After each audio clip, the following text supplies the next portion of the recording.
Thank you for joining the June Economic Development and Industrial Corporation of Boston board meeting, which is being held virtually to ensure the safety of the public, staff members, and the BPDA board members during the COVID-19 pandemic.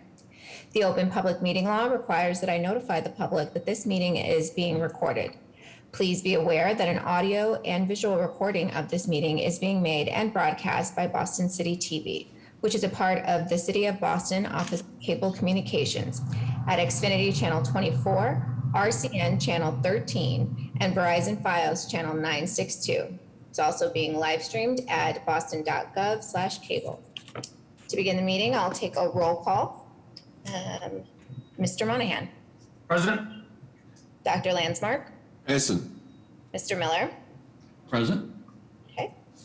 And I, Priscilla Rojas, am present. Okay, let's start with agenda item number 1, request authorization for the approval of the minutes of the May 15th, 2021 meeting. Motion is in order. So moved. Second. Okay, roll call for a vote. Mr. Monahan? Aye. Dr. Landsmark? Aye. Mr. Miller? Aye. Okay, and the chair votes aye. Motion passes.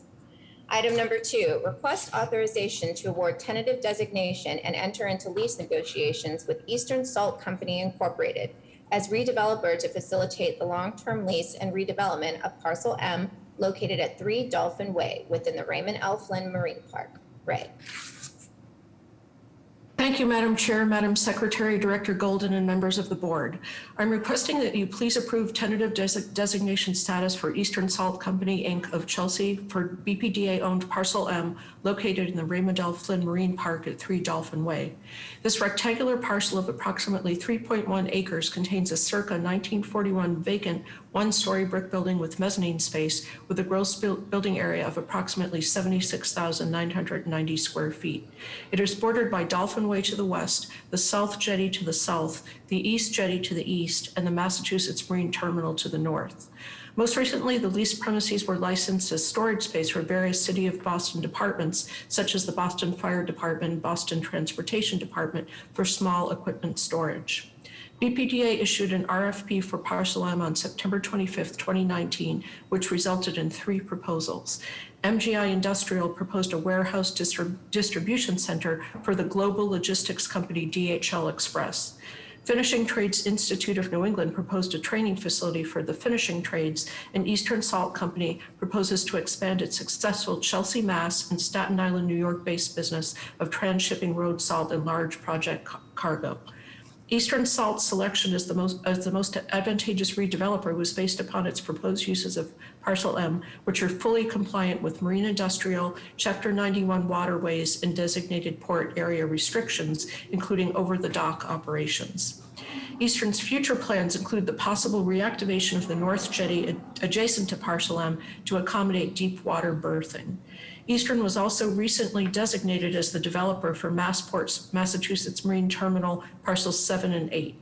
The Massport property combined with Parcel M will allow Eastern to create a large marine terminal center. And I want to note that we just this afternoon received a very robustly favorable letter from Councillor Flynn in favor of the selection of Eastern Salt for Parcel M. In terms of diversity, equity, and inclusion, Eastern Salt is the woman-owned, family-operated enterprise that provides both highly skilled and less skilled jobs. The company has been doing business in Chelsea for 60 years and on the East Coast waterfront for 40 years. Eastern Salt employs many people of color and many for whom English is a second language. The company prides itself on career development and on promoting from within. Eastern Salt projects that the financial investment for improvements to Parcel M is approximately $3.5 million, with $2.5 million in site improvements and $1 million in demolition costs to remove the building. And this does not include the significant financial investment to reactivate the North Jetty. Eastern Salt's rent offer price per square foot met BPDA's asking price of $1.50 per square foot annually for marine industrial use, yielding an annual rent that will start at approximately $202,000 in year 1.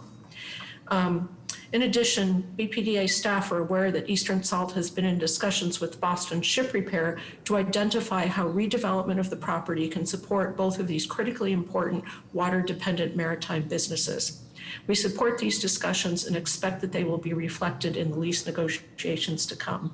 So I'm joined this afternoon by Eastern's president, Shayla Mahoney, and architect Dan Adams of the Landing Studio, who will discuss their project in greater detail. Dan and Shayla. Hello, good afternoon, Chair Priscilla Rojas and members of the board. I'm Shayla Mahoney, owner and president of Eastern Salt Company. We're pleased to be before this board for your consideration as the developer of Parcel M in the Ray Flynn Marine Park.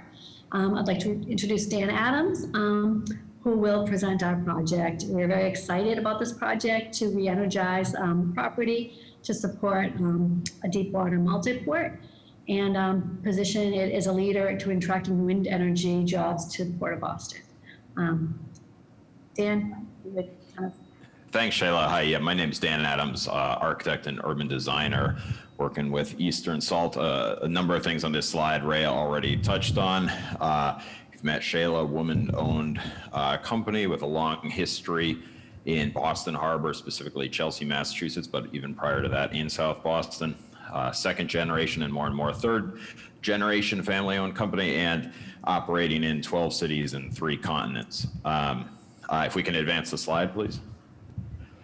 Thanks. I think as Ray identified it, this is a really unique opportunity. We sometimes in the maritime trade call these endangered species on the East Coast to really reactivate a major maritime industrial terminal. Parcel M is an upland extension associated with a Massport property known as Parcel 7, 8, and the North Jetty. North Jetty being an 800-foot long berth of sort of able to accommodate Panamax vessels. In total, about a 12.5 acre upland development area adjacent to a 800-foot long berth. So really a major and unique opportunity in Boston Harbor to reinvigorate maritime industrial activities, and a great location. Next slide, please. I think as was identified, Eastern Salt is probably best known in the region as a salt company, providing wintertime de-icing salt for public safety and second responders towards storm events in the region. This being an image inside a ship hold in Chelsea, Massachusetts. Eastern Salt more is a dry bulk company with extensive operations in maintaining port facilities, but unloading all sorts of bulk cargo, being dry bulk like aggregates, but also just sort of large stuff. If we can move forward, one slide, please. This is a picture of the terminal in Chelsea, Massachusetts, the kind of headquarter operations for port operations in the harbor.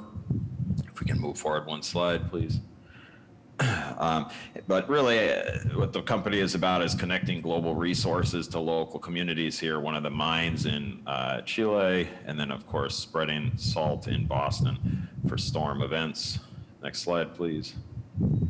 The company, as I mentioned, has extensive experience in bulk cargoes. They've commonly been reached out to for what we call project and special cargoes, sort of unique scaled artifacts for infrastructure, utility companies, buildings, et cetera, that are difficult to move through the city by land.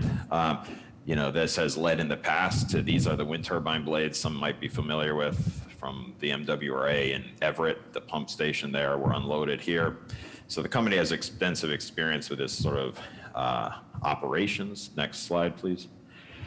Which really positions it well as we move into the next, let's say, 25 to 75 years of major wind energy offshore developments that are essentially moving up the East Coast of the United States. I'm sure everyone here is aware of how much excitement this has brought with the new administration and projected developments, particularly in the Gulf of Maine and south of Cape Cod. Next slide, please. So I think more and more what we're very excited about and in deep conversations with now is the potential of this really serving as a multi-port for Boston. The sort of 3 primary uses we're looking at is dry bulk cargoes like salt, project cargoes, and special cargoes like large elements for building constructions, utility, and infrastructure projects, and wind energy, which I think is, this site is really uniquely positioned to bring Boston very strongly into this market as it moves north. Next slide, please. And I'll just sort of close by saying that I think one thing that sets Eastern Salt apart is the sort of very long experience, not only operating maritime industrial facilities, but in dense urban environments up and down the East Coast, from sort of Philadelphia to New York City to Boston. Which has meant, next slide please, that the company has really innovated a sort of a whole palette of landscape improvement techniques and engagement with the community. Next slide please. Where they partner with local organizations to support initiatives. In this case, this is community gardening in Chelsea, Massachusetts, immediately across on company-owned land donated for gardening purposes. Next slide please. Shayla is, I think, a huge advocate nationally for the arts as part of the American for the Arts, an affiliate of the National Endowment of the Arts. Next slide. Which has led to all sorts of sort of fun and engaging installations, in this case, large-scale light installations of sort of Christmas carols. Next slide, please. Or long-term partnerships with things like theater organizations to actually engage performances on the salt pile. You can sort of imagine these types of events there on North Jetty and Parcel M would be pretty amazing. Next slide, please. And, you know, long-standing relationships with important Boston institutions like the Boys and Girls Club, you know, with frequent tours, educational activities, festivals. As has been said, they've been a sort of community neighbor for over 60 years. Next slide, please. You know, we've accommodated seasonal basketball courts on the site. This is in Chelsea, Massachusetts again. Next slide, please. Next slide, please. I think you get the point. Big events, and most recently, even using a significant portion of the site and company-owned property as a COVID food preparation distribution hub for the city of Chelsea. In this case, the food hub was serving about 7,500 people per week. Next slide, please.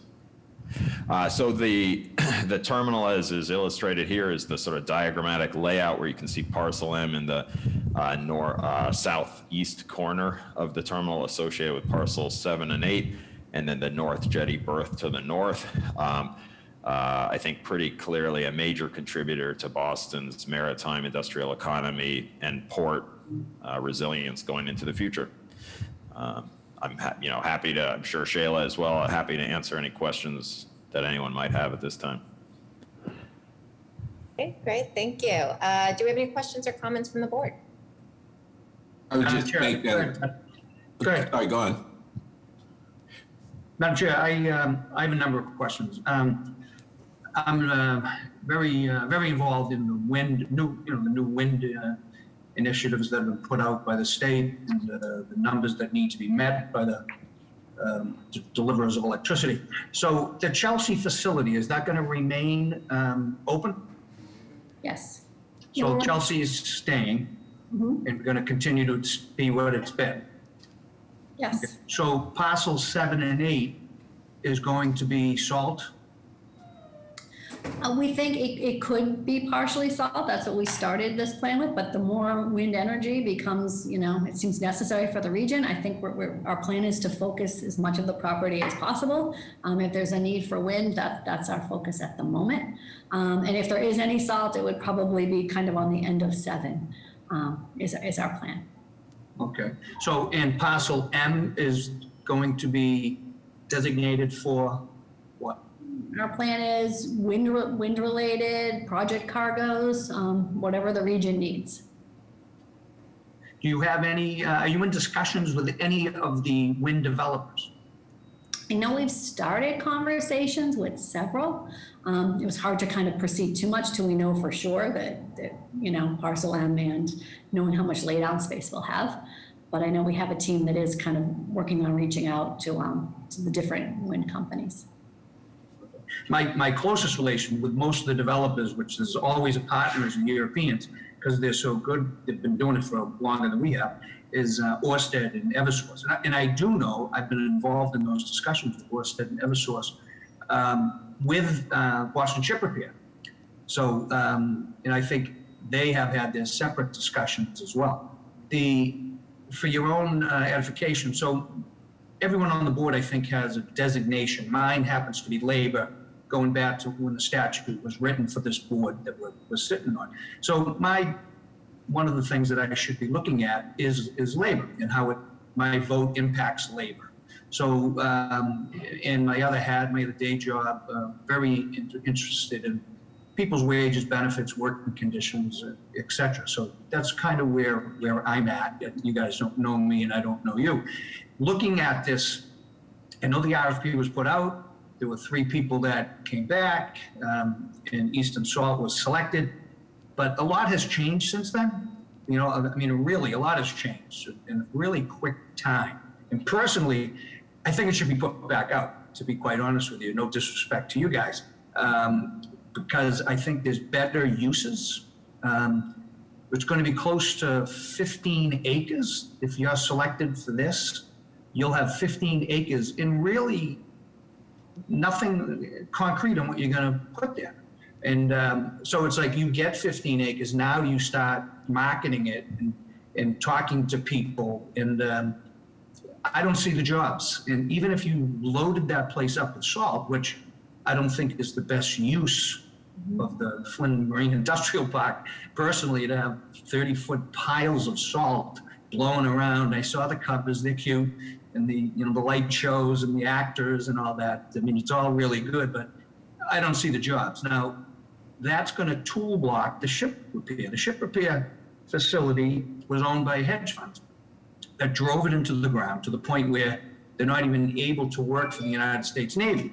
So I know through discussions and because I'm in the labor world, talking with union people in that facility, their wishes are that becomes a working shipyard again. And I think that's the intent of the Marine Industrial Park, Flynn Marine Industrial Park. So full-time jobs with plumbers, electricians, welders, and iron workers, and so on and so forth, I think is a hopeful someday. Parcel M going to Eastern Salt is going to tool block them and tool block their growth as a shipyard. So you probably have already figured out that I'm against this.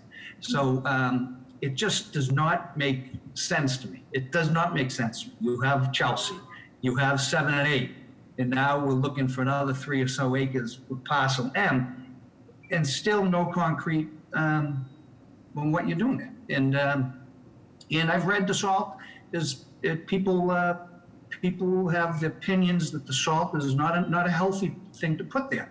So as I look at this area, the Flynn Marine Industrial Park, and I know what its use is supposed to be intended for, I just don't think that it's meant to be storing salt.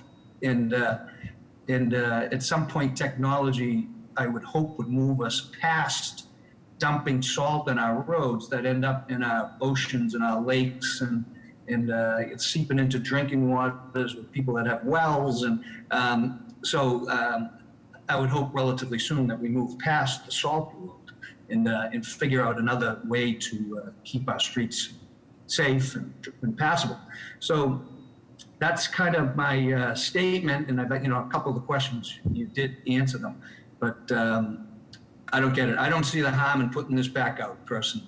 That's where I stand. I usually don't take a hard stand like this on people, on things that come before us as a board, but this one makes 0 sense to me. I cannot begin to figure out why we would even entertain this. There has got to be better uses. With no disrespect, I'm sure you have a great business and a great family, and I've actually read up a little bit. Your father was brilliant, and being an Irish citizen, I can respect what he's accomplished, and the family has accomplished. So, but this doesn't make sense to me. So that's my statement, my question. Thank you, Madam Chair. Okay, thank you for your statement and questions. Pleasure, happy for you to provide a response. I'm happy to say something on behalf of staff. Yeah, because I think that's helpful. Yep, absolutely. So I certainly appreciate Member Monahan's focus on both the maritime economy and job creation now. I think one of the things, and also the limitations of SALT as a job creator, that's a core component of the negotiation we've had with Shayla and her team leading up to this point. Shayla can, I think, can certainly speak to that. But one of our concerns is, while SALT might be an enabling use in the history of this company, they are a maritime cargo shipping company, and this site is at the water's edge. So one of the restrictions we put into the term sheet that's reflected in the board memo is that for the first 10 years of this lease, SALT uses can only happen at this property seasonally. They cannot happen in the summer. So that provides a summer incentive to deploy other cargoes and to create other jobs. And then after 10 years, the BPDA reserves the right to restrict SALT uses in its entirety. Exactly the reasons that to focus on the transportation of this space. And to be totally honest, you heard this in Dan's presentation. Shayla and Dan are upfront that that's where they want to this property. But we can't just take them at their word. We also have to have restrictions in the lease itself to ensure that we have protections that that's the direction that this property takes. So SALT is not the expected long-term use here. Our bulk cargoes that have larger effects for Boston's economy are our focus, and that is why we're bringing them forward now. In terms of job creation, I think we've heard from the state loud and clear, property must be 100% maritime restricted. We could, of course, create more jobs if we were to relax those restrictions, but that's not the mission of Raymond L. Flynn Marine Park, and that's not what we want to do with this particular site. So here we have a company before us that is able to activate the site now, bring forward new uses, new over-the-dock transfer of goods, and work with us during a tentative designation period to make that work and to make sure it works for the abutters too. And I think it's really important that anything that happens at this site, and it doesn't restrict Boston Ship Repair's ability to do wet berthing and double the number of ships that they have in dry dock at any one time. That's a priority for the ship repair itself, but it's also a priority for the BPDA and something we'll be investing in. So I understand the concerns, but they're things that we've certainly taken into consideration and are still here before you recommending this go forward. So I have a question, Devin. So we have a 30-foot pile of salt down there, and we don't have any snow some winter. What are they going to do with it if it can't be there in the summertime? Well, we'll have to work out the details of that during the lease negotiation, but it can't be there. It would have to be shipped off-site. So they're going to load 30-foot piles of sand, and then they're going to take it out of there in June because we didn't have that much snow. I tell you, I mean, another analogy. This is like, why don't we build a factory down there that makes square wheels? I mean, that's really, I mean, in the innovation center and these pharmaceutical companies and everything else. But getting back to the shipyard, you've got new ownerships of that shipyard that wants to bring it back to a time where we used to have people go to work every single day, trades, blue collar jobs. And once I have a 30-foot pile of salt and I drive down there every day to go to work, and what do? Just look at the pile of salt? I mean, what's my job? What do I do? What trade? What are we giving a kid a future job as? You're the salt watcher? Well, I think just to clarify on that, I think we've met with Ken Estraro, the neighbor. We've met with Boston Ship Repair. And I think where we see a lot of excitement here is how this really creates a new ecosystem of maritime industrial users that self-reinforce. And I think actually when you speak of the types of jobs that will be created, I think it's well known, you know, that these types of maritime facilities create countless indirect jobs flowing through the region. The economy that we're trying to tap into is $250 billion of power purchase agreements in the Gulf of Maine. I know it well. which is going to become the new energy paradigm in this region. Boston will either be part of that or it will not be part of that. We're hoping Boston becomes part of that. Yes, we are in fact traditionally a salt company. I think as we also presented, we are a working waterfront company. Shale's operations up and down the East Coast are far beyond salt operations. When you start looking in areas like Delaware and New York as port operations. So our true specialty is to interrelate cities to the ocean. Well, that wasn't part of the presentation though, Dan, with all due respect. The presentation showed me piles of salt. It showed piles of salt as well as wind stuff. turbine blades. I think we actually are the only facility in Boston Harbor that has unloaded wind turbine blades since I've been watching. But Very familiar with those installs. Our members installed those, and I'm very involved with Bridgeport, New Haven, Quonset Point, Rhode Island, as being secured as locations for wind off of Long Island, off of Connecticut, and off of Martha's Vineyard, as well as Brayton Point down in the Seacoast. And I'm involved in those every single day of the week. And to clarify, yep, no, we're very excited. And no, we completely agree with you. We are huge fans of the Boston shipyard. We would I see this very hopeful that this supports that. I see this as hindering growth as far as retrofitting ships for the Jones Act to be compliant with the Jones Act, because they could possibly be done in this dry dock. But if that parcel M goes, once South Jetty gets fixed, a crane would have to travel down, right, the length of the dry dock, and they could use parcel M as a loading dock, as a staging area to retrofit ships to comply with the Jones Act in there. Now, if this parcel M goes, they'd have to travel all the way back, and it doesn't make sense. It's counterproductive. And again, I have nothing against salt, and my whole thing is jobs. It's full-time, good-paying jobs, and I just don't see jobs when I'm looking at a pile of salt or a possible. You don't have any contracts. You don't have nothing, right? But I see a ship repair facility that wants to grow and wants to go forward, and I see this is getting in the way of their growth and their future. And In no way do we want to get. you already have parcel 7 and 8.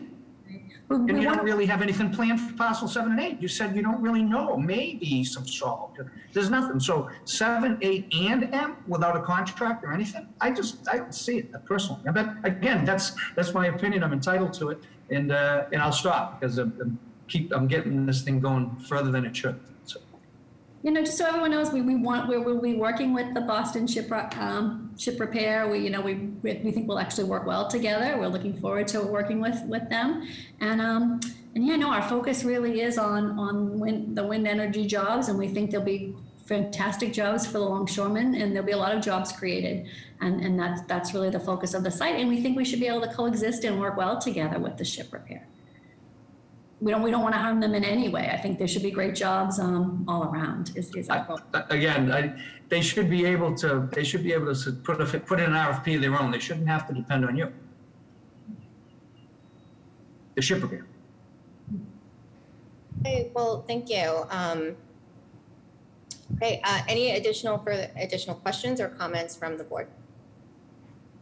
Well, I had a question, just for the record, on the duration of this lease, and what the nature, particularly in relation to Mike's comments, would be. What's the nature of the relationship between the BPDA and Eastern Salt around future planning for this site and how it ends up getting used? I mean, I do understand that there's an effort to pivot towards renewables and sustainable energy, but at least in the presentation, there isn't clarity in that regard. So I'm curious as to what the lease term is and how it is that the agency is going to be working potentially with Eastern around continued planning for this site. Yeah, I'm happy to answer that question. So to take the first part, it's the easy answer. It's a 10-year lease with 3 10-year option agreements to a 40-year lease. Like I mentioned earlier, that there is know that BPDA reserves the right to prohibit any salt uses after the first 10 years. And in the first 10 years, it is salt uses can only be seasonal. As for planning for the site, we've done, I think, as the board's aware, we've been undergoing a comprehensive multi-year master plan update for the marine park. And this site is really a quintessential component of that because it is at the water's edge. It is the place where ship-to-shore transfer of goods can happen. So the lease itself is a maritime cargo lease. And I think take Member Monahan's comments very seriously. Salt may be a component of that early on. It is not the long-term focus. And maybe an important point to raise for the board is that for any lease negotiation, tentative designation is the start, right? There were 3 respondents to this RFP. The other 2 were not deemed to be maritime at all. The Eastern Salt rose to the top of that, and we'd like to enter into direct negotiations with them to address some of the concerns that Member Monahan raised, to be able to more thoroughly answer the question about the specific cargoes that will be transported here, to allow Shayla to have a tentative designation in hand to go out and negotiate some of those leases and those agreements with companies, to address Boston Ship Repair's concerns about wet berthing and the Jones Act that Member Monahan raised. And then we come back before you for a final designation to approval to enter into a lease. So this kicks off 6 to maybe 12 months of discussion to make this significantly more real, like any of our developments, and to address the concerns of the abutters, to address the concerns of the board, to address the concerns of anyone else that has concerns about exactly how this goes forward. But we'd be working hand in hand with Shayla to do so.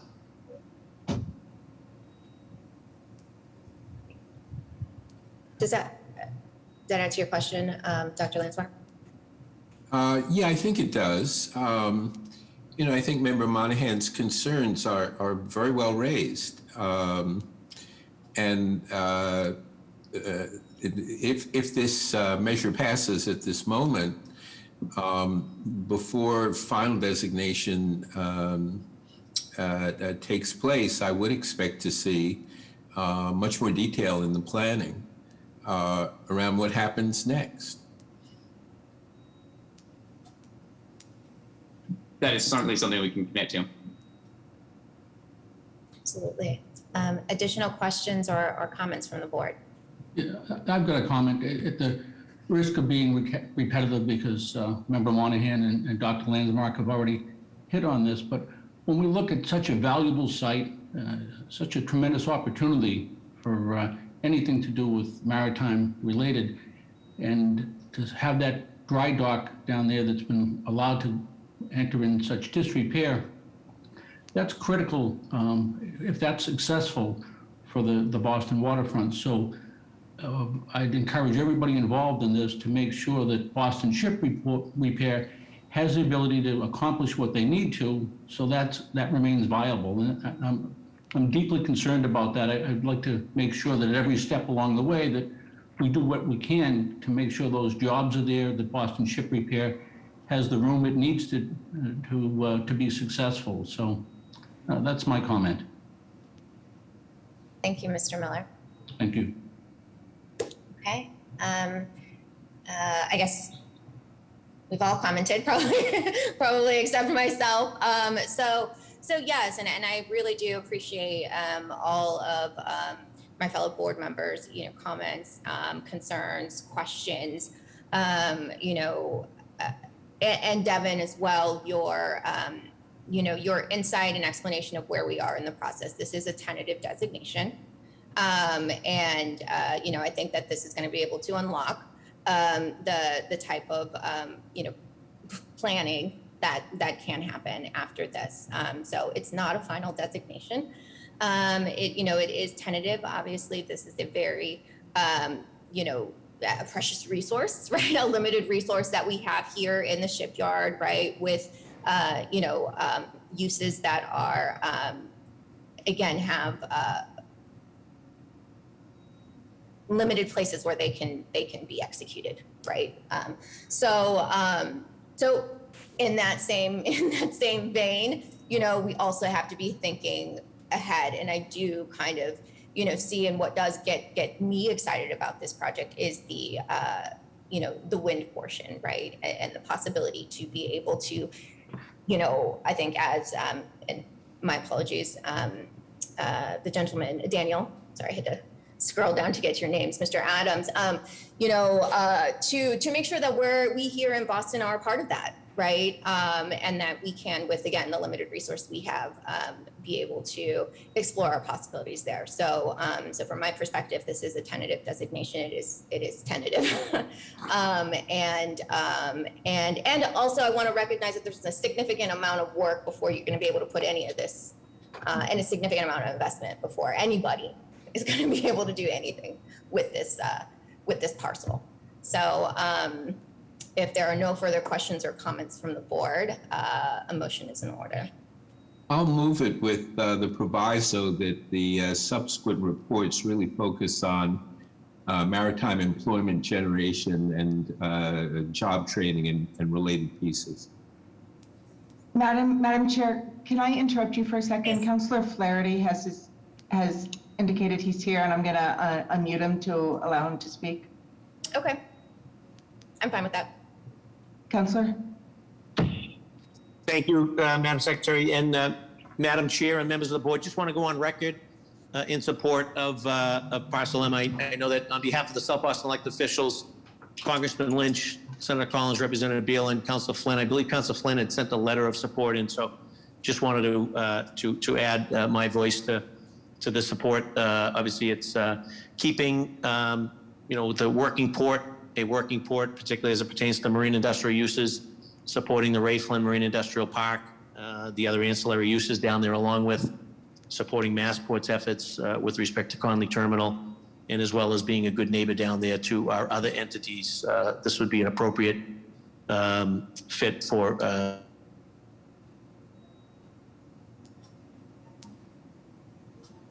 We might have lost the councillor. Yeah, I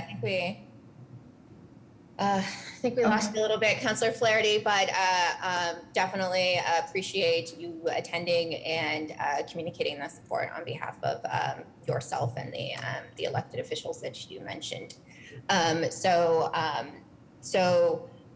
Just, I think we were right in the middle of the motion. So a motion is on the table. It was moved by Dr. Landsmark with the caveat that we get additional reporting and focus around, maritime uses. And hopefully that's enough for Secretary to be able to report that. So with that motion on the table, and it's already on the table, I will second it, and we will do a roll call for a vote. Okay, Mr. Monahan? Opposed. Okay, Dr. Landsmark? Aye. Mr. Miller? Aye. And the chair votes aye. Motion passes. Thank you very much, and good luck. We'll see you soon. Thank you, Madam Chair. Right, thank you, everybody. All right, item number 3. Request authorization to extend the license agreement with the Boston Fire Department for the use of Suite 310 located at 22 Dry Dock Avenue within the Raymond L. Flynn Marine Park. Maureen. Thank you, Madam Chair. The Boston Fire Department is headquartered at 115 Southampton Street in the Newmarket Industrial District. The Boston Fire Department Employee Assistance Program is a confidential program focusing on the wellness of BFD employees and immediate family members. The EAP provides assessment, referral, supervisory, and management consultations, brief treatment, advocacy, and crisis intervention. EAP also assists in the prevention, recognition, and treatment of drug and alcohol dependence. Due to the confidential nature of the EAP, Boston Fire Department approached BPDA in 2015 and requested use of space at 22 Dry Dock Ave as a private and secure location to meet with clients. The third floor space, Suite 310, is approximately 1,000 square feet of open space. It is carpeted with ample windows, however, it lacks central air conditioning. In June 2015, the BPDA Board of Directors approved a 5-year license with BFD for Suite 310. The license commenced on July 1st, 2015, and expired on June 30th, 2020. In June 2020, the BPDA Board of Directors approved a one-year license with BFD. The license commenced on July 1st, 2020, and will expire on June 30th, 2021. In February 2021, the BPDA authorized the issuance of a request for proposals for the redevelopment of 22 Dry Dock Ave. It is anticipated the construction of a new development will commence in late 2023 or early 2024. Staff is now proposing a one-year license, which will be renewable automatically for 6-month terms. The term shall commence on July 1st, 2021, and expire on June 30th, 2022. Due to the public service nature of EAP, no fee is proposed for the extension period. Staff is currently recommending that we enter into a one-year license agreement for this, for the use of Suite 310. Thank you. Okay, thank you. Any questions or comments from the board? Okay, hearing and seeing none, a motion is in order. So moved. Second. Okay, roll call for a vote. Mr. Monahan? Aye. Dr. Landsmark? Aye. Mr. Miller? Aye. And the chair votes aye. Motion passes. Thank you, Maureen. Thank you.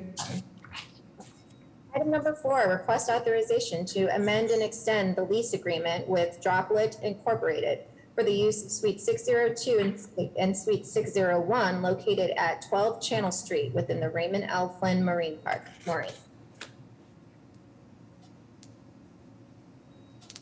Maureen, you're on mute. You're still on mute. There you go. So sorry.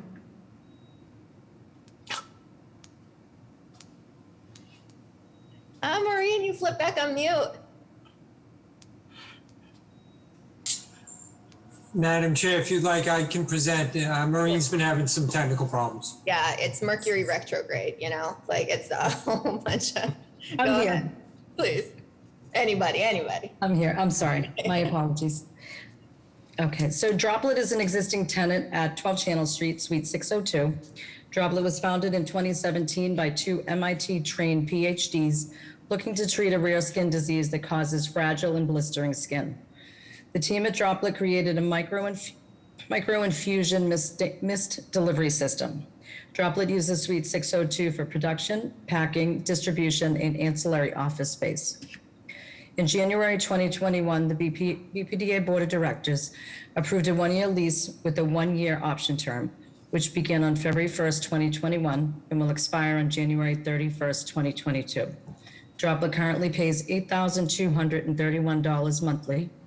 Rent for the option term shall be at fair market value.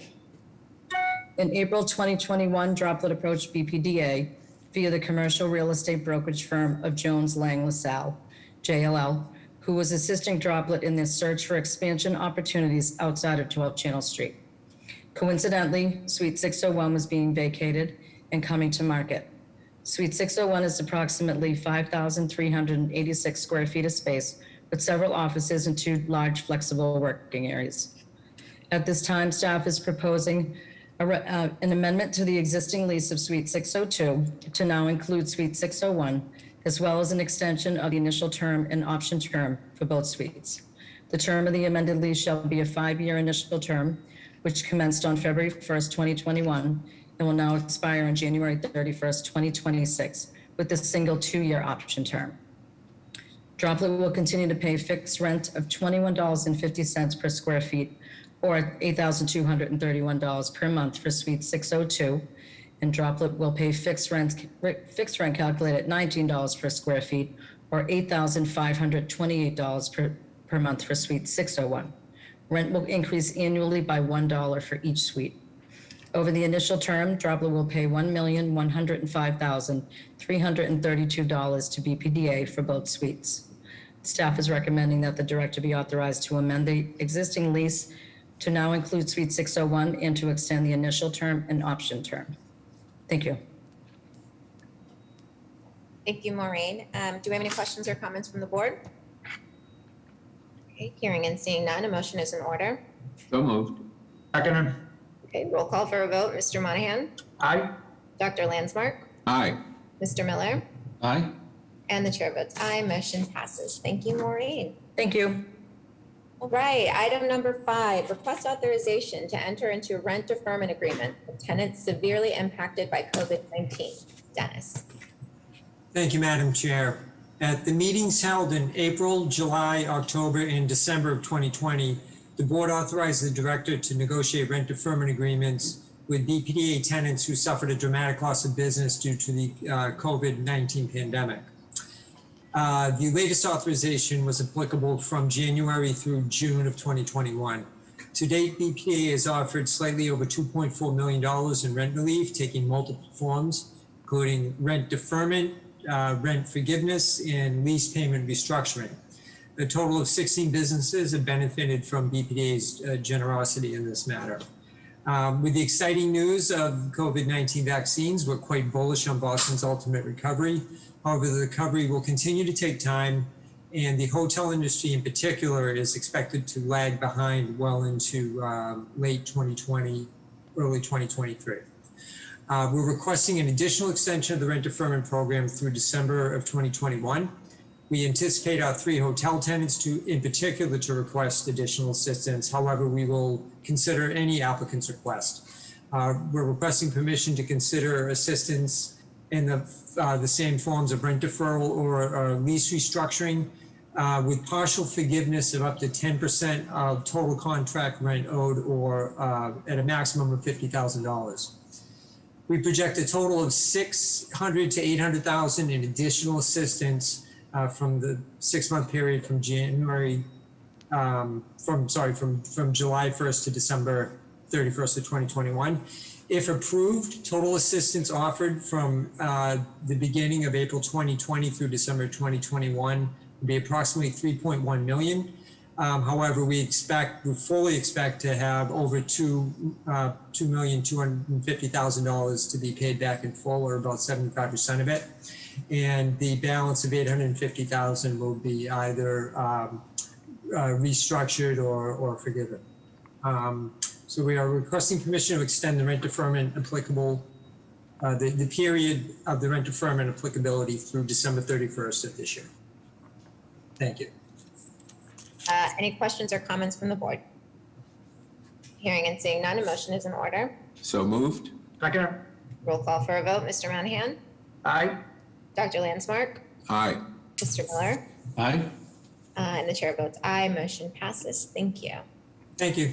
Item number 6, request authorization to approve the Economic Development and Industrial Corporation of Boston fiscal year 2022 budget.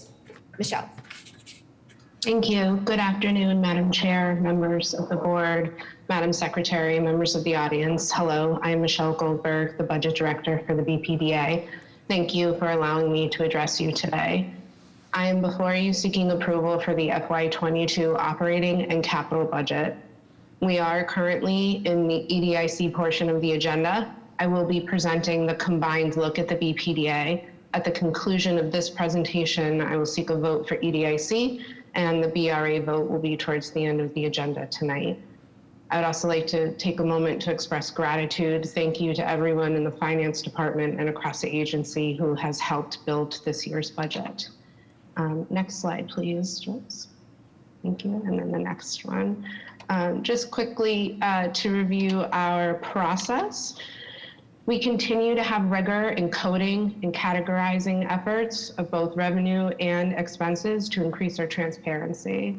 We have just assembled a database for position management tracking that you will see is enhancing our ability to show where positions are, and we will start tracking this data better over time. This year, the BRA will no longer have an annual $2 million expense related to post-retirement liabilities. And the BPDA's favorable performance in recent years is the result of many years of careful financial stewardship and mindful business decisions. And that's allowed us to pay off significant debt in FY21. Next slide, please. And sorry, the next slide as well. This process is supported by robust growth throughout the agency, and we seek to link that data with all of the amazing work that everybody does. Next slide, please.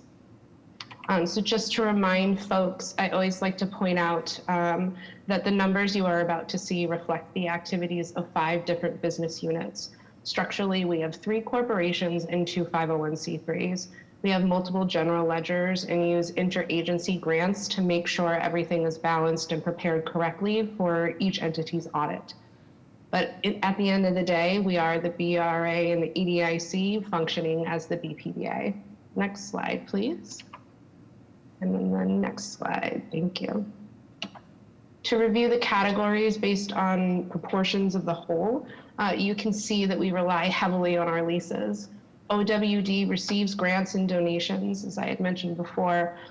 When one entity sends an intercompany grant to another, it shows up as grant revenue to the receiving entity and expenses to the sending entity.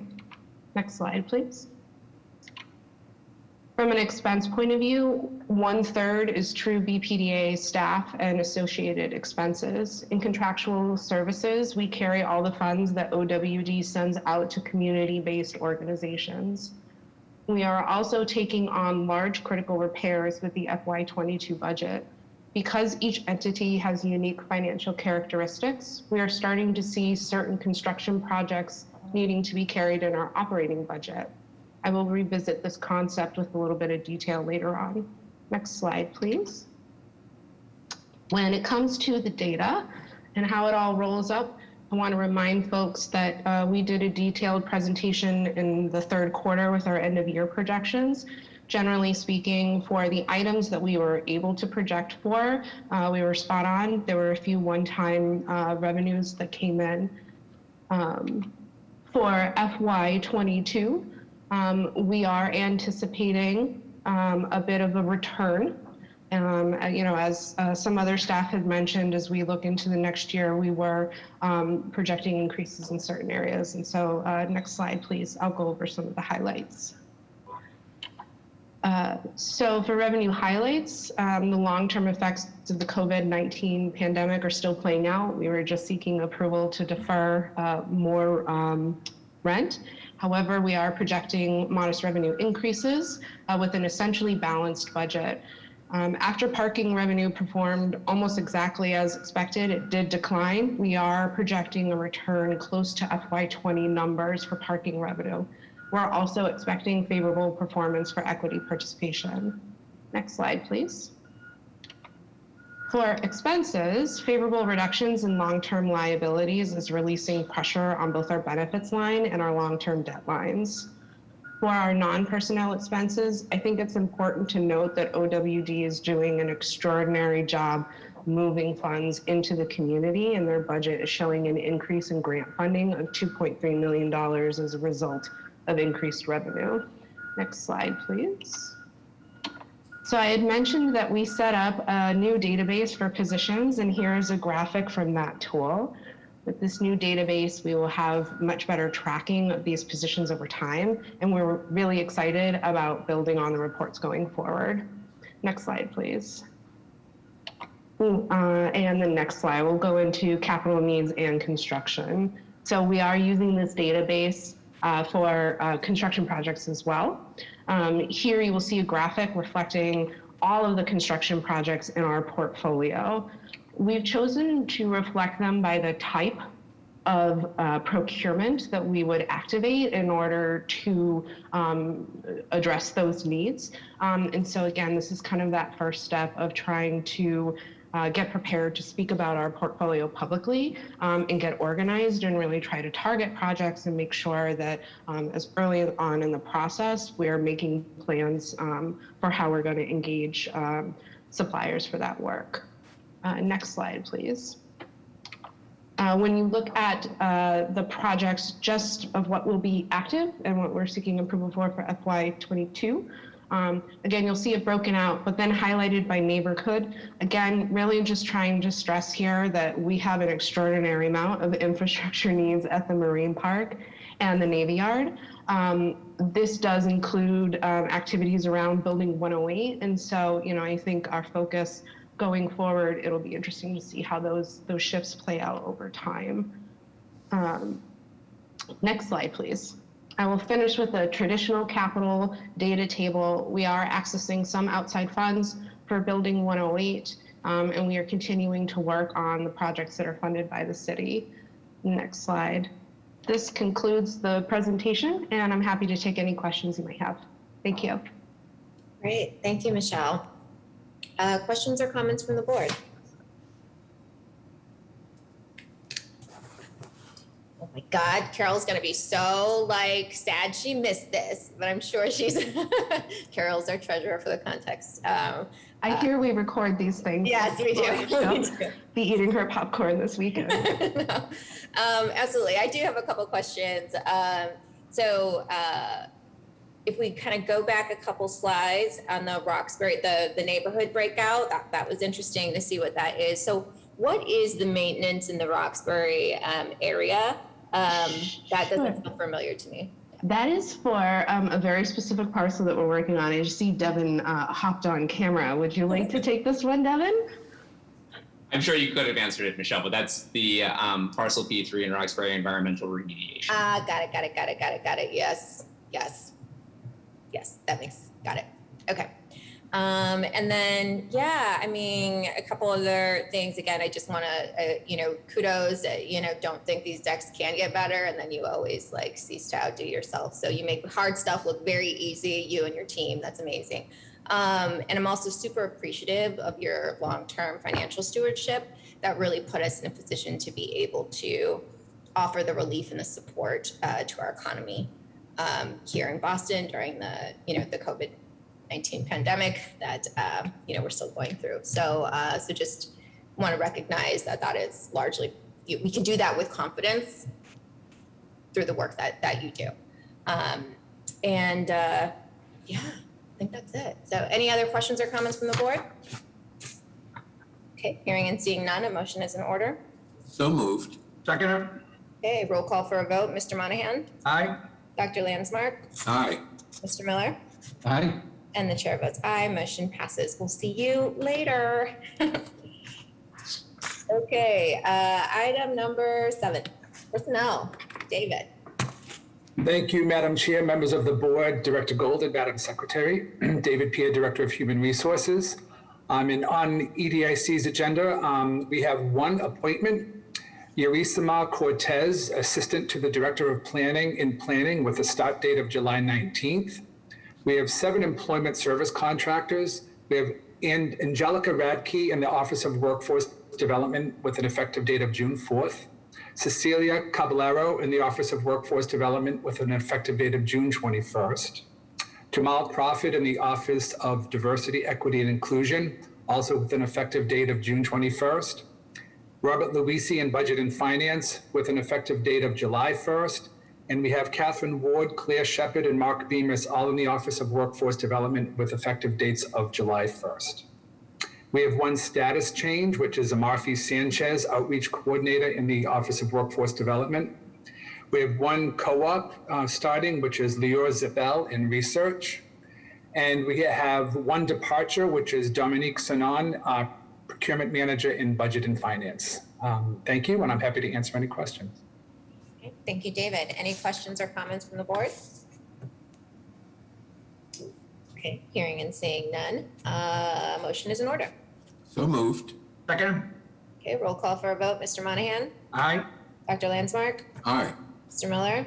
Aye. And the chair votes aye. Motion passes. Thank you, David.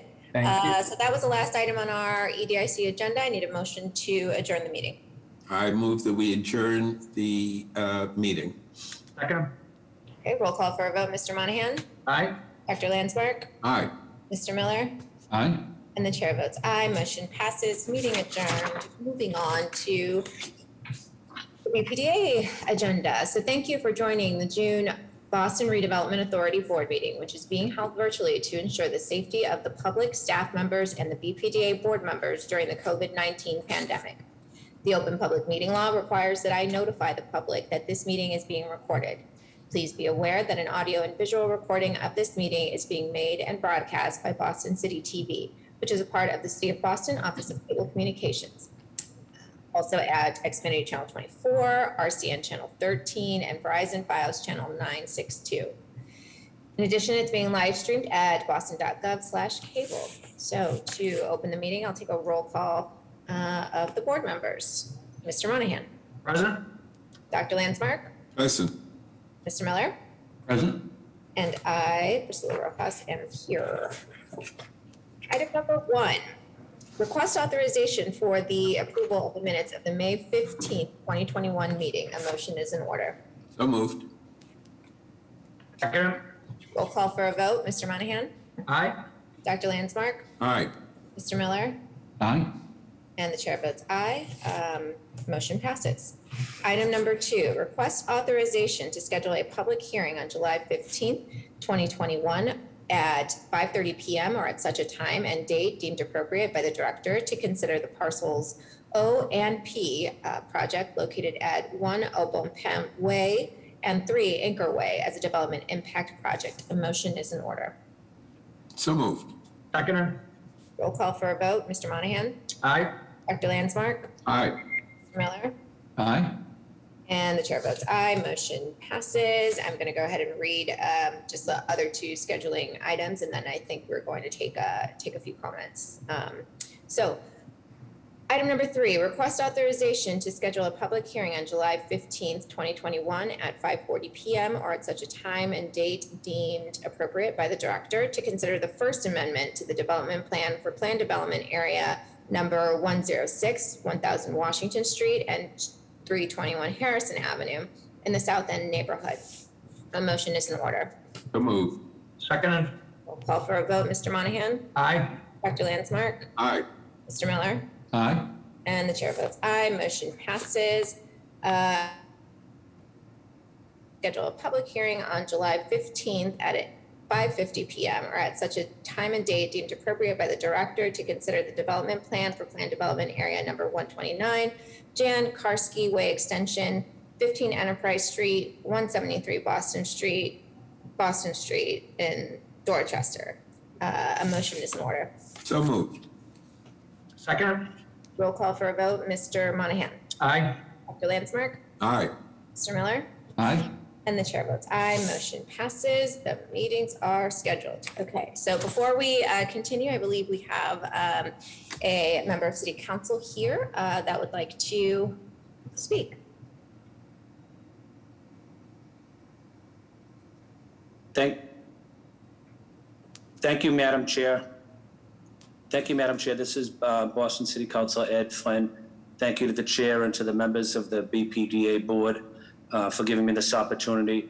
I'd like to speak on construction project 80-110 West Broadway in South Boston, which proposes to construct a mixed-use building with general office use, product development, and ground floor retail restaurant use. The project has gone through extensive community process. I'd like to acknowledge the professionalism of Steve Harvey as well from the BPDA team, working closely with neighbors, civic organizations, elected officials on good faith compromises in a number of key areas, such as maintaining the existing Ryan's building, lowering the height, creating an outdoor plaza, gathering space. This project, as proposed, will also save the Ryan's building, which holds an important place for many people in South Boston. The development team listened to the desires of the community to save Ryan's and ultimately found a way to incorporate the existing building into the new design of the project. Moreover, neighbors have requested the creation of a welcoming exterior space along Broadway, and the development team responded with a thoughtfully designed plaza and gathering space for the community. The project will also create new job opportunities for Boston residents, a testament to the strength of the economic vitality of the city. I also appreciate the designs team and their willingness to work with neighbors in the broader South Boston community, civic organizations, the BPDA, to incorporate the priorities of the neighborhood.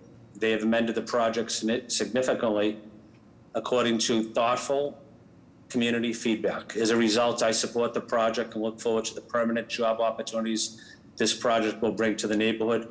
I respectfully request that the team continue to work closely with the neighbors and civic organizations during the construction project. Thank you to the chair and thank you to the members of the board for giving me this opportunity to speak today.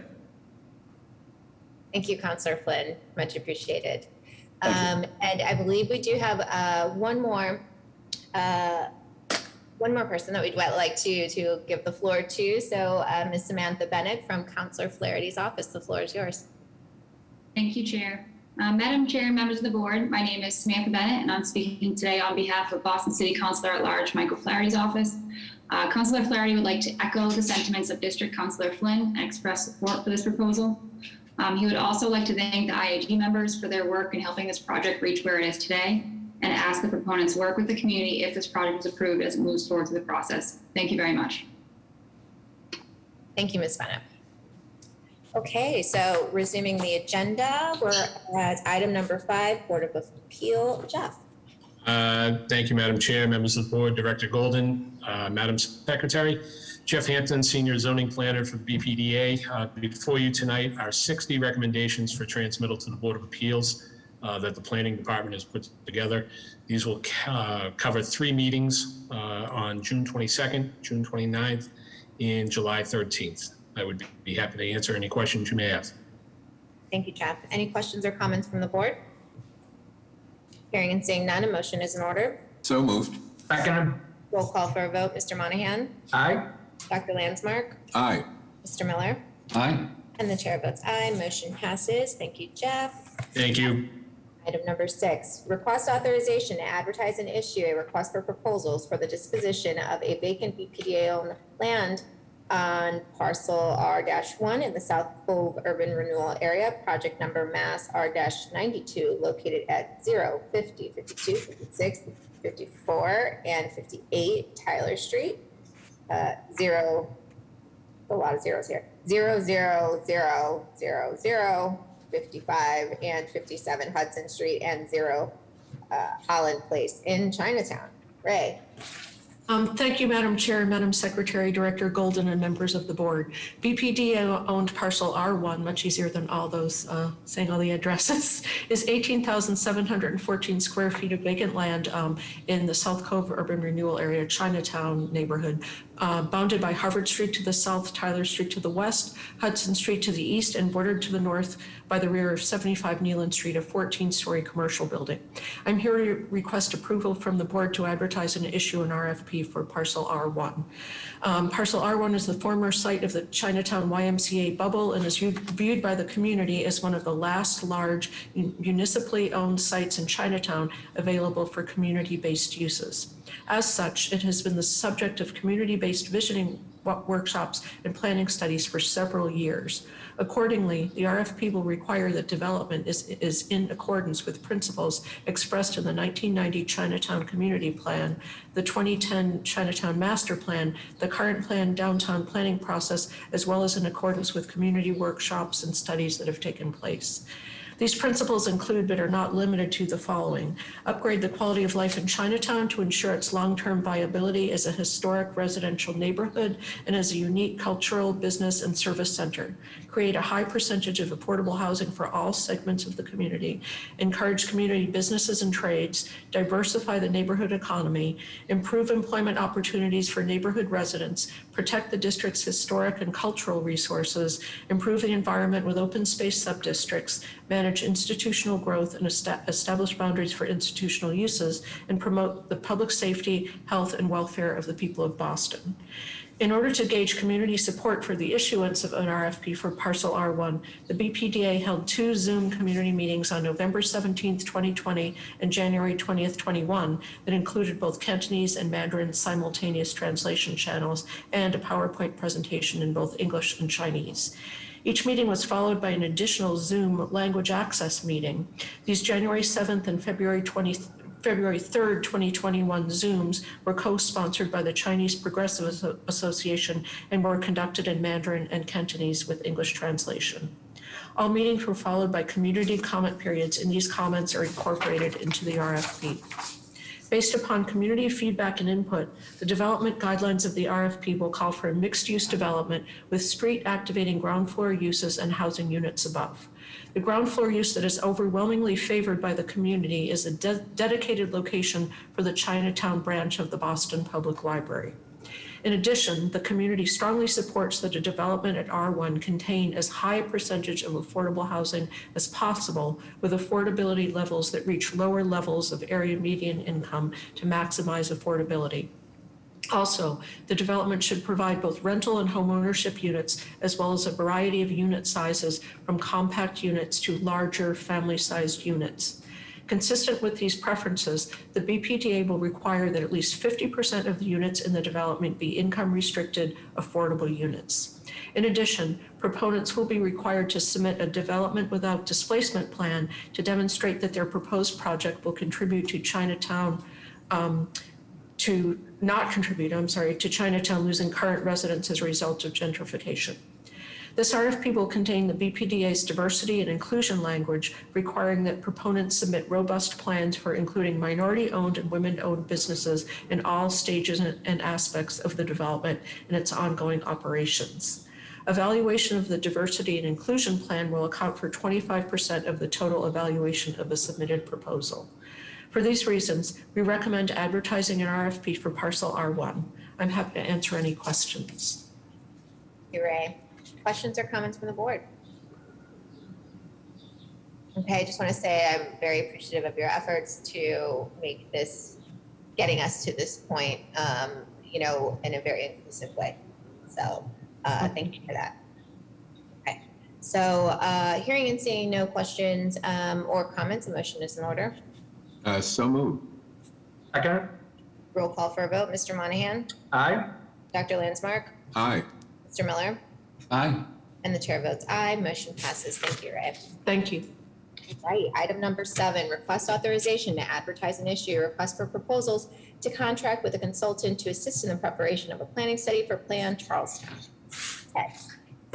Thank you, Madam Chair, members of the board. My name is Ted Schwartzberg. I'm a senior planner at the BPDA. I'm joined with Megan Richard, who is an urban designer at the BPDA and is the urban design lead. Next slide, please. Plan Charlestown has its origins in Imagine Boston 2030. As you can see on this slide, like many of our planning studies, they were originally identified in Imagine Boston 2030 as areas that had opportunity for growth and were likely to see changes in land use in the coming years. Zooming into Sullivan Square and the Rutherford corridor on the next slide, you'll see some of the issues that were identified by Imagine Boston specifically for this geography. The land use pattern depicted here that includes surface parking and low-scale industrial is reflective of the corridor's history of industrial uses and industrial zoning. These uses were historically supported by the adjacent rail line, which is now also host to the MBTA's Orange Line. Because of these transit assets and proximity to downtown and other job centers, Imagine Boston 2030 identified the Rutherford corridor and Sullivan Square as an area likely to see changes in land use patterns in the coming years and decades. And the Plan Charlestown planning process intends to create an armature for future investment in the neighborhood that is cohesive with the existing built environment in Charlestown and also addresses climate change concerns that were raised in Imagine Boston, as well as takes advantage of a new roadway grid that is being designed by the Boston Transportation Department. Next slide, please. So in our consultant scope, we are addressing the entire neighborhood of Charlestown, and you'll see on this map, the entire Charlestown neighborhood is part of the study. There are a few areas that are shaded and highlighted as not being focus areas for this neighborhood planning process. One of them is the designated port area along the Mystic River that is anticipated to retain its maritime industrial uses. Bunker Hill housing redevelopment, which Raul and I were before you for a couple of months ago back in January. That project was reviewed through the Article 80 process and is not going to be a focus for this study. And likewise, the Charlestown Navy Yard already has its own master plan, and so we will not be recreating that, but instead we'll focus on both the Rutherford corridor, which is in yellow, and Sullivan Square in red, as I mentioned, as well as how those relate to the original peninsula and what's known as the Lost Village that are shaded in blue. And the subject areas, as noted in these bullets, urban design will include 2 topics. One is an update to the existing urban design guidelines for the original peninsula and the Lost Village. And then for the Rutherford corridor and Sullivan Square, The study will look at an urban design framework and build out scenarios. The study will also address two mobility topics. One will be looking at transportation capacity, and one of the things that we're seeking consultant assistance for is assistance with that transportation capacity analysis, and then also recommendations for enhanced mobility in the neighborhood.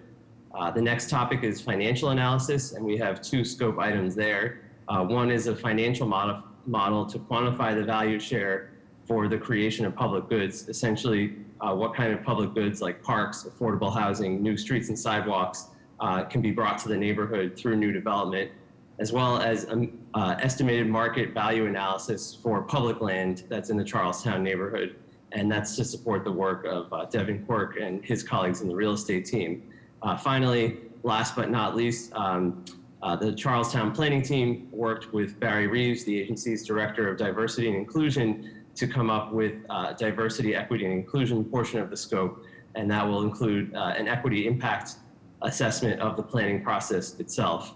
So for the final slide, I just want to talk a little bit about the timeline of where we are in the process. So in the upper left corner was the work that we were doing back in late 2019 to understand the neighborhood. A lot of this involved going to meetings of other neighborhood groups and listening to what was happening and concerns of groups like the Neighborhood Council, Charlestown Mothers, a whole list of other groups that we attended their meetings and listened to them. We also had informal events like Chat with a Planner at the Charlestown Library. That informed our scope and did things, for example, like adjusting the geographic scope from just the Rutherford and Sullivan corridor to the whole neighborhood itself. Then starting in January 2020, we had one in-person public meeting before the pandemic began, but that was when the process began in earnest with visioning goals and guiding principles. And then, as you'll see in the star that's indicated between the blue box and the green box, we're now at the point where we are ready to onboard a consultant team to help us with a deeper dive into the priorities and those scope areas that I talked about earlier, which will ultimately lead to a planning document with recommendations and development guidelines. And then the final squares on the bottom right will be the implementation, which is after the consultants are done, we will write new zoning to effectuate these changes in the built environment, and then also coordinate with other public agencies on plan goals implementation. So before you is a request to advertise an RFP for consultants to assist us with this process. And thank you for your time, and I look forward to answering any questions along with Megan. Okay, thank you, Ted. Do we have any questions or comments from the board? Okay, I just want to say super excited for this, and thank you so much for sketching out the planning process and here and kind of like letting us know where we are in this process, and again, just giving transparency and visibility of how this all works. I think with that, motion is in order. So moved. Second. A roll call for a vote. Mr. Monahan? Aye. Dr. Landsmark? Aye. Mr. Miller? Aye. And the chair votes aye. Motion passes. Thank you, Ted. Thank you. Okay, item number 8. Request authorization to amend the consultant service contract with Ask Plus DB, doing business as Ask Design / Build Incorporated, to extend the contract term and to amend the memorandum of agreement with MassDOT or its agent and the Greenway Conservancy for the Central Artery Tunnel Project, Parcel 2, Park Design and Construction Process, changing the contribution schedule in an amount not to exceed $51,000. Kenna. Thank you, Madam Chair, and also hello to the members of the board and Secretary Polhemus. I want to make a quick correction. So we realized on the agenda that value of $51,000 is incorrect, but the memo is correct. So in the memo, we're looking for an amount of $46,000. So if you please go to the next slide, I can give a little bit of a project overview. I know we've been here a few times, so I thought it would be more useful to see the design at this point and brief you all on where that is. So if you're familiar with the site, this will be the northern terminus to the Greenway, the Greenway network. And so this project was done in partnership with MassDOT, who is the underlying landowner. We have funded the project through different mitigation funds, and we've also managed the design project. And the Greenway Conservancy will be the ultimate operator of the park and is the lessee for the land. And so the site plan you're seeing here is the result of the ASK. So you mentioned them in the quick summary, but ASK Plus has been our landscape architect for the project. We've completed an 8-month design process with them that included 4 community design meetings discussing this design, and the site plan you're seeing here is the culmination of that. So as of last spring, we had completed that design and wanted to bid the project at that point, but due to the pandemic, we thought it was better to delay that with the construction moratorium at the time. And so we chose to bid the project in the fall. The bidding is being completed through the Greenway Conservancy, not through the BPDA. And we're looking to have this park constructed over this construction period with ultimate construction in fall 2021. So the design you're seeing in front of you really reflects what we had heard from the community in general. There was an ask for this to be a little bit of an oasis within what you can see is a very constrained site with a lot of road kind of traffic moving around it. And so we thought about how can we best buffer the public from that while still providing clear sight lines for safety purposes. So you can see, for example, there's a steep wall to the north that provides kind of a seating wall configuration. It includes original Big Dig granite that MassDOT has donated and is being moved onto the site. And then there was a big ask to really think about how do we maximize the amount of green space on the project. And so you can see that has kind of come through as a proposed meadow with a boardwalk moving through it.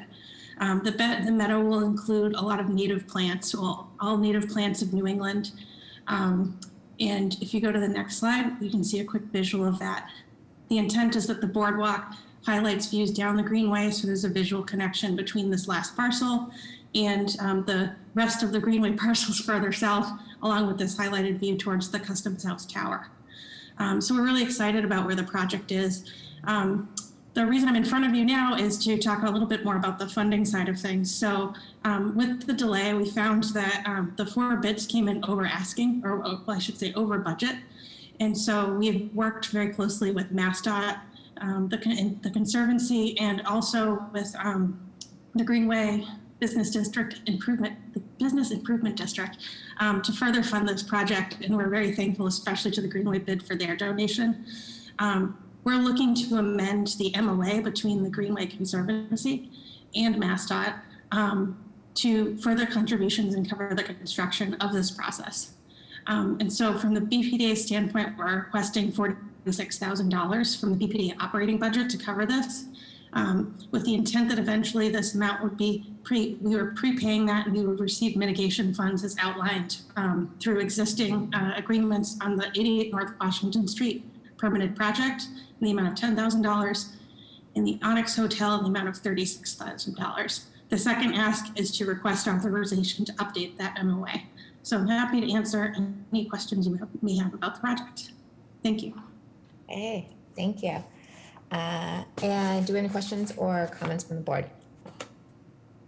I have a quick question, Madam Chair, just for my own clarification, I guess. So the state owns the land. City of Boston is going to pay with some other help from other people to develop it. And at the end of the day, the Greenway people are just going to manage it. Is that? Yes. That's how it goes. Yes. So with all of the Greenway parcels, there's a process laid out through the Central Artery Tunnel process that says it has to be a tripartite system between the BPDA and MassDOT with the community partners. And so the community, we interpret that as a robust community process, but also in this case, a partnership with the Greenway Conservancy so that they have the expertise to ultimately operate the park. Also, when that process was laid out, the Conservancy didn't exist. And so that responsibility has moved to the Greenway Conservancy on all of the other parcels. Got it. Thank you. Yep. Okay, any additional questions or comments? Makes sense. Looks so exciting. I used to live like right around the corner from that, and like this is gonna be so great. So I think money investments well spent, in my opinion. Motion is in order. So moved. Second. Roll call for a vote. Mr. Monahan? Aye. Dr. Landsmark? Aye. Mr. Miller? Aye. And the chair votes aye. Motion passes. Thank you so much. Item number 9, request authorization to execute a memorandum of agreement with A Better City Incorporated for a neighborhood connector route plan for Alston Brighton for the disbursement of $75,000. Ted. Good afternoon, Madam Chair and members of the board. As you may recall, the Alston Brighton Mobility Plan was approved by the board in May, and among its recommendations is the establishment of a neighborhood transit connector service, a type of shuttle service intended to fill in gaps in existing transit service and coordinate and consolidate existing shuttle services. In an effort to move forward with implementing recommendations to the AB Mobility Plan expeditiously, this evening, staff is recommending that the board authorize the director to execute an MOA, a memorandum of agreement with a Better City, to fund a neighborhood connector route plan for Alston Brighton. This plan would be developed by the Alston Brighton Transportation Management Association, or ABTMA, a project of a Better City. The ABTMA is a private nonprofit organization of employers, institutions, and building owners working together to provide commuting programs, incentives, and advocacy for its members to help employees and residents commute more sustainably. The scope of work for the Neighborhood Transit Connector Plan is to evaluate all current transit options and analyze gaps in service based on current and future development pipeline. This plan will propose the nature, scope, routes, and frequency of such a service. The plan will also include an analysis of alternative routes, ridership, phasing, scheduling, vehicle types, fleet size, driver staffing, and infrastructure such as stop accommodations, routing, and fare structure for each phase. It will cost $75,000. While the purpose of such transit service is partly to mitigate the impacts of new development, as emphasized in the AB Mobility Plan, it's also an important goal that the neighborhood transit connector be accessible and available to local community members.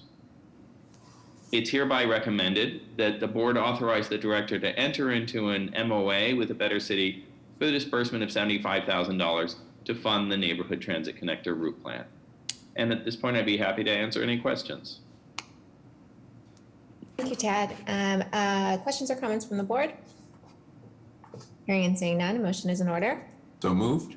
Second. Roll call for a vote. Mr. Monahan. Aye. Dr. Landsmark. Aye. Mr. Miller. Aye. And the chair votes aye. Motion passes. Thank you. All right, item number 10, request authorization to enter into lease agreements with approved applicants for the temporary use of a vacant land located at a portion of 1, 2, and 4 Palmer Street, 2180 through 2190 Washington Street, and 2148 Washington Street for arts and culture and economic events on the Blair lot for the summer and fall of 2021. Lauren. Thank you, Madam Chair. The Blair lot in Nubian Square was designated as a development parcel to Nubian Ascend Partners, LLC, in December 2020 after an extensive community process as one of 9 publicly owned vacant developable properties in the Nubian Square area of Roxbury that comprise planned Nubian Square. Throughout the due diligence process, the BPDA and Nubian Ascend's partners have determined that the community activation programming should be maintained on the Blair lot.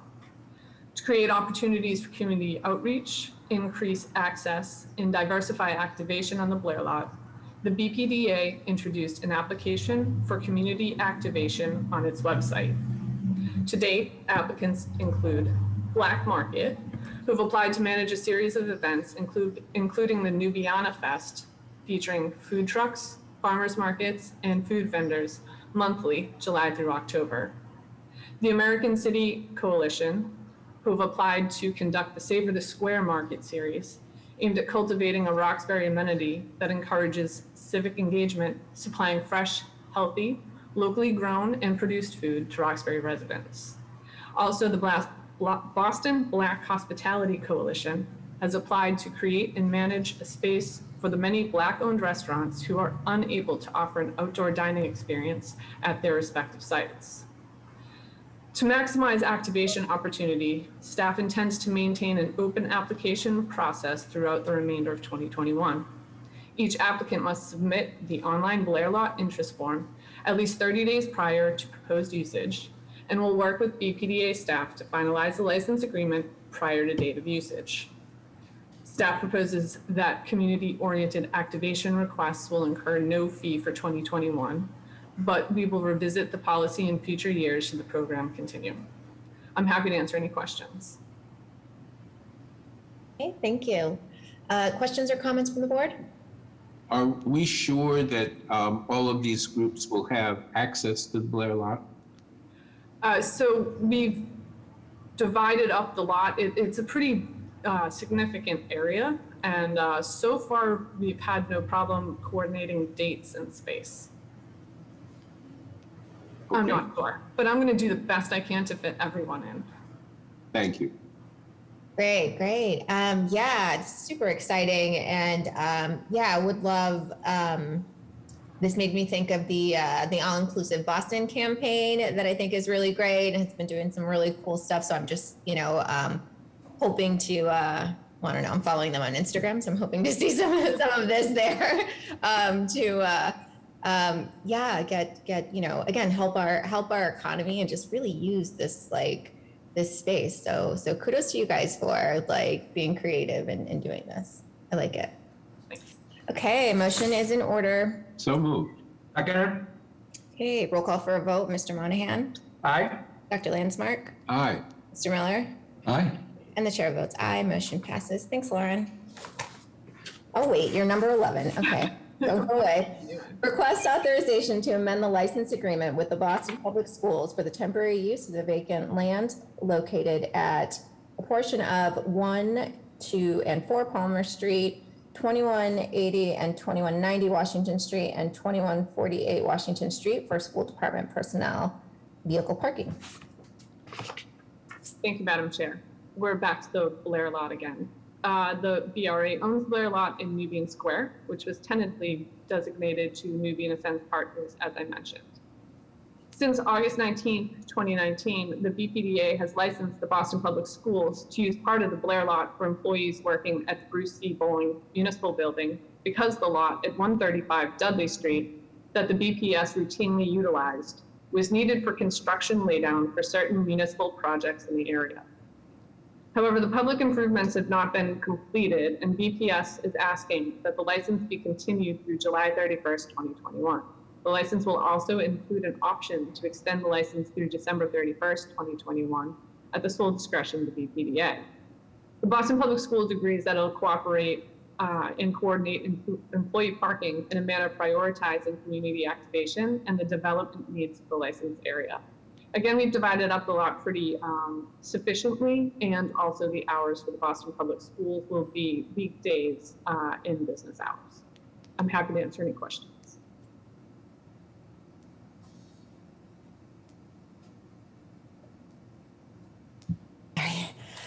Great. Any questions or comments from the board? Hearing and seeing none, a motion is in order. So moved. Second. Roll call for a vote. Mr. Monahan? Aye. Dr. Landsmark? Aye. Mr. Miller? Aye. And the chair votes aye. Motion passes. Thank you, Lauren. Thank you. Okay, item number 12, request further authorization to enter into a rent deferment agreement with tenants severely impacted by COVID-19. Dennis. Thank you, Madam Chair. This is the same presentation from the EDIC board meeting, which I'm happy to repeat for the public record if you would like. I do not believe that is necessary. Any questions or comments from the board? Hearing and seeing none, a motion is in order. So moved. Second. Roll call for a vote. Mr. Monahan? Aye. Dr. Landsmark? Aye. Mr. Miller? Aye. And the chair votes aye. Motion passes. Thanks, Dennis. Thank you. Okay, item number 13, request authorization to execute a memorandum of agreement with the City of Boston's Office of Economic Development for the disbursement of $20,000 for the BPDA Research Department's efforts to build and maintain a citywide business database. Christina. Thank you, Madam Chairman.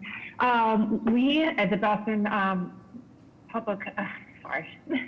the BPDA Research Division have been working on building a business database of all businesses in Boston, tracking their industries, and their size, their employment, their location in the different neighborhoods of Boston, and also tracking business closures as well as new openings, particularly in the wake of the pandemic and the eventual recovery. This has been of interest to the agency as well as to the Office of Economic Development, and we have received an offer for some investment of funds from the Office of Economic Development of $20,000 to support this work, the purchase of commercial data sets and some of the data processing costs. So this is a recommendation to allow us to enter into a memorandum of agreement with OED for this transfer of funds. Okay, thank you, Christina. Do we have any questions or comments from the board? Will this data set give us some sense of the economic disparities that exist across businesses, or data that will help us to better understand what the capacities of some of the small businesses are, particularly as they may relate to those businesses being able to access the procurement processes that the city may have? It could. We'll be able to look at the different businesses, where they are in the city, their size, their industry, and also look at sort of businesses that have either temporarily closed, permanently closed, ones that are newly opening. And also in some cases, we'll be able to track sort of contact information of ownership. Okay, but it doesn't sound as though it's going to go into greater depth to give us a sense of the capabilities of those businesses necessarily. And if it doesn't, is there likely to be a way of sampling from this database in order to be able to get to that kind of data that supports entrepreneurship and the engagement in particular of underrepresented businesses in the cities or in private procurement? I think this would be a first step or a component towards that in terms of being able to support efforts in equitable procurement. I think there's work to be done. This is a first step to even answer questions about the number of businesses there are in the first place. But I take your point that there's a lot more information that we would like to know and develop in our capacity. So I think this is something that we're beginning to work on. Well, I would then ask that you take a look from the outset at the prospect of developing some subsets so that we could finally be able to get beyond having both public and private procurement sources continuing to say that they can't find the caterers or the cleaning companies or the other kinds of small businesses that are based within the city, many of which may be owned by disadvantaged minorities or women, in a way that would then enable both the public and the private sector to know more effectively than we do now what the real capabilities are that are available across the city. Yes, I think that would be important work and things that we can work on developing and working with Selena's office and others as well. Thank you.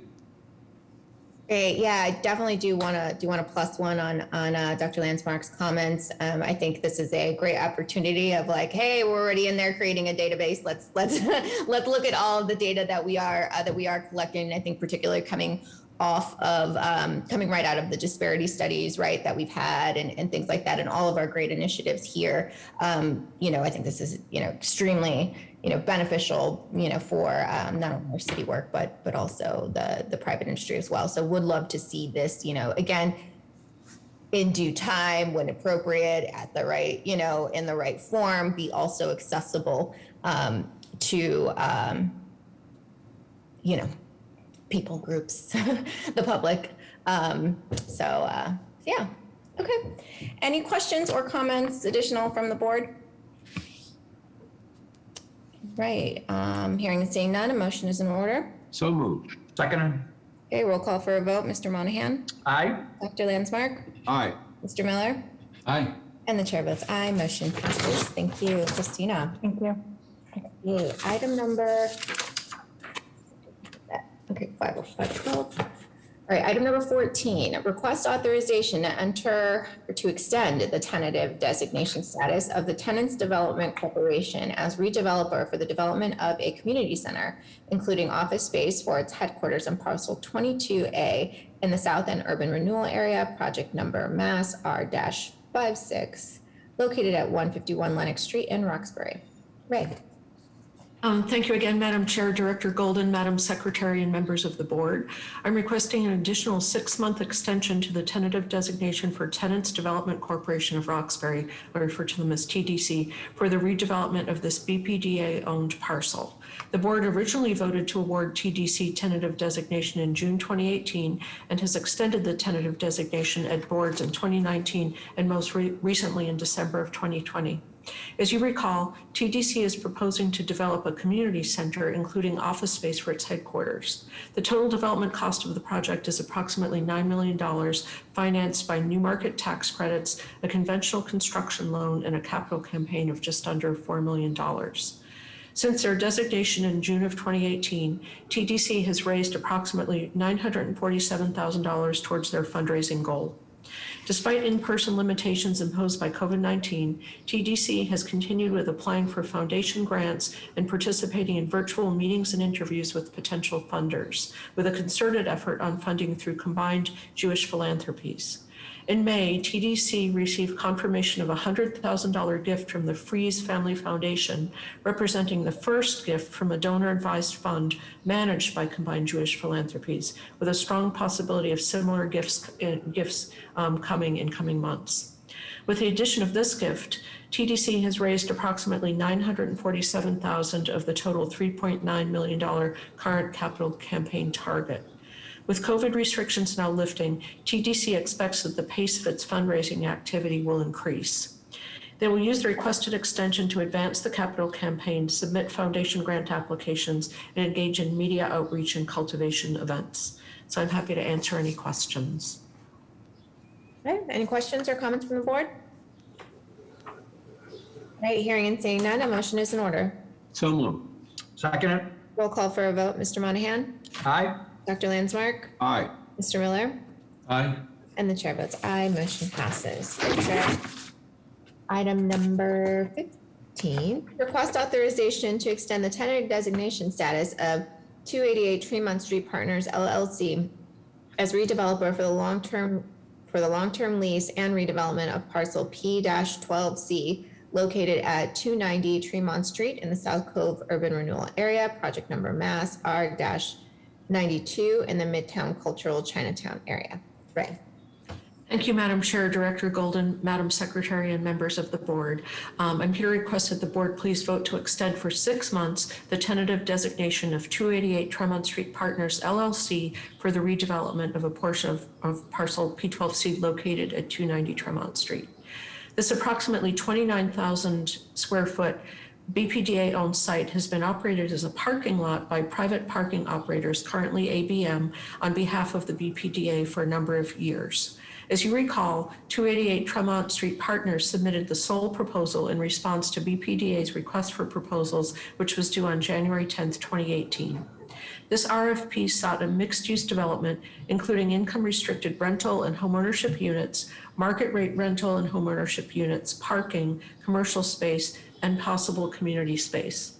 288 Tremont Street Partners LLC is a collaborative entity consisting of the Asian Community Development Corporation, Corcoran Jennison Companies, Inc., that's the owner of the DoubleTree Hotel to the south of the site, Millennium Boston, and Tufts Shared Services, Inc., and they're the owners of the parking garage located to the north of the site.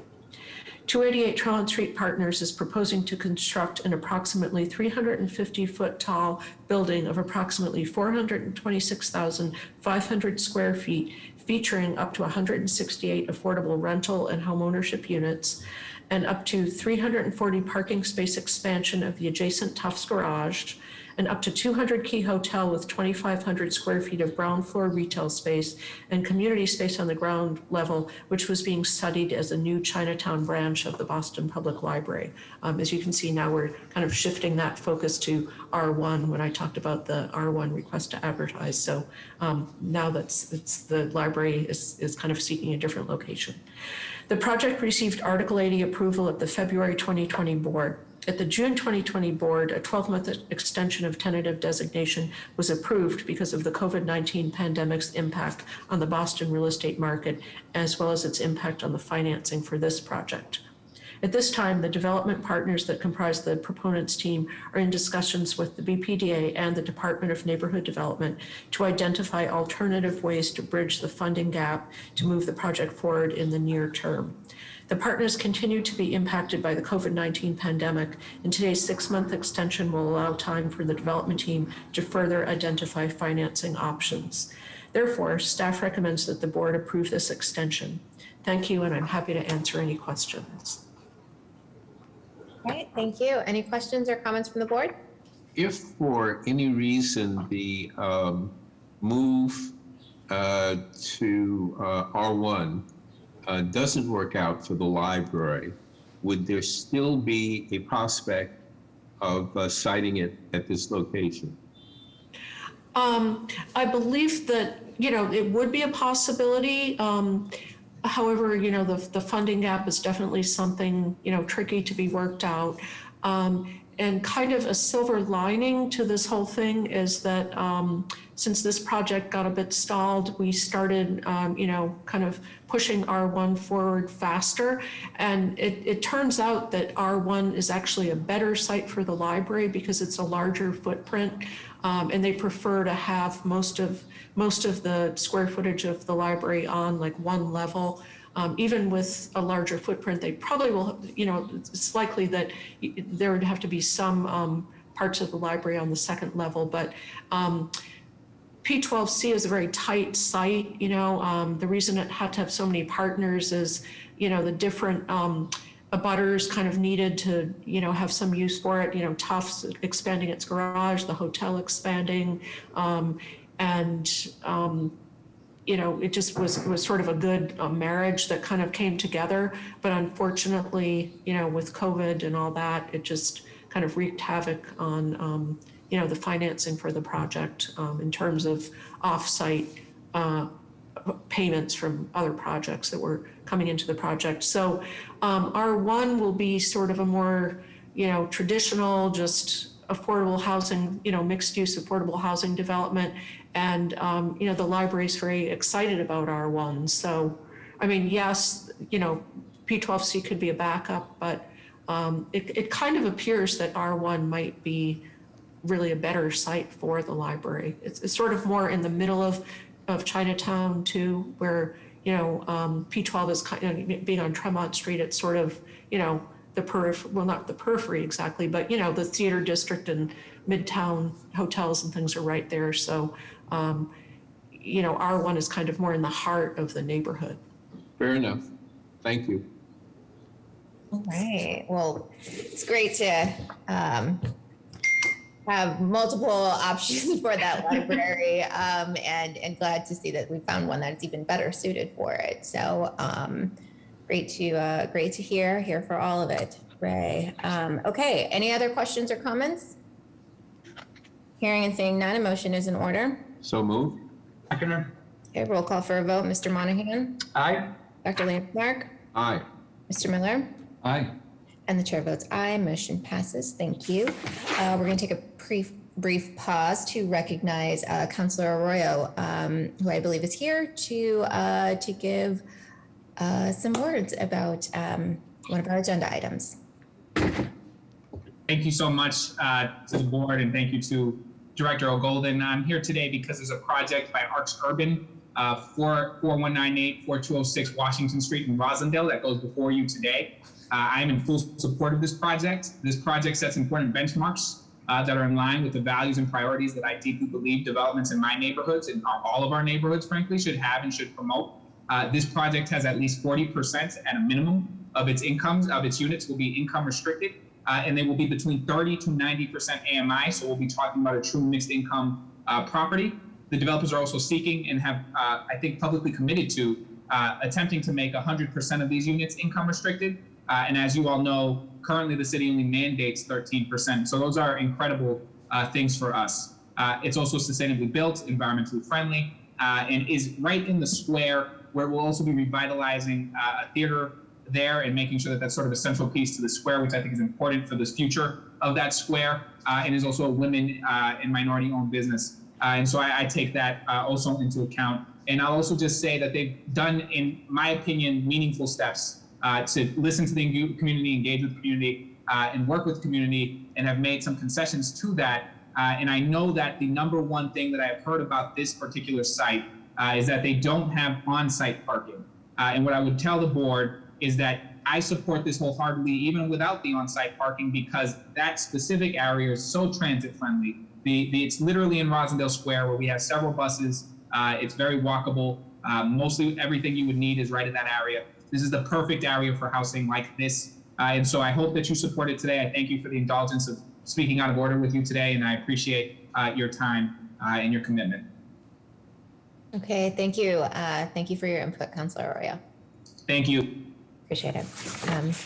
Okay, so let's make our way toward those agenda items. Let's try and squeeze one more in before the public hearing. So item number 17, request. Sorry, go ahead. Yeah, I think we missed. Did I skip something? 16, Yeah, 16. Yeah, it's quick too. Okay, cool. So item number 16, thank you. Request authorization to extend the final designation status of Catalyst Ventures Solidarity Enterprises LLC as the redeveloper of parcel L43B in the Washington Park Urban Renewal Area, project number Mass R-24, located at 41 Regent Street. Okay, thank you again, Madam Chair, Madam Secretary, Director Golden, and members of the board. I'm here to request an extension to final designation status for Catalyst Ventures Solidarity Enterprises LLC, a 100% Black-owned development entity consisting of a joint venture partnership between Daryl Settles and Greg Janey. As a reminder to the board, this developer was selected through a competitive request for proposals process in 2017. The redeveloper is proposing to combine 41 Regent Street, a 3,224 square foot BPDA owned parcel, with the adjacent 5,703 square foot parcel at 64 Alpine Street, which is owned by Mr. Settles, to build 14 home ownership units, including 2 income restricted IDP units. The combined parcels create a site size of approximately 8,927 square feet. The building permit was issued November 13th, 2020.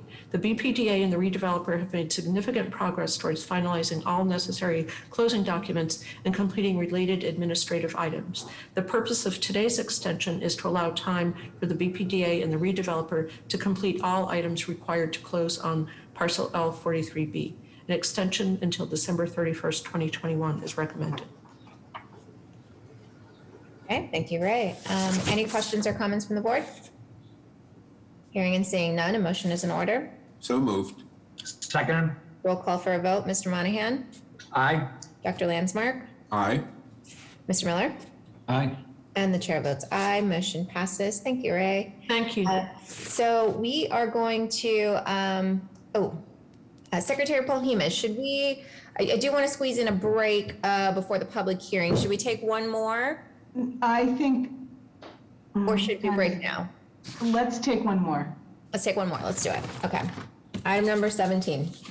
Request authorization to issue a scoping determination waiving further review pursuant to Article 80, Section 80B-5.3D, large project review of the Boston zoning code for the construction of a mixed-use building consisting of general office and product development or prototype manufacturing uses space, excluding basic laboratory use, 2,900 square feet of ground floor restaurant and retail space and 25 below grade parking spaces located at 80 through 110 West Broadway, and to take all related actions. Stephen. Good afternoon, and thank you, Madam Chair, members of the board, Madam Secretary, and Director Golden. My name is Stephen Harvey, and I'm a project manager at the BPDA, and I want to thank you for your time today. The project I bring before you today is 80 West Broadway, located in South Boston. On July 20th, 2020, the BPDA received a letter of intent from 80 West Broadway, LLC, the proponent proposing an Article 80B large project at 80 to 110 West Broadway. On October 15, 2020, the BPDA received an extended project notification form from the proponent expanding on the details of the proposed project. The project site is made up of 12 adjacent parcels totaling 21,770 square feet of land at the northeasterly corner of the intersection of West Broadway and A Street. The project site currently contains a 6,700 square foot, 4-story mixed-use brick building occupied at its ground level by Amrine's Restaurant, a well-known and popular establishment in the neighborhood. Adjacent to the 4-story brick building is a 1-story addition and a surface parking lot for 44 vehicles that services the restaurant. The proponent proposes to preserve the street-facing facade of the existing 4-story brick building, converting the ground floor into 2,900 square feet cafe or small bar restaurant space, while demolishing the 1-story addition, constructing a new 5-story, 87,000 square feet mixed-use building with 25 below-grade parking spaces. The proponent is providing a long list of mitigation and community benefits. This ranges from an $87,000 contribution to BTD to funding of a bike share station. The proponent has also made room on site for incubator community space, and public open space that together adds up to 1,500 square feet of site space. Again, both spaces will be open to the public and will allow for a wide range of uses from the community. Regarding public engagement, the project has had 4 virtual IAG meetings and 2 virtual public meetings. The most recent virtual IAG meeting was held on June 3rd, and the last public meeting was held on March 31st. All meetings were well attended, and the virtual public meeting were advertised in the local South Boston paper. With all that said, I'd like to pass it over to the 80 West Broadway development team, today made up of John Madison, the proponent, BK Broling, the senior principal at Stantec, and Aaron Hodge, the senior associate at Stantec. The most recent, they will run through the project presentation and will answer any questions put forward. And again, thank you for your time and thanks for fitting us in. Hi everyone, Madam Chair, Director Golden, Stephen, for a great job during this whole process and jumping into it in the middle of it. And especially the IAG members who went through multiple meetings and really kind of, we feel at the end of the day, we have a great project and kind of seconding down on what Councilor Flynn and Flaherty said. We feel this project has gone through multiple iterations and we're very happy with where we are. Kind of transforming this 44-car parking lot into a kind of a new 5-story office R&D building with retail, open space, community space, and more importantly, retaining the Amrine's facade and also the historical aspect of Amrine's with the new retail that will be put in its place with a lot of the historical features that are inside the Amrine's bar right now. At this point, I'd like to pass it off to BK or Aaron over at Stantec to kind of run through the project, and then we'll open it up for questions. Thanks, John. Aaron, are you able to share your screen? I think this is a pre-setup. Yeah. So we'll just advance. BK, just say when you say next slide and they'll move it. Please. I'm BK Boley, Senior Principal at Stantec Architecture, and this is Aaron Hodges, Senior Associate Principal and the Design Team Leader. Stephen, do you want to do these slides? Next slide, go ahead. Okay, so this is the site location on West Broadway. It's a fairly prominent location right at the corner of A Street. If you go to the next slide, You can see looking from left to right, the site is in orange and it's on the left-hand image there. And as you can see, it is right near the Broadway T station. In the bottom or the middle right slide, the middle slide, you can see at the base there are 3 existing curb cuts and a fairly large parking area that then steps against the 1-story Amrines building and then the 4-story Amrines building. The top slide in the middle shows you how narrow the sidewalks are along A Street. We're intending to widen those sidewalks by about 18 inches to separate the pedestrian crossings, because right now they have a joint curb cut at the corner. So we're producing new separate curb cuts. We're shortening the length along West Broadway. And then for the Amrines building itself, we are lowering the ground floor so that it's finally accessible. So we're going to reuse the original corner entrance for the Amrines building. On the right-hand image, you can see that building. We're going to be repairing the brick, replacing the windows, repairing the copper, and we're going to be replacing the sign that is at that corner, that iconic sign that blew down sometime last year during a storm. We also hope to lower the window sills slightly to what they were originally because they were blocked up with brick about 40 years ago. So that will give a better kind of feel for the Amrines restaurant, which is going to be running along the A Street side of the building. Next. So we are retaining the facade of the building in addition to repairing all of the building kind of features around the edges of the building. So you can see in the middle, this is the same thing that was done at the bowling building at Dudley Square, now Nubian Square. It's going to cost quite a bit of money, but we think this is the best way to kind of preserve this moving forward. Aaron is going to walk you through the elevations, the sections, and then the plans of the building. Next. Thank you, BK. Hi, everyone. Erin Hodges, Stantec. This is the elevation facing West Broadway, and Amrines is on the bottom left corner.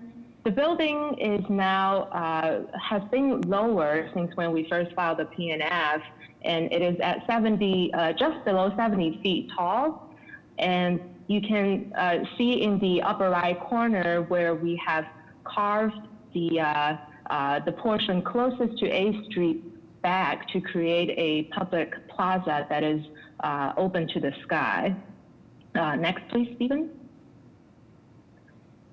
So on the left side are 2 sections through the Amrines building facade, and we just want to show you after working with the IAG and the BPDA design staff, we have stepped the building above the cornice line at Amrines back significantly at 14'6" on the Broadway elevation and 5 foot on the A Street and the back alley elevation. So with that, what we are hoping to achieve is to allow the existing building to appear very significant by itself. Next, please. And this is a ground floor plan of the building. At the curb site, we reduced the existing 3 curb cuts down to just the 1 on the right end of West Broadway, where the below-grade parking entrance will be located. On A Street, as BK mentioned, we are increasing the width of the sidewalk by 18 inches to allow safer pedestrian passage. In addition, we're also bumping out the corner of A Street and Broadway to expand an area for the improved safety for the pedestrian crossing, as well as a additional 6-foot zone for blue bike racks. So what you're seeing here in green is the public plaza that we are creating. And the public plaza is primarily open to the sky, and it's flanked by active uses, including the Amrines, the new Amrines bar/restaurant, the community space, showroom, meeting room that is 800 square feet, the lobby entrance, and the public plaza itself. Just to point out, it is 700 square feet, and the Amrines bar is at 2,500 square feet. Next, please.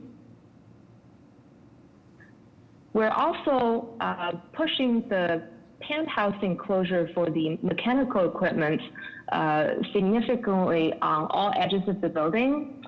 So that is around 22 feet along West Broadway and 80 feet even on 8th Street. So the purpose of that is to eliminate the visibility of this penthouse from pedestrian eye level. Next. John, do you want to jump in on this one? Yeah. Oh, sorry. Yes, sorry about that. I couldn't get my video going. Yeah, so I think one of the big discussions during the whole IAG process and public hearing was kind of what is office, what's R&D, is R&D lab, is there, kind of chemical quote lab going on in here. And what we put together was kind of this diagram of companies that are in the Marine Industrial Park, over in Southie, over in Four Point Channel, but these are, quote, R&D type labs. Autodesk is a very, a great example of an office tenant that also needs R&D space. That's over in the Marine Industrial Park. OpsCore was a tenant of mine over in the Boston Wharf portfolio, which was an office tenant that also created helmets for the military. So these are kind of tenants that we're looking for, and the goal here is these tenants would have, kind of the second wave. So OpsCore, when they were in the Boston Wharf portfolio, were kind of in kind of B space, but now they've grown and they've moved into an A type of location. So that's our goal here with this project is kind of getting these tenants that are kind of growing into the next wave of their growth and attract them into this building. I believe we have a few more 3D views to quickly run through to show you what the building looks like. So now you're standing at the corner of 8th Street and Broadway looking back at Amrise in the foreground. This portion of the building, as mentioned on the plan before, is pushed back significantly from West Broadway street line so that Amrise really becomes this prominent massing by itself and it's in a significant form. And then right next to it, you can see the pedestrian plaza now is becoming the focal point as you approach the site. Next, please. This is a detailed view of the pedestrian plaza. We've heard from the IAG that they would prefer more green and less paved area, and we will work with our landscape architect next to achieve that goal. And the glass that's flanking that space, as you can see on the screen, is the community space. Next. Here's another view looking back at the building, standing on West Broadway with Amrise in the front and the building just rising behind it in the foreground. And I believe we have one last image looking down 8th Street, looking towards the south. Amrise, you can see the red brick building with the copper detail. That's the building that we're retaining the facade with the new office R&D building rising 2 stories above that. And with that, I believe we conclude our presentation. All right, thanks so much, Erin. Great presentation. Any questions or comments from the board? I've got a couple of comments. First of all, I'm impressed with the outreach to the neighborhood and really listening to what your neighbors were looking for there and then incorporating that. So thank you for that effort. And also, the Amrise building is significant, and I know it's an older building in probably difficult shape, but saving that, it's such an important intersection. But I'd like to thank you for doing that as well. So I'm impressed with what I see here. Thank you. Thank you, Mr. Miller. Additional questions or comments? Well, I also have a comment, and that is that I'm similarly impressed with what you're doing to save the facade. I would hope that in the new uses for that space, there would be some consideration given to the fact that Amrine's was Amrine's, not just because it was an interesting building, an artifact, but because it really was a center of very lively community activity. And very special community activity. And I don't know how the new users would preserve that, but I do think that some effort should be made to preserve the character of the use of that space as well as the facade. And you know, it really is an important historical artifact. Not just because it was a corner building with a bar in it, but because it was a corner building with a bar in it that was extremely important to the community. So I would hope that some of that character might be maintained in the reuse of that space. Yes, that's our goal, is not only to have local ownership of that space, but also maintain kind of historical nature inside that currently exists, but also kind of tie it into the community space, which is next door to it, which we have, and then hopefully flows out into this open space. So the goal is that all three of these spaces together will be working together. Great. Very interesting. I'm gonna have to Google that later and learn about all of that history. It's rich. It's okay. rich, yeah, exactly. It's very rich. All right. I do want to, again, plus one on what my fellow board members have said, but also plus one on the green incorporation of that kind of like that open space area. It is a lot of building. So I think, the more that you can incorporate kind of the green, the flowers, and making that like a, feel like a community space, feel like a place where you can kind of like take a seat and enjoy. I think that really will benefit the neighborhood. Make that like kind of big building less intimidating and more inviting. So sounds like you have to do that. So I think we're in good shape here. Okay. Additional questions or comments from the board? Hearing and seeing none, a motion is in order. So moved. Second? Okay, roll call for a vote. Mr. Monahan? In favor, aye. Aye, okay, cool. Dr. Landsmark? Aye. Mr. Miller? Aye. And the chair votes aye. Motion passes. Congratulations. Good luck. Thank you. Thank you very much. Thank you. All right. Okay, so let's look at the time. It is it's 5:44. So we are going to take a brief 5-ish minute break. So let's see everybody back here at 5:50, and we'll get started with the first public hearing. Okay. All right. Thanks, everyone.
portion of this meeting. So that moves us to agenda item number 25. This is a public hearing before the Boston Redevelopment Authority, doing business as the Boston Planning and Development Agency, being held in conformance with Article 80C-5 to consider the proposed Third Amendment to the development plan for the Harrison Commons and Harrison Court within Plan Development Area Number 59 in connection with the 771 Harrison Avenue project in the South End. The proposed change would convert 51 of the existing residential rental units into condominium ownership, which would result in all 63 residential units in the project being condominiums. This hearing was duly advertised on May 28, 2021 in the Boston Herald. This is a BPDA hearing on a proposed petition by the agency. Staff members will first present their case and are subject to questioning by members of the agency. Thereafter, anyone who wishes to testify about the proposed projects will be afforded an opportunity to do so. We are taking support and opposition at the same time. If you are planning to testify, please take time now to verify that your computer microphone is active. Click the hand icon on your Zoom control panel. This will signal to the staff that you would like to speak. When your hand is raised, it will be blue. If you are calling into the meeting and would like to testify, please dial *9 to raise your hand. When I call for all testimony, staff will announce your name and allow you to talk. You must unmute your microphone. Your webcam will not be active. In an effort to accommodate all who would like to speak about this proposal, each person will be given up to 2 minutes to comment. BPDA staff will indicate when 30 seconds remain. And at that time, please conclude your remarks so that the hearing may continue and others may be heard. At the conclusion of all oral testimony, any email testimony will be read aloud. Finally, the proponents are allowed a period of 5 to 10 minutes for rebuttal if they so desire. Mr. Raul Duverge will now begin the presentation. Good afternoon, Madam Chair, Madam Secretary, members of the board. As was just noted, the item before you is an amendment to the Plan Development Area Development Plan associated with the 771 Harrison Avenue project in the South End. By way of background, the 771 Harrison Ave project falls within PDA number 59, which was originally approved by this board and the Boston Zoning Commission in 2003. The project itself obtained its original Article 80 small project review approval on November 17, 2016, and was slightly modified and approved by the board in December of 2019. As currently approved, the project consists of the renovation and conversion of the former Immaculate Conception Church and the attached Link building into a residential development with 63 residential units, including 6 IDP units and off-street parking in an adjacent garage. As currently approved, the 63 residential units in the project include both condos and rentals. Since the original approval in 2016 for the project, the proponent executed all of the necessary agreements with the BPDA and proceeded to construction, and the building is now largely complete. Fast forward to today, to 2021, in March of this year, the proponent submitted a notice of project change and a proposed amendment to the PDA, which governs the project and the site. The amendment seeks to do one main thing, and that is to convert all of the residential units in the building into condominiums. The submittal of these two documents that I just referenced triggered the submission of those documents to the BPDA triggered a 45-day public comment period, and the BPDA subsequently sponsored and held a public meeting on May 3rd to discuss the proposed changes with the community at large. At this time, I would like to turn it over to Mark Lacasse, counsel for the project proponent, to further the presentation. We'd be happy to take any questions the board may have shortly thereafter. Thank you. Thank you, Raul, and thank you, Madam Chair, members of the board.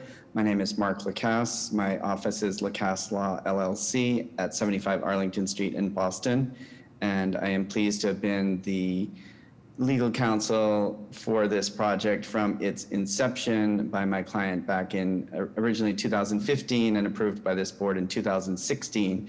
And what was envisioned to be a 2.5-year construction project became a 5-year construction project because of the complexities of converting a large church building into a residential building. And this is my 3rd church project in the South End, and they've all taken the same track of basically taking twice as long and costing much more than anticipated. But my client is very excited by the product that has resulted here, and as Raul stated, it is largely completed. And we'd just love to show you a few highlights of the building and some of the historic preservation that occurred, which my client is also very proud of. Next slide, please. Again, just to clarify the simplicity of what is being sought here. As originally conceived back in 2016, the project was advanced through the process as 63 condominiums. It later was changed to rental units due to various market forces and other issues throughout the process. The first NPC in 2020 was to make 12 of the condominium units on the upper floors for sale, and the balance of the building, 51 units, to be rental. Now the proposal is to make all 63 of the units throughout the building ownership, including significantly, we think, the 6 IDP units, which present tremendous ownership and equity opportunities for the 6 families who will be lucky enough to be selected to purchase those units. Next slide, please. The exterior restoration of the church was very important to my client and very important to the South End Landmarks District Commission, particularly the very large windows on both this side of the building, which you're seeing on East Concord Street, and on the opposite side of the building, which is on an interior facing courtyard behind the Penmark condominium and the other buildings associated with this original PDA parcel. The challenge to create interior residential spaces in a large building such as this is to bring light onto the inside. So the architect conceived of a proposal to remove the stained glass windows, but to preserve the wooden tracery, the white wood panels that you see in the window openings, set back the floor plate on the interior by about 5 feet to create outdoor balconies and to bring the light into the building. There was some challenges to that, but we think the final effect has been quite successful, and the preservation of the exterior is much to the pleasure of the South End Landmarks Commission. For example, the windows were not quite low enough to create light on the lowest floor, so we cut into the fabric of the building, lowered the windows, and extended the tracery. And if you go by there, you can't even tell which is the extended portion of the windows as enlarged. Next slide.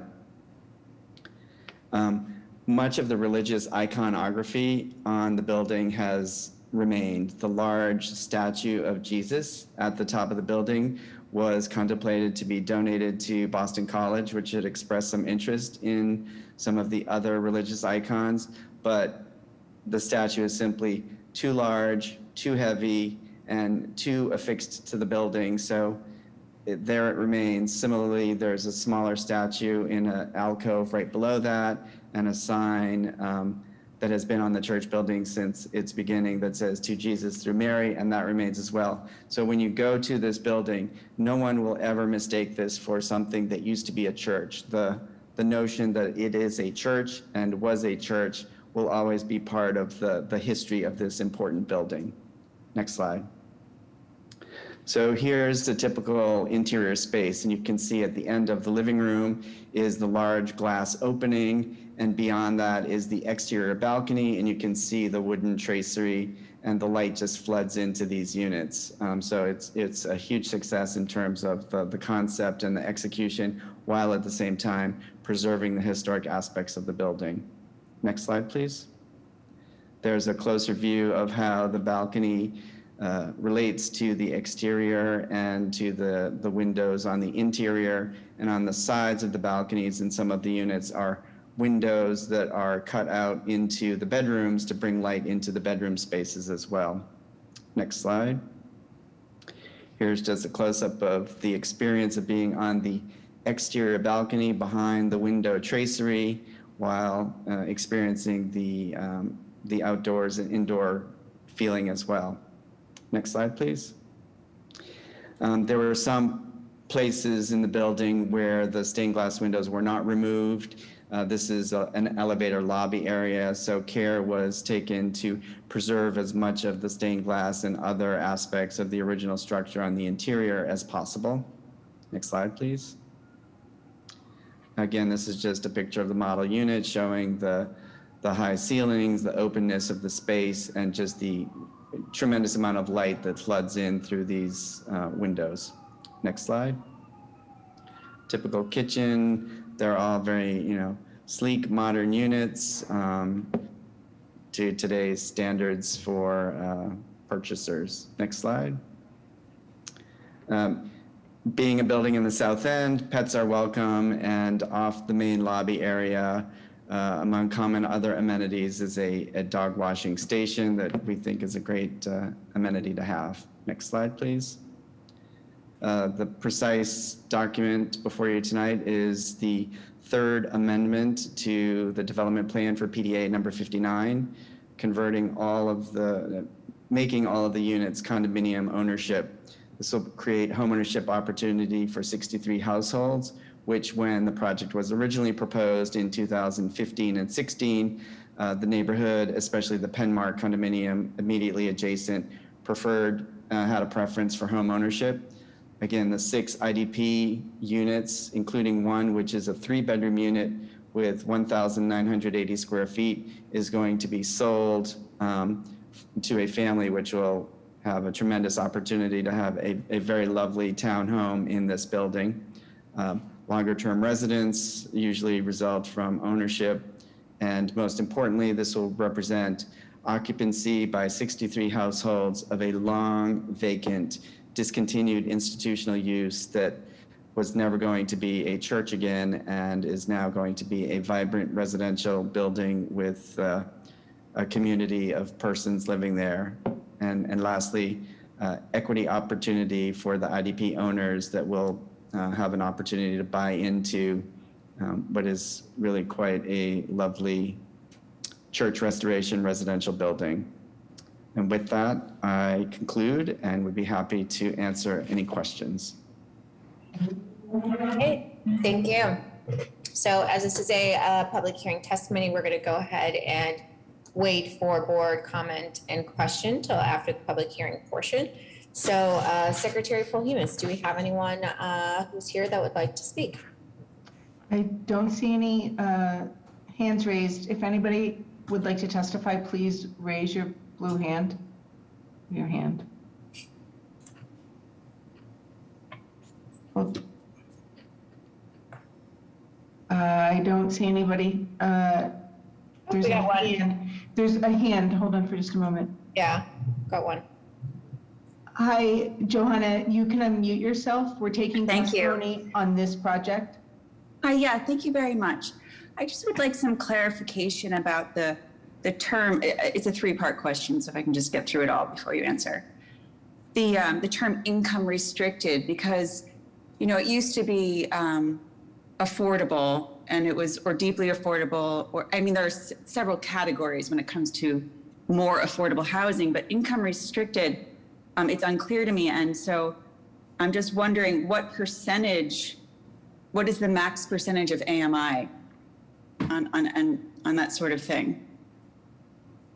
I can answer that question. Yeah, actually, if we were, Johanna, if you want to just kind of give all of your questions, and then we can allow the developer to respond. I think for the most part, I had another question, but I think if you want to answer that, and if there's still time, I'll come back. Okay. Well, yeah. Well, you have two. I know these public testimonies are kind of funky, but so you have 2 minutes to speak, in one setting. It's not like a back and forth kind of thing. So. Yeah. No. This is. I think I don't have. That's it. That's it. I just want to know what. Do I need to repeat my question or? No. Right. Clarification. Okay. Like income restricted, the IDP unit, all of that. No, stuff. It was actually the percentage of it. What's the max percentage of AMI? All the. Yeah, so my very specific question is, what is the max percentage? Yep. of AMI and a very clear definition of what income restricted means versus, let's say, deeply affordable or workforce housing. Thank you. Okay, thank you, Johanna.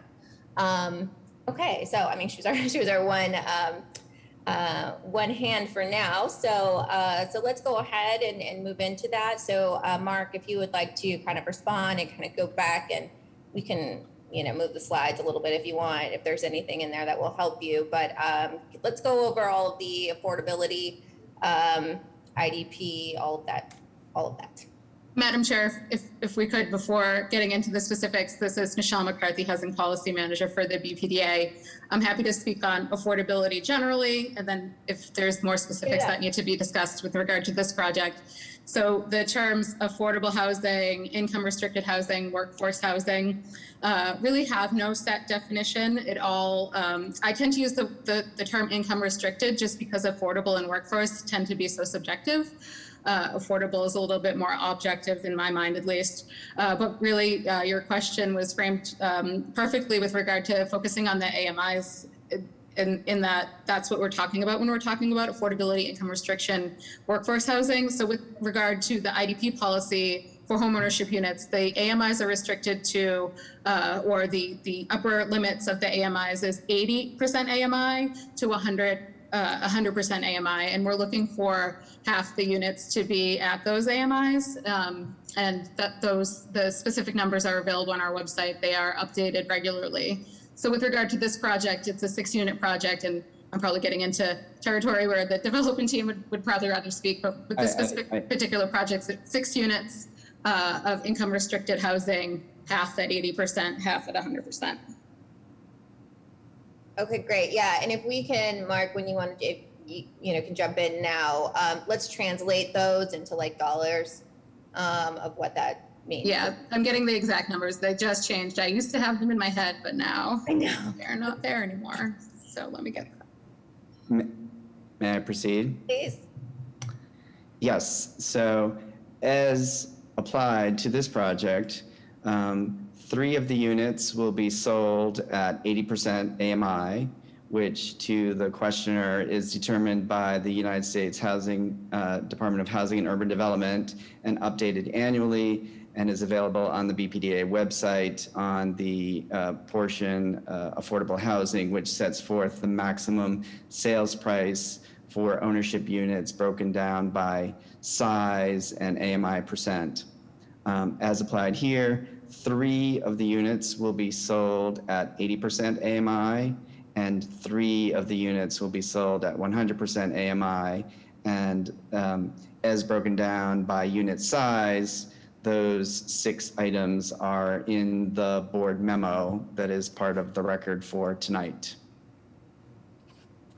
Okay, great. Yeah, if we can, again, I know it's in the memo, but let's give the numbers here. Yeah, numbers. With regard, sorry. Yeah, so what is 80% of AMI, right, for this, right, for the I have that right at my fingertips. Okay. So for example, Unit C, which is a 3-bedroom, 1,980 square foot townhouse unit, is to be sold at 100% of AMI, and the sales price will be $355,600. A 2-bedroom unit, 1,209 square feet at 100% AMI will be sold for $314,000. Another 2-bedroom unit, 1,344 square feet, to be sold at 100% AMI with a sales price of $314,000.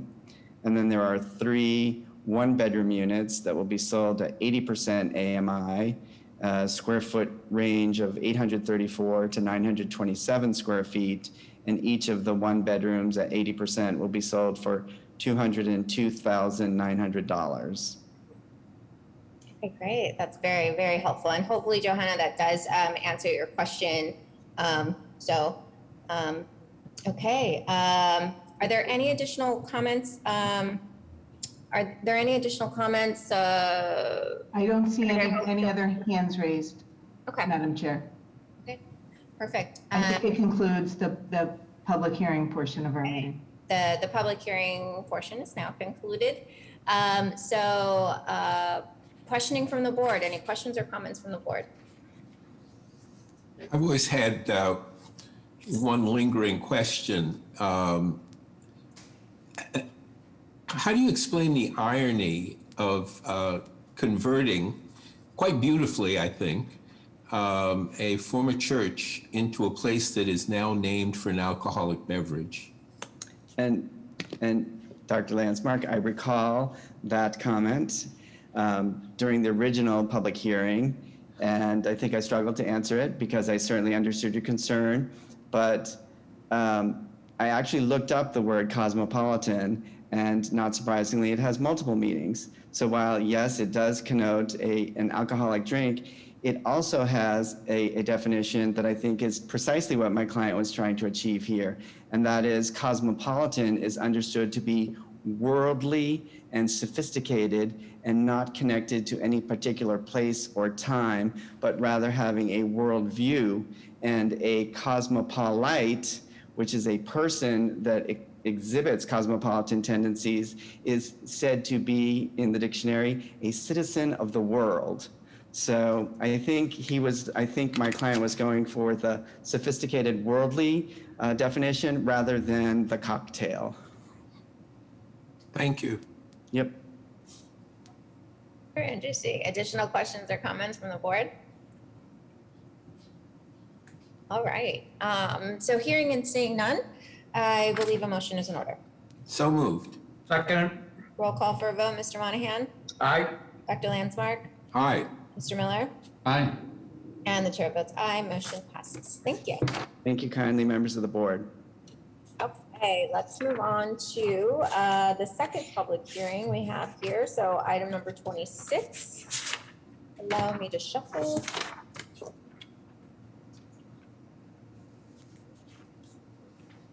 Okay, this is a public hearing before the Boston Redevelopment Authority, doing business as the Boston Planning and Development Agency, being held in conformance with Article 80D and Article 80B of the Boston Zoning Code to consider the Brigham and Women's Faulkner Hospital Institutional Master Plan and to consider the inpatient addition, East Garage addition, and replacement West Garage project as development impact projects. This hearing was duly advertised on May 26, 2021 in the Boston Herald.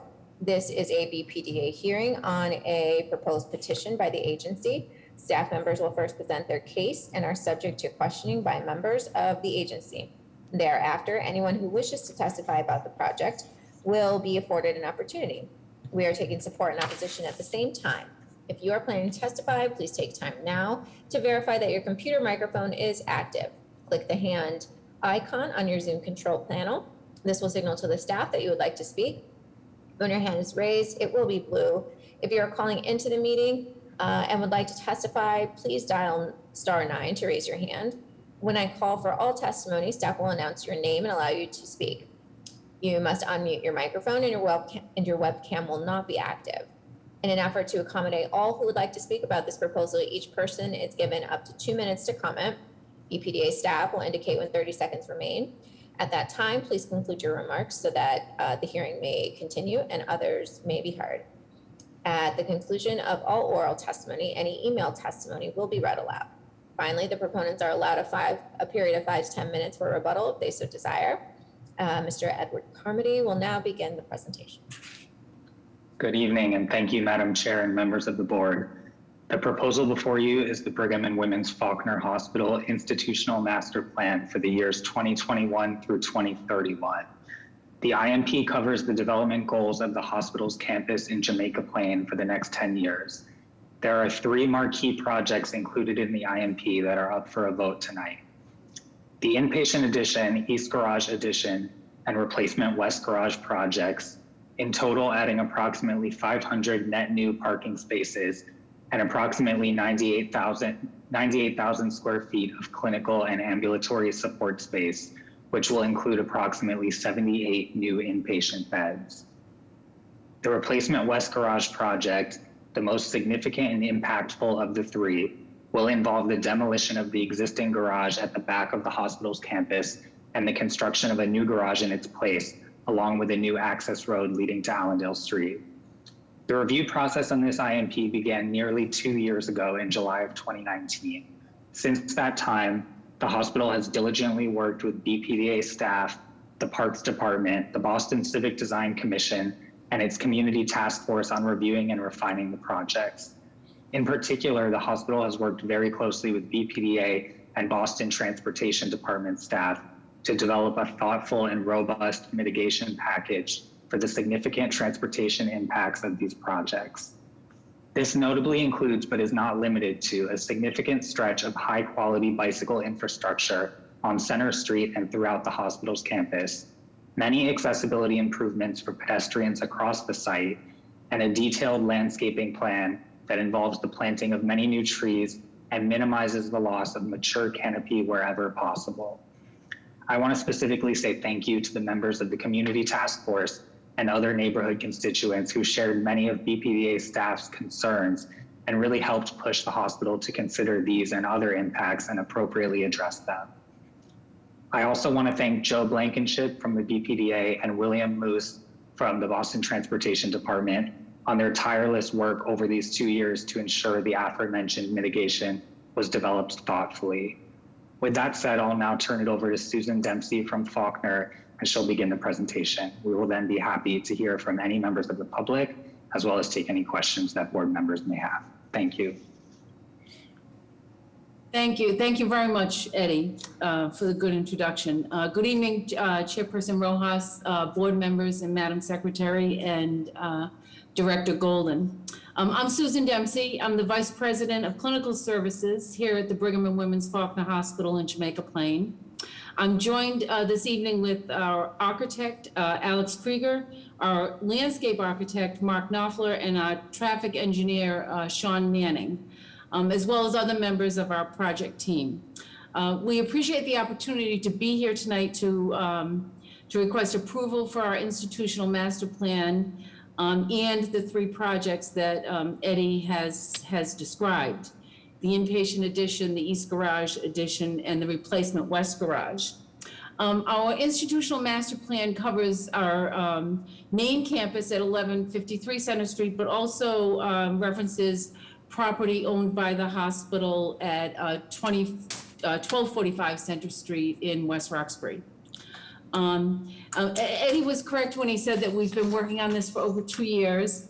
That was not our intent when we started, but as everybody knows, last year was a very difficult year for everybody, but especially the hospital was obviously didn't have the opportunity to prioritize this last year. So I do greatly appreciate the patience and all the really diligent work that Eddie has done for us, as well as members of the BPDA, our task force, and our neighbors who have really stuck with us throughout this. And I will say that I really do believe that this process has helped us create a better product. I feel like it's a product that is really respectful to the property, the environment, the neighborhood, and our patients. So I really do appreciate the efforts that and the patience everybody has shown through the process. Now, if I could, I just wanted to do a few introductory slides, and I will start here. So here, just a few comments here. Do about 12,000 inpatient discharges per year, 11,000 surgical procedures. We've grown to about 30,000 emergency department visits and 200,000 outpatient visits. And our request is for 78 new inpatient beds. So it's a busy campus. We have about 1,900 employees. 40% of our employees are Boston residents. We expect that our project will create about 250 new construction jobs, as well as 300 new permanent jobs to support the new facilities. We have worked hard on the sustainability. We have, you'll see in the pictures, a solar array that will be on top of our new garage. It's quite extensive, actually. We've planted over, it will be 100 net new trees that will have been planted on the campus. And there's a new protected bike lane out on Center Street that goes along the block of our property. And of course, our new garage also contains 49 new electric vehicle charging stations, as well as other features. So if we could go to the next slide, just an overview of the Faulkner. In terms of background, we're a community hospital. We were founded over 120 years ago in 1900. You can see the picture of the original, as they called it, hospital on the hill. It was positioned actually way back there up toward the neighborhood. When the new building was built in 1976, we call it the new building, it was 259 beds. We are down to 171 beds. We've had to give up beds over the years to be able to support growing technologies. You know, when the building opened in 1976, there weren't MRIs, there wasn't, master telemetry monitors for every patient and CTs and all of that. So we've had to reduce our beds to support that. And again, 1976 was the last time our inpatient facilities were expanded. So here's a picture of the current front door of the hospital. And our inpatient beds will be used to modernize care, to certainly expand the care that we can give to our community. Right now, we are limited.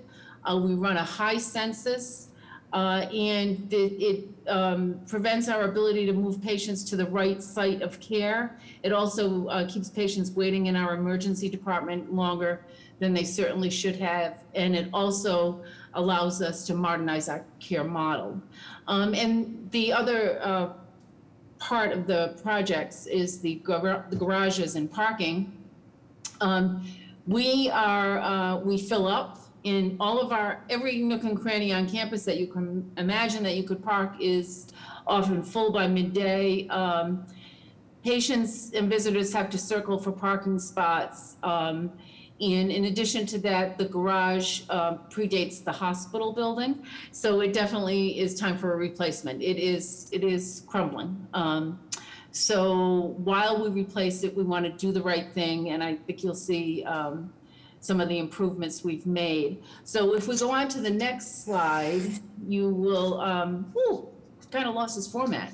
But anyway, the picture on the left is it is an addition. It is not a new building. It is an addition to the existing building, and it'll come right off the side. This is a view looking for the front, toward the front of the hospital. 78 new beds, an expanded and relocated endoscopy suite, which desperately needs to be expanded and relocated. We will expand our imaging department with a new MRI and an 8-bed extended recovery unit to support patients who require an extended stay after a procedure.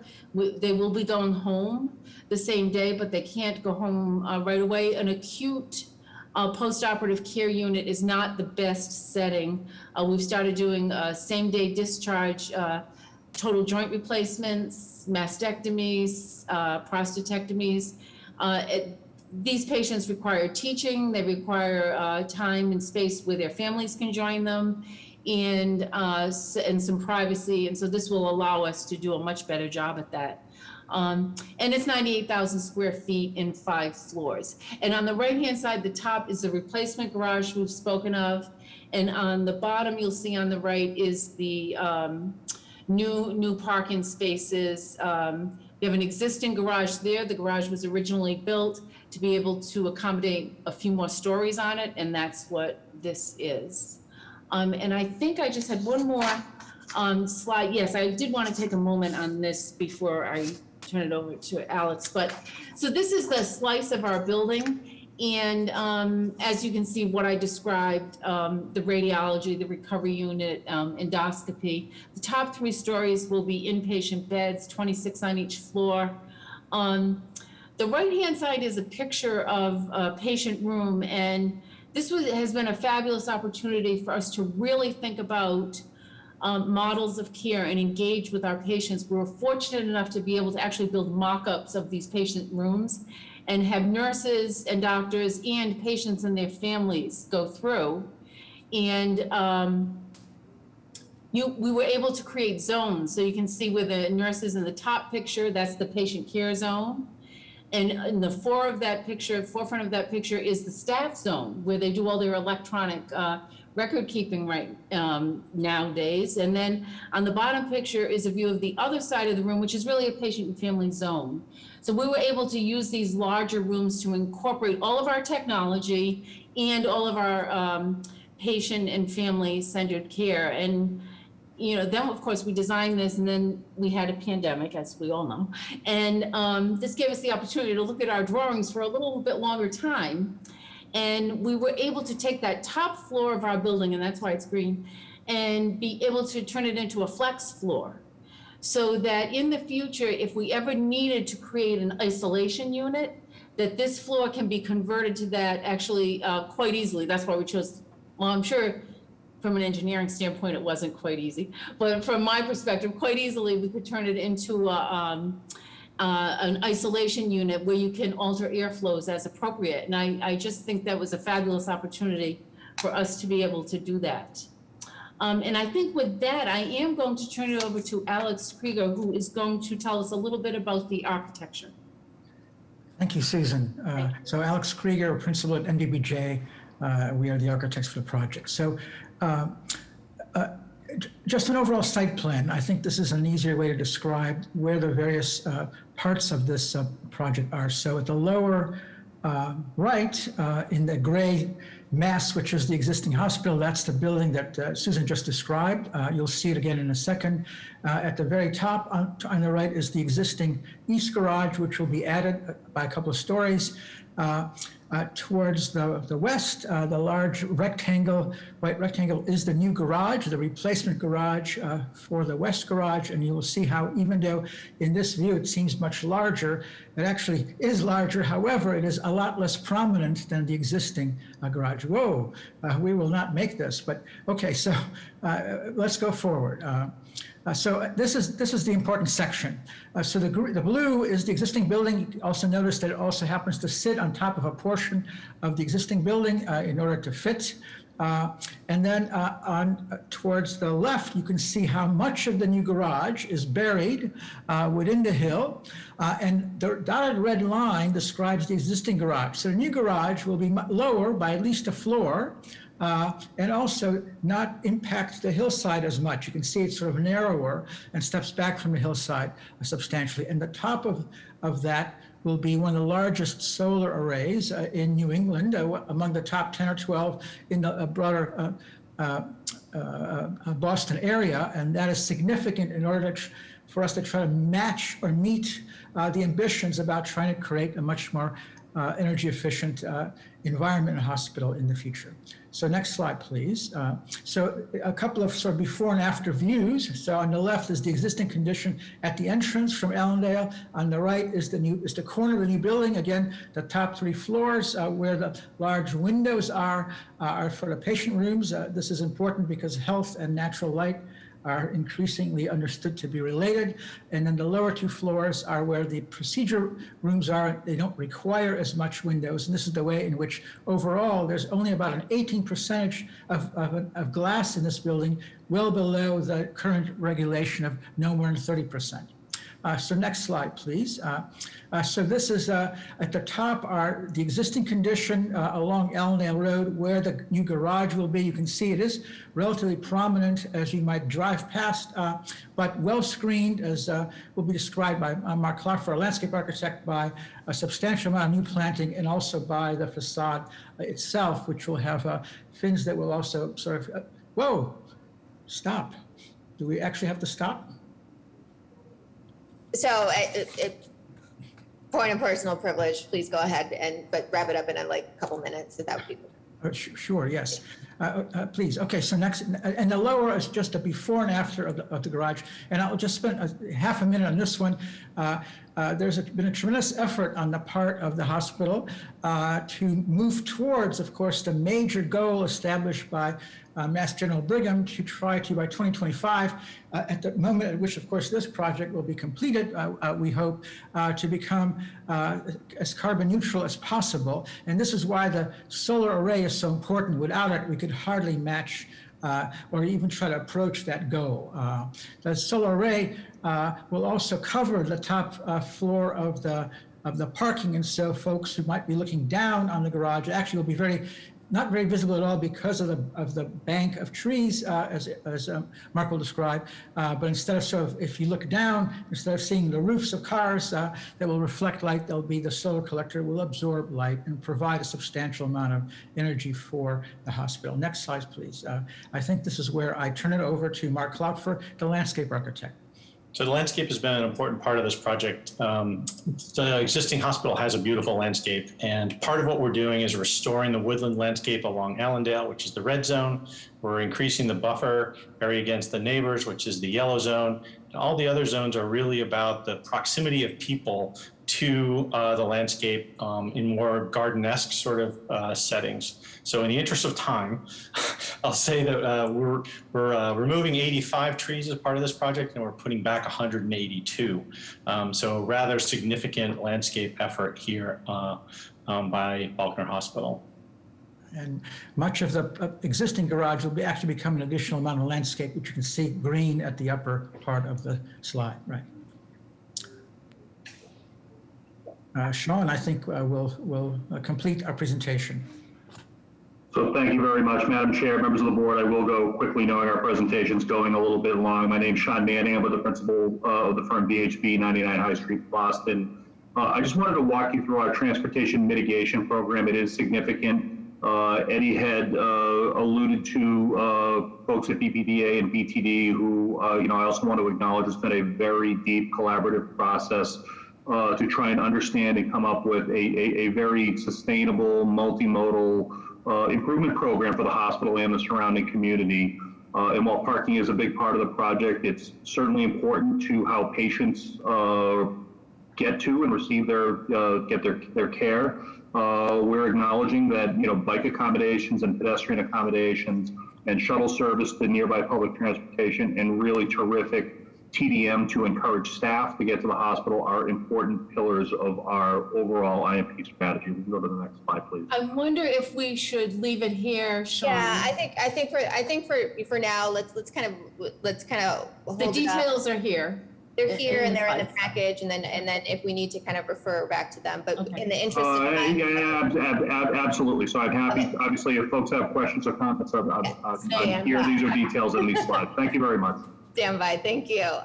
Yes, because we want to get to the public hearing portion of it. So Secretary Polkemus, do we have anyone who would like to testify? Sure. Johanna Hines has her hand up. Do you have questions about this project, Johanna? I do, thank you.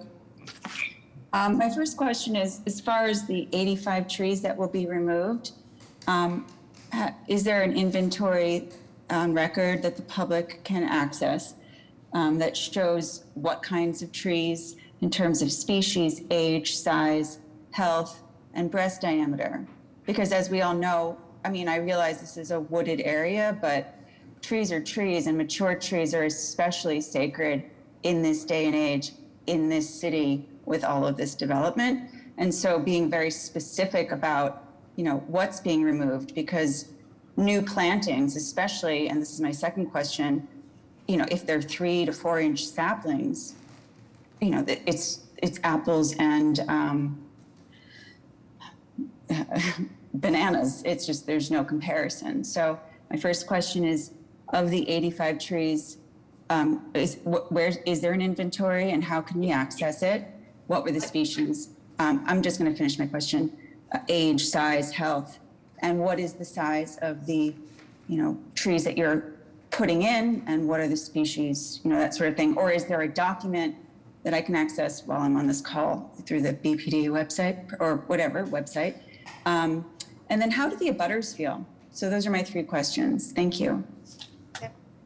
All right, thank you. This isn't a back and forth question. So what we do and how this works for the public testimony, everybody has 2 minutes to speak. You can give your I support, I oppose, get some questions if you have them, and then we will, as board members, take that into consideration in our line of questioning.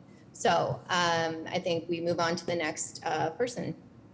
Sure. Frank O'Brien, you can unmute yourself. Yeah, hi, good evening. Chair Rojas, members of the commission. Frank O'Brien, I'm representing Allendale residents and can speak to some of the abutter issues that were just mentioned, as well as the tree issues that Ms. Hines mentioned. So we, for Allendale residents, not the residents of Springhouse, but the homeowners along Allendale are in support of both the project and of the process that was arrived at. I'll speak a few details, but preliminary want to acknowledge the work by BPDA staff as well as the board on both the Walter Street project here in Rosendale and also the Housing Stabilization Fund that was developed for Suffolk Downs. It's really the kind of thing of bringing solutions to the table that really benefits everybody. So, and that is reflected in the project that's before you for Faulkner Hospital. And we have been in good collaboration with the hospital and look forward to continuing to do that post-approval. Thank you. Thank you, Frank. Thank you, Frank. Mina Perez, go ahead and unmute yourself. Good evening, Madam Chair, members of the board. Mina Perez, representing hundreds of union carpenters that live and work throughout the city of Boston. I want to give a shout out to the BPDA and the Brigham and Women's staff for conducting a robust review process and the outreach to the community. Obviously, we are really interested in the construction jobs, but one of the impressive things that Brigham's is doing, when you listen to the numbers of how many Boston residents are obtaining permanent jobs at these times where we're putting COVID behind us and hundreds of families are in need of permanent jobs, I think this is trumps all. And with all due respect, I want to go in full support of the project. Thank you so much. Thank you, Minor. Sarah Freeman, go ahead and unmute yourself. Hi, can you hear me? Yep. Okay, great. I'll add a voice in support of the project. The hospital is a great neighbor doing very important work. I've spoken at previous meetings about the trees and I'll echo what Joanna and Frank said about concern about trees, but appreciation for the response. The one area, also appreciate the ped bike improvements greatly. The one area that has been a sore spot has been the number of new parking spaces. That 500 isn't total, that's additional to the already large number in an area that already suffers from congestion. And when residents have asked about, can't you work with the T to improve the 38 bus? It's been like asking someone to bang their head against a wall. And coincidentally, this is new info that you all may not know, so I'll offer it. Tuesday night this week, there was a meeting put on by I think it's by the MBTA about a bus network redesign public meeting. And they're actually looking for suggestions and input about where improvements are needed in the MBTA system. If someone gives me an email, I'll be happy to forward a link or provide names. The people speaking were Caroline Van Ass from MassDOT, Alyssa Zimmer from the T, and Melissa Dole. So maybe you've been speaking to the wrong people, but thank you for considering how to improve transit. Thank you. Celeste Walker, you can unmute yourself. Thank you. Celeste Walker. I live on Center Street, right down from the hospital, and I was part of the task force working with closely with the hospital and with Eddie Carmody. I would say, and I'm a member of the neighborhood association, which the hospital is a part of, that everyone is in full support of this expansion. And I appreciate the outreach that the hospital has done over the past 2 years, where they have really spoken and reached out to every local group who would be willing to hear them. I'm happy that they're planting double the number of trees that are being taken down. Triple would be great, but double is terrific. So the only concerns I think that linger, and it's not only due to the hospital, is the increasing traffic. And I remain confident that the hospital will work with the neighborhood to solve any problems that they can do to solve what we're dealing with now in the area, which they are very aware of. I'm also happy they have a robust shuttle system for employees and patients from Forest Hills Orange Line Station. So thank you to all. It's been a great experience. Thank you. Is there anybody else who would like to testify on this project? Please raise your virtual hand. Madam Chair, I don't see any hands raised. I think this concludes the public hearing portion. Okay, so this concludes the public hearing portion. Before we go into board questioning, are there any email testimonies that need to be read into the record, or are we good on that? There are 5, I believe, so I will begin to read them. The first one is from Betty Donovan, who was a member of the community task force, and she just has a question, and it reads, how is the BPDA factoring in the effect of the traffic impact from the Faulkner project together with the 2 proposed developments at 64 and 90 Allendale, which are either across or diagonal across from the hospital? So that's the first one. The second letter comes from Joseph McLean of the Italian Home for Children, and it reads as follows. Dear Director Golden and members of the board, I am writing on behalf of the McLean family of West Roxbury and Italian Home for Children to express my support for the Brigham and Women's Faulkner Hospital 2021 Institutional Master Plan and the proposed inpatient addition, the East Garage addition, and the replacement West Garage, as well as general campus improvements described in the IMP and the draft project impact report as filed by the hospital. The improvements to the hospital campus proposed by the IMP and described in DPIR, especially the addition of 78 new inpatient beds with improved clinical support and ambulatory space, will serve to strengthen the quality community-based healthcare services already provided by the hospital. The upgrades to the inpatient facilities will allow for the hospital to incorporate the latest technologies and patient care protocols, which in turn will provide an enormous benefit to the West Roxbury, Roslindale, Hyde Park, and Jamaica Plain communities. The proposed projects will also deliver improved and much needed additional parking to serve patients, staff, and visitors to the hospital's campus at 1153 Center Street. The hospital has always been a great resource for meeting the healthcare needs of residents of the surrounding communities, and the approval of the IMP and the proposed projects as described in the IMP and DPIR by the BPDA will help solidify its important role as a community healthcare provider into the future.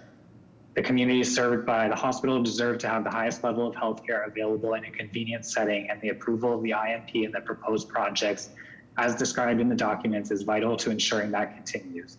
The IMP and proposed projects as described in the documents will also provide additional community benefits in the form of important community health and wellness programs, as well as much needed construction and permanent jobs. Please accept this letter in support of the Brigham and Women's Faulkner Hospital 2021 IMP and proposed projects.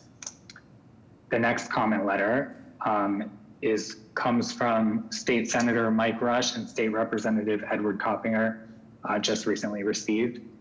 And it reads as follows. Dear Director Golden and members of the board, I am writing to express my support for the Brigham and Women's Faulkner Hospital Institutional Master Plan and the proposed inpatient addition, East Garage addition, and replacement West Garage, as well as general campus improvements described in the IMP and the DPIR as filed by the hospital. The improvements to the hospital's campus proposed by the IMP and described in the DPIR, especially the addition of 78 new beds with improved clinical support and ambulatory space, will serve to strengthen the quality community-based healthcare services already provided by the hospital. The upgrades to the inpatient facilities will allow for the hospital to incorporate the latest technologies and patient care protocols which in turn will provide an enormous benefit to the West Roxbury, Rossendale, Hyde Park, and Jamaica Plain communities. The proposed projects will also deliver improved and much needed additional parking to serve patients, staff, and visitors to the hospital's campus at 1153 Center Street. The hospital has always been a great resource for meeting the healthcare needs of the residents from the surrounding communities, and the approval of the IMP by the BPDA will help solidify its important role as a community healthcare provider into the future.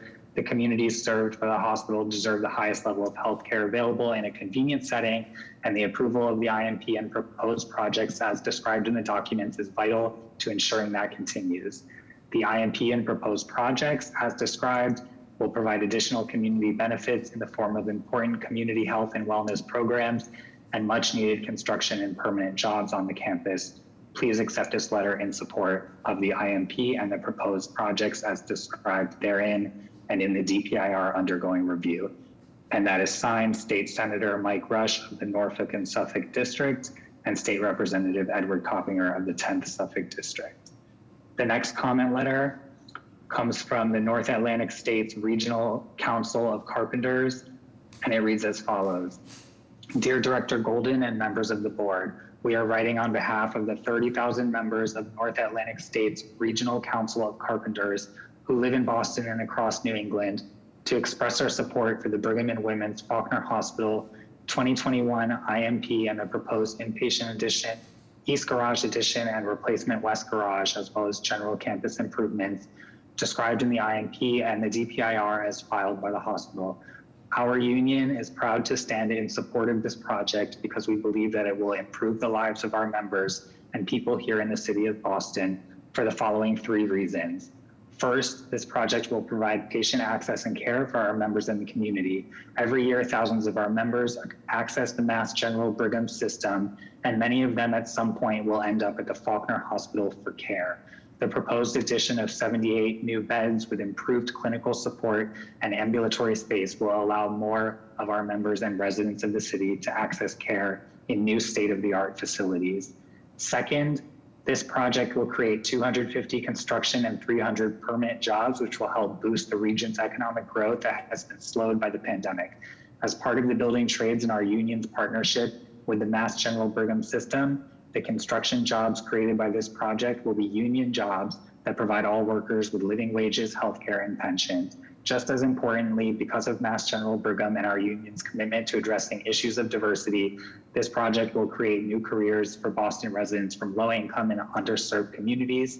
In addition, Mass General Brigham, the building trades, and our union are committed to industry-leading diversity goals for this project, which call for the construction workforce to be made up of 51% Boston residents, 40% persons of color, and 12% women tradespeople.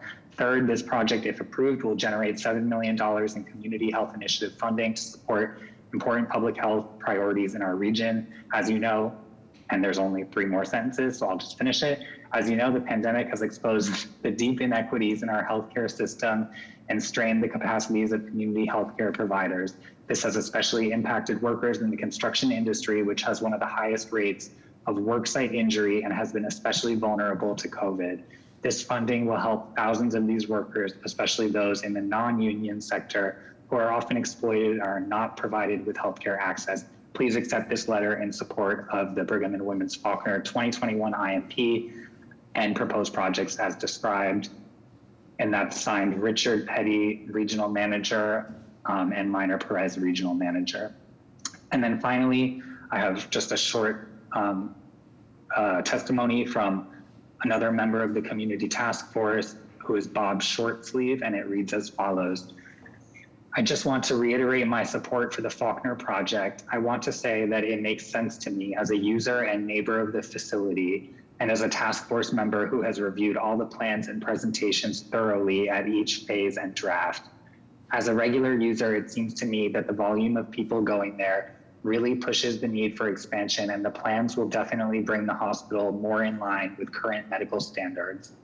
As a neighbor, it is great to get things done there and not have to go into town. I know there are traffic impacts, but I don't think the expansion will cause the problems some people suggest.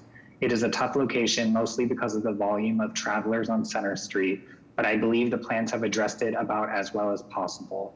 I still think they should have taken some trees and some land on Center and Allendale to make a dedicated turning and entrance lane, just for the record.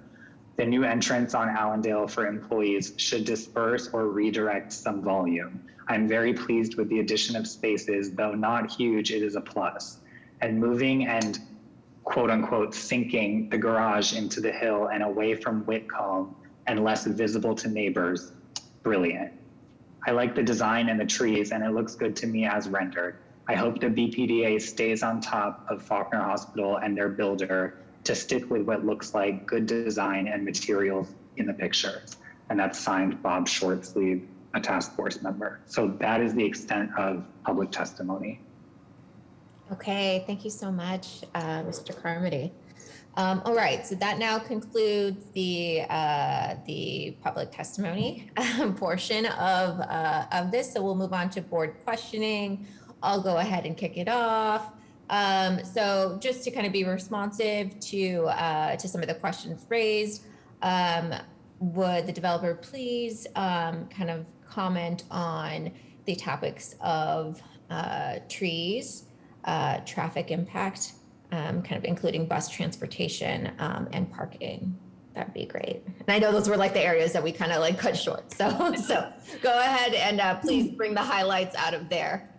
Thank you. Just in terms of the trees, there is a complete tree inventory in, I believe, the DPIR. It should be posted on the website. It includes the tree species and specific location and caliper size of the trees that are coming out. And I would have to defer to Mark to find out if the trees going in, if those sizes are also posted in that. Obviously they'll be smaller than some of the ones coming out, but Mark, I don't know if the size is yeah, so I can provide a little bit more information there. So all this, we did an extensive tree survey, both our firm and we had an arborist who's been working with Faulkner for a long time, review the health of the trees, and those are all part of the survey. Survey is part of the DPIR, which is on the BPDA's website.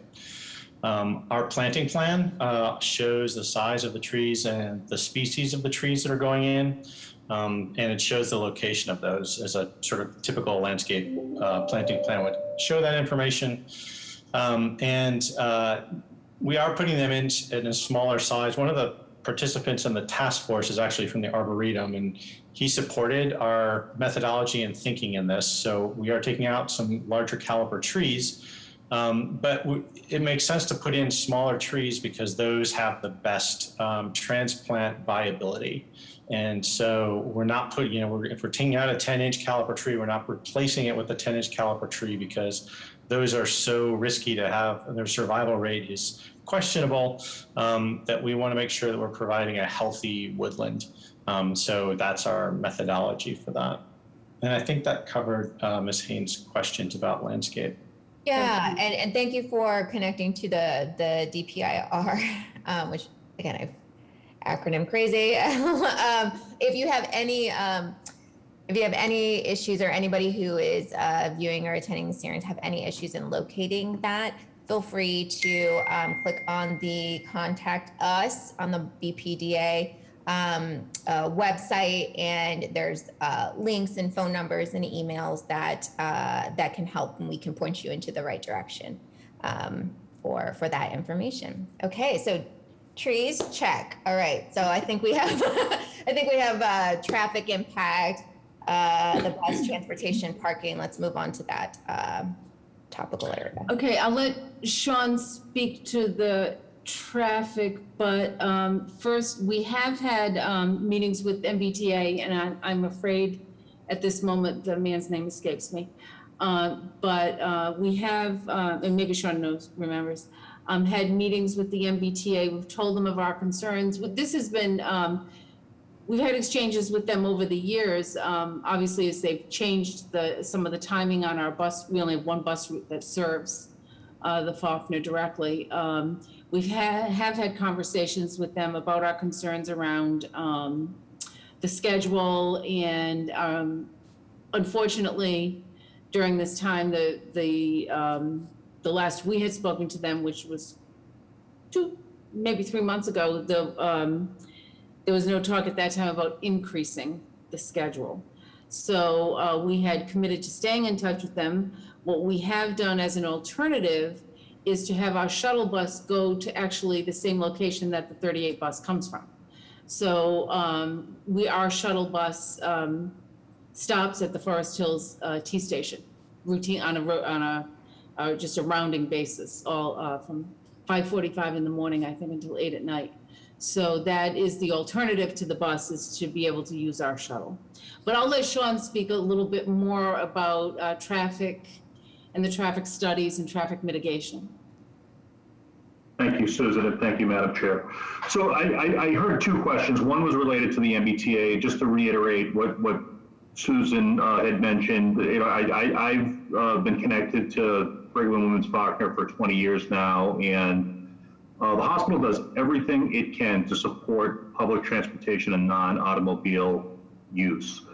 Because it's a community hospital, we do have a 38 in front of the hospital. I mean, that's terrific, and obviously we'd love faster headways and get better use out of that, but the reality is that line only serves certain markets, and we have staff that live all over Boston and all over Eastern Massachusetts, and we're trying to support that as well. And certainly shuttle bus connection to the Orange Line at Forest Hills is huge for that. So that's that piece.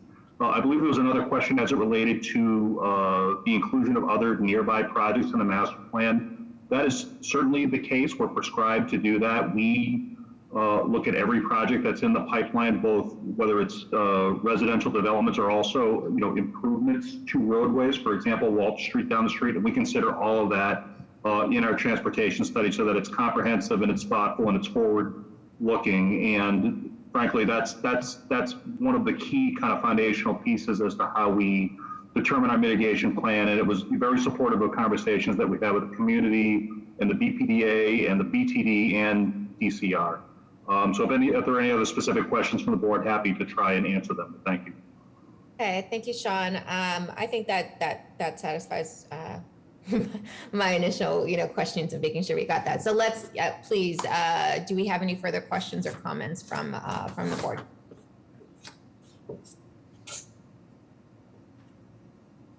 I just want to say that a number of us over the course of the past year have found ourselves visiting medical facilities, and it is great, I think, to see Faulkner moving forward with state-of-the-art facilities when we know there's going to be increased need for them, particularly as they serve communities within the city who may not have cars and may not have easy access to these facilities. So I want to commend the proponents and the designers, architectural and site designers, for not only developing an important new facility or expansion of the existing facility, but doing so in a way that has been responsive to the communities. Thank you. Thank you very much. Although I never wanted a pandemic, I have learned so much this past year in terms of what a real resource we are to our community. And anything we can bring to bear is good. Thank you. Additional questions or comments from the board? All right, and just to echo Dr. Landsmark, as a patient, as someone who has had my family service both inpatient and outpatient in your facilities, very, very grateful for the work that you're doing, and let's get this updated. let's do the vote.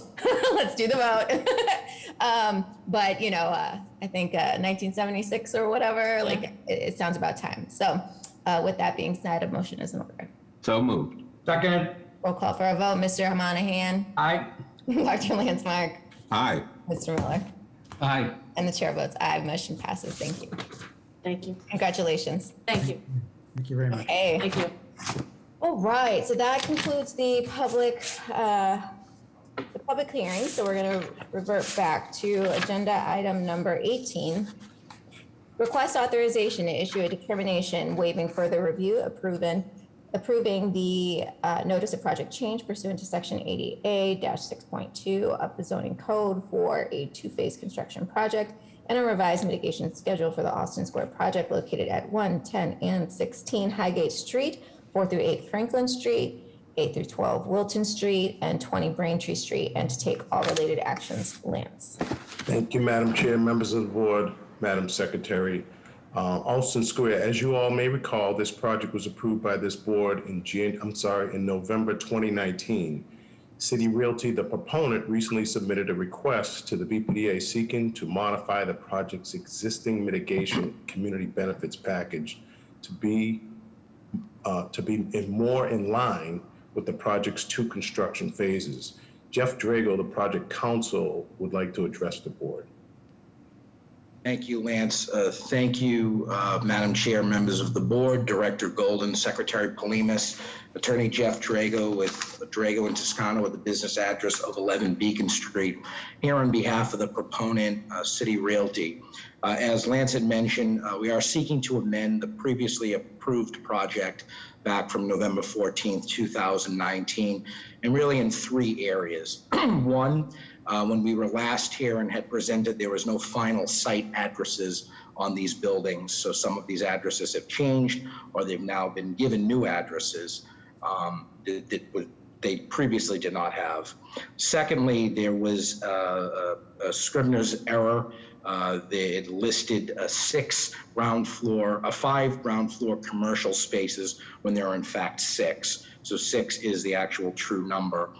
And then finally, as was mentioned, the phasing of this project. So we have, with the community input, have always proposed 2 phases of construction.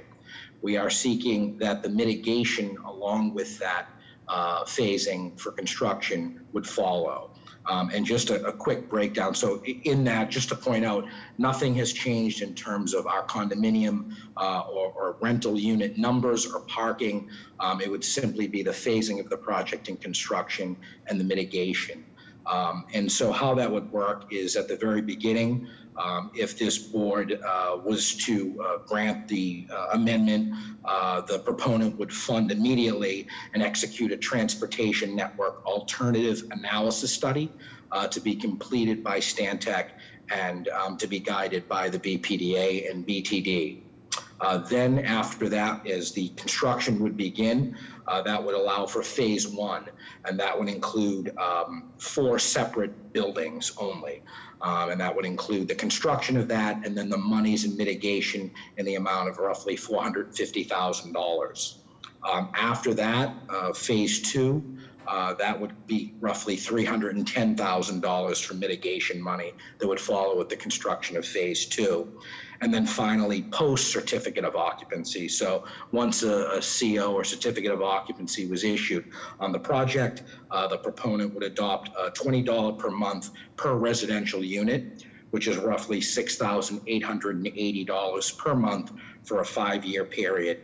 And that would go at the direction of the BPDA for a shuttle service, MBTA, or other transit measure that would follow. And those are really the 3 areas that we're proposing for amendment. I can answer any questions that the board may have on the matter. Thank you. Hey, thank you, Jeff. Do we have any questions or comments from the board?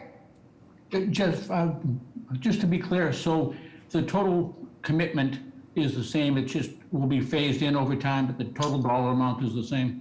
That's correct, Mr. Miller. It's just the phasing. So instead of everything right at once, it would be phased over the actual construction of the project, broken into 4 phases, and then actually broken into 2 construction phases, but 4 payment phases, you might as well say. But the total number would be exactly the same. Fair enough. Thank you. Thank you. Okay. Additional questions or comments? Hearing and seeing none, a motion is in order. So moved. Second. Roll call for a vote. Mr. Monahan? Aye. Dr. Landsmark? Aye. Mr. Miller? Aye. And the chair votes aye. Motion passes. Thank you. you very much. All right, item number 19, request authorization to issue a certification of approval in accordance with Article 80 East North Project Review of the Zoning Code for the renovation and addition of an 18-unit residential condominium home ownership development, including 21 on-site garage parking spaces located at 25 Isabella Street, to recommend approval to the Board of Appeal for zoning relief necessary and to take all related actions. Lance. Thank you again, Madam Chair, members of the board, Madam Secretary.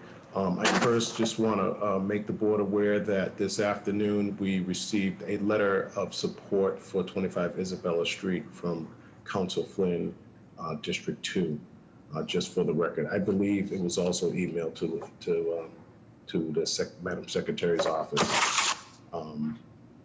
The proponent proposes to renovate Our Lady of Victory Church building into 18 residential condominium homeownership units that will include garage parking for 18 vehicles and bicycle storage for 18 bikes. The new landscaping at the front of the building, the proponent agreed to work with the BPDA, BTD, and the community to focus efforts to mitigate traffic calming measures, including sidewalk improvements, pedestrian access, public realm upgrades within the immediate project area.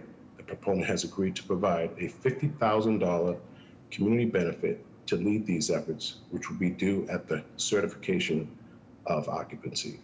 Rebecca Berry, the project architect, will give a brief overview. Joe Hanley, the project counsel, the developer, Ed Doherty, and members of the development team are here to answer any questions for the board. Rebecca, all you have to do is just say next slide. Thank you, Lance. Good evening, Madam Chair, Madam Secretary, Director Golden. We're pleased to make a very brief presentation tonight about this project. This is 25 Isabella Street. We are the architects of record for the proponent, Kim's Corporation. Next slide, please. The basics of this project are that it is the renovation and rehabilitation of the former Our Lady of Victory's Church to contain 18 for-sale housing units, all of which will be, we stress, green units. We are planning on an all-electric building and having full compliance with items such as the GCOD requirements for the City of Boston for on-site stormwater detention. We also intend to create a very high-performance building that will be in line with many of Boston's future climate goals. Next, please. So for those of you who are not as familiar with the area, this is an overview of the site. You can see in the middle of the image there, labeled 25 Isabella Street, is the building that was the former Our Lady of Victory's Church, which was owned by the Marist Brothers of Boston, a Catholic order. The building was sold in, I believe, late 2019, early 2020 to a different developer. It is now controlled by our client. And it is located in the mid-block on Isabella Street between Columbus Avenue and Arlington Street, and obviously just north of the Massachusetts Turnpike. Next. So this is a brief overview of the building and site program. Again, there are 18 condominium units. Of these units, only one is a single bedroom unit. The rest are 2 and 3 family units. Two and 3 bedroom family units. Many of which are provided with outdoor balconies and or roof terraces as best as possible, given that we are a lot line to lot line project. We are providing parking for the residents of the building, which will be accessed off of Piedmont Street, which is really better understood as a rear alleyway along the north side of the project. As Lance noted, we are in conversations with Boston Transportation Department, in particular in regards to things such as the site access. We will be providing bike storage for the residents per all the requirements of BTD, and we will be providing exterior bike racks to be further incorporated with the landscaping as a part of the ongoing design review. And there is a significant landscaping improvements that are being completed at the front of the property that we'll briefly show. That work has been closely coordinated and in review with the neighborhood association with whom we have met on numerous occasions. Next slide, please. This is a very quick summary of the ongoing city review and the conversations that we are having with the Transportation Department, with the Disability Commission, and also with Urban Design. And we expect to continue to have fruitful discussions as we move the project forward. Next. This is a quick square footage summary so that folks can understand what is happening with this property, which is slightly complicated. There are essentially three structures on the property, one of which is the main church structure, the other of which is a vestry or rectory building that is attached at the northwest corner, and attached to that building is a small single-story boiler building. It's purely used for mechanical purposes. The vestry building and the boiler building will be removed in their entirety, and there will be a new ground-up addition constructed at that location on the property.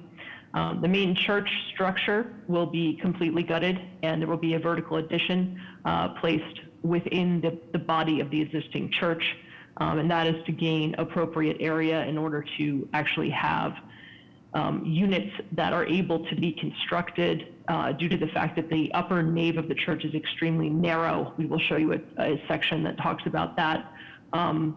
You just saw another church conversion earlier this evening, and yes, there are certainly challenges to these types of projects with which we are intimately familiar at our firm, having done the 136 Shawmut Avenue project that people may remember from a few years back.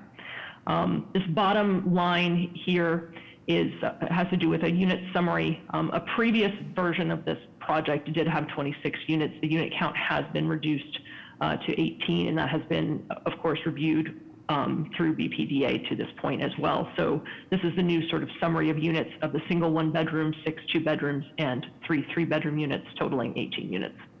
Next, please. So this is a basic site plan. And what you can see here is, again, that sort of main body of the church and the sort of dog leg, if you will, to the northwest corner. North is up on this plan, and that is a new piece of construction there. And the garage entry will be at that end, so coming off of Piedmont Street, whereas Isabella Street will be used for pedestrian access, and there will be a new main entry to the building. Currently, the church building has a raised second floor level, which was, of course, the main nave of the church, and it is up many steps from the sidewalk. We are placing a new first level within the church that will provide for accessible entry to the building right at the sidewalk grade, and also affords us opportunities, again, for these landscape areas that you see noted here on the plan to provide for improvements to the streetscape. Next, please. These are some very diagrammatic, what we refer to as the ground floor level and then the first floor level planned. So the ground floor level is actually the lower level, essentially, of the existing church. Again, the building was set up typically where you had an upper level nave for main church services with a social hall and other functions below.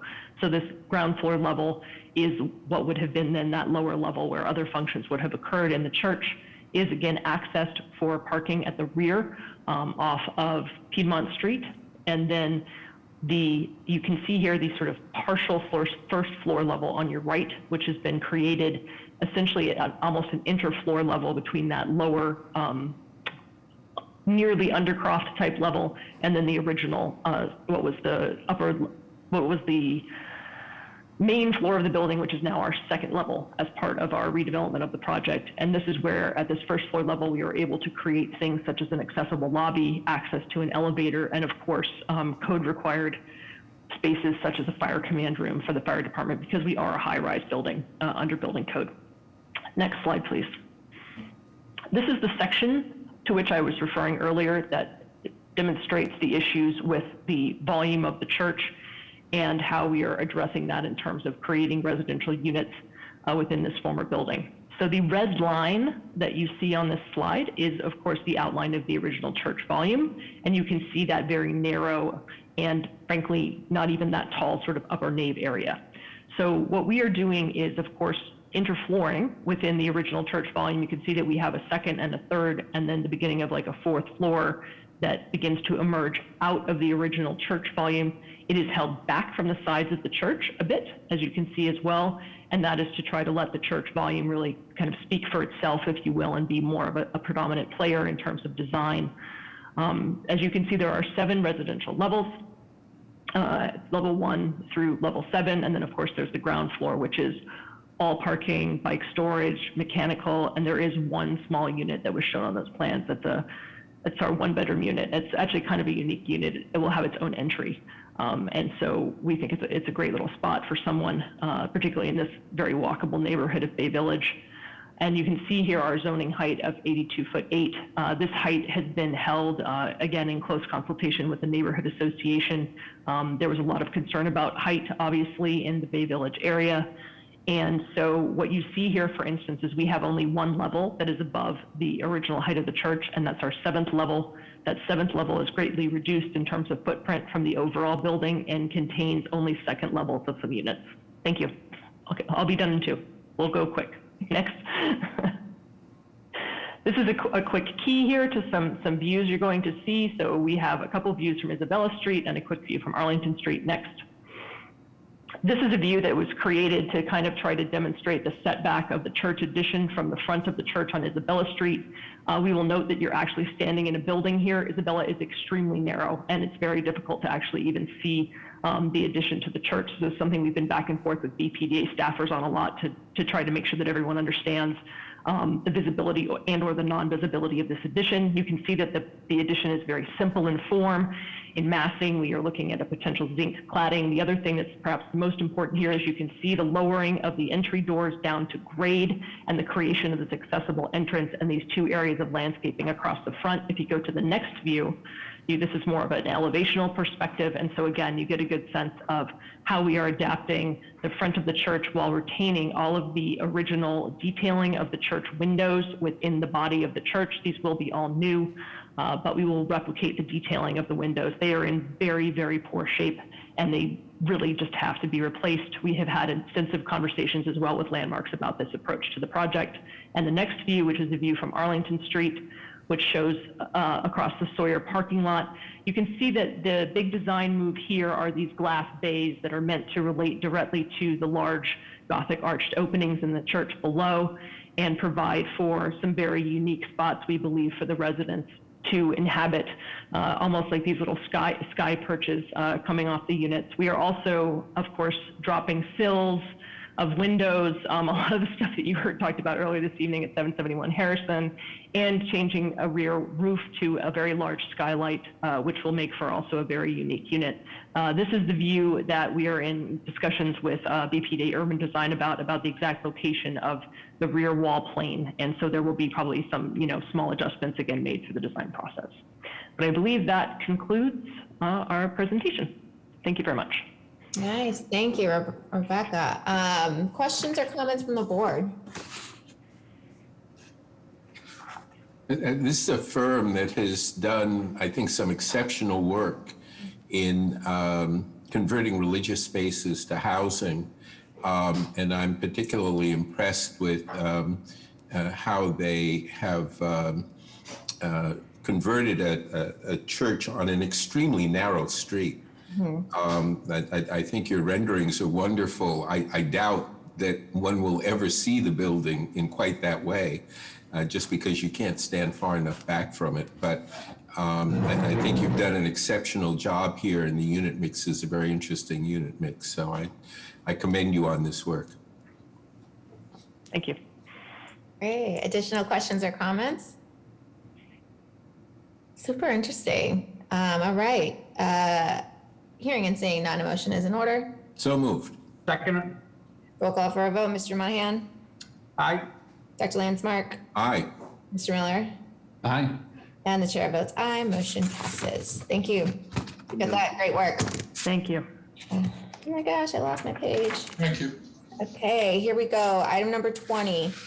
Request authorization to issue a certification of approval in accordance with Article 80E, small project review of the zoning code for actions for the construction of a mixed-use building consisting of 31 residential units, 13 income restricted units, 6,800 square feet of ground floor retail and community theater space, and 38 bicycle storage spaces located at 4198 through 4206 Washington Street, and to take all related actions. Aisling. Thank you and good evening, Madam Chair, Secretary Polimas, and members of the board. BPDA staff are pleased to recommend the board's approval this evening of the exciting mixed-use proposal for 4198 to 4206 Washington Street in Roslindale. The project site presents a unique opportunity for transit-oriented development in the heart of Roslindale Village. Situated less than a quarter mile from the Roslindale Village commuter rail station, several major bus routes and the Roslindale bus lane run right along the site's Washington Street frontage. The proposed project includes approximately 31 residential rental units, at least 13 or 40% of which would be income restricted. Ground floor retail space, which will be made available to the existing businesses on the site should they wish to return to the new building, and the creation of the Rossi Square Theater. This proposal has evolved since ARC's urban submission of a small project review application in November of last year. We appreciate the comments and feedback of the many members of the Rosendale community who participated in both the Article 80 review process and other community discussions over the last 6+ months. The 4198 Washington Street proposal provides an important opportunity for transit-oriented development and investment in Rosendale Square. The developer's commitment to the provision of income-restricted and workforce housing, together with key neighborhood-oriented retail and cultural space, will be beneficial additions to the vibrant community within the square and Rosendale as a whole. We're joined this evening by Benji Mole of ARC's Urban and Eric Robinson of Rody Architects, who will share additional information on the project. I'd also like to thank District 5 City Councilor Ricardo Arroyo, who joined us earlier this evening to share his support for the project with the board. BPDA staff and members of the development team will be happy to answer any questions the board may have at the conclusion of the presentation. Thank you. Benji? Excellent. Thank you very much, Madam Chair, members of the board. Good evening. Thank you for having us. My name is Benji Ball. I'm one of the principals of ARC's Urban. We are a socially minded, technology-enabled development firm working to create new models of attainable housing across the greater Boston area. We're exceptionally excited to be here to talk about this 31-unit mixed income, mixed use project in an incredibly transit-rich, just wonderfully diverse community. We're really excited about two main aspects of the project. Number one, to bring much needed income restricted housing to Rosendale, which is a community that has one of the lowest percentages of income restricted housing in the city of Boston, as well as to work on a project that will have a commercial component in partnership with two local minority owned businesses that exist in the building today to create spaces for them that they will be able to work from over the long term and to ensure that their business is successful and sustainable. Next slide, please. So here's a picture of it. Next slide, please. So the project, again, 31 units. It's 4 stories in the front of the building, 5 stories in the rear of the building to make sure we acknowledge the neighboring architecture, which Eric will talk about in a moment. There's roughly just under 7,000 square feet of retail space on the ground floor, as well as below grade community theater space, which will be leased to the Rossi Square Theater. It's incredibly important to note that we made a trade-off here in designing this project, and we really thought long and hard about the ground floor space. And ultimately, we heard from the community that folks wanted to see the existing local businesses and new local businesses fill that ground floor space instead of parking. And so we have an interesting transportation plan without parking, with a shared electric vehicle, and with 38 bikes here, as well as providing a transit subsidy for our tenants. So we're very excited about that. Next slide, please. So we had, during our Article 80 process, we had 30+ meetings with various members of the community in addition to the BPDA hosted meetings. And we really made a lot of changes based on that community feedback. We increased the level of affordability to at a minimum 40% of the units, which is roughly 3 times the IDP requirements. Our stated goal is to try to income restrict as many of the units as possible at various levels of affordability, from 30% of AMI to 90% of AMI, and to host a true mixed income project that is hopefully will serve as a model for attainable housing in other projects across the city. We reduced the height of the project, and we really spent a lot of time thinking about the courtyard in front of the building and widening the sidewalks around the building to make the pedestrian experience just fantastic, and to acknowledge the square across the street where there's a ton of pedestrian traffic, especially on weekends. So next slide, please. So I'm going to turn it over now quickly to Eric Robinson. As you can see here, the site is at the corner of Washington and Vasili Street, right across from the park. And Eric will talk very briefly about the architecture and how we went about the design process.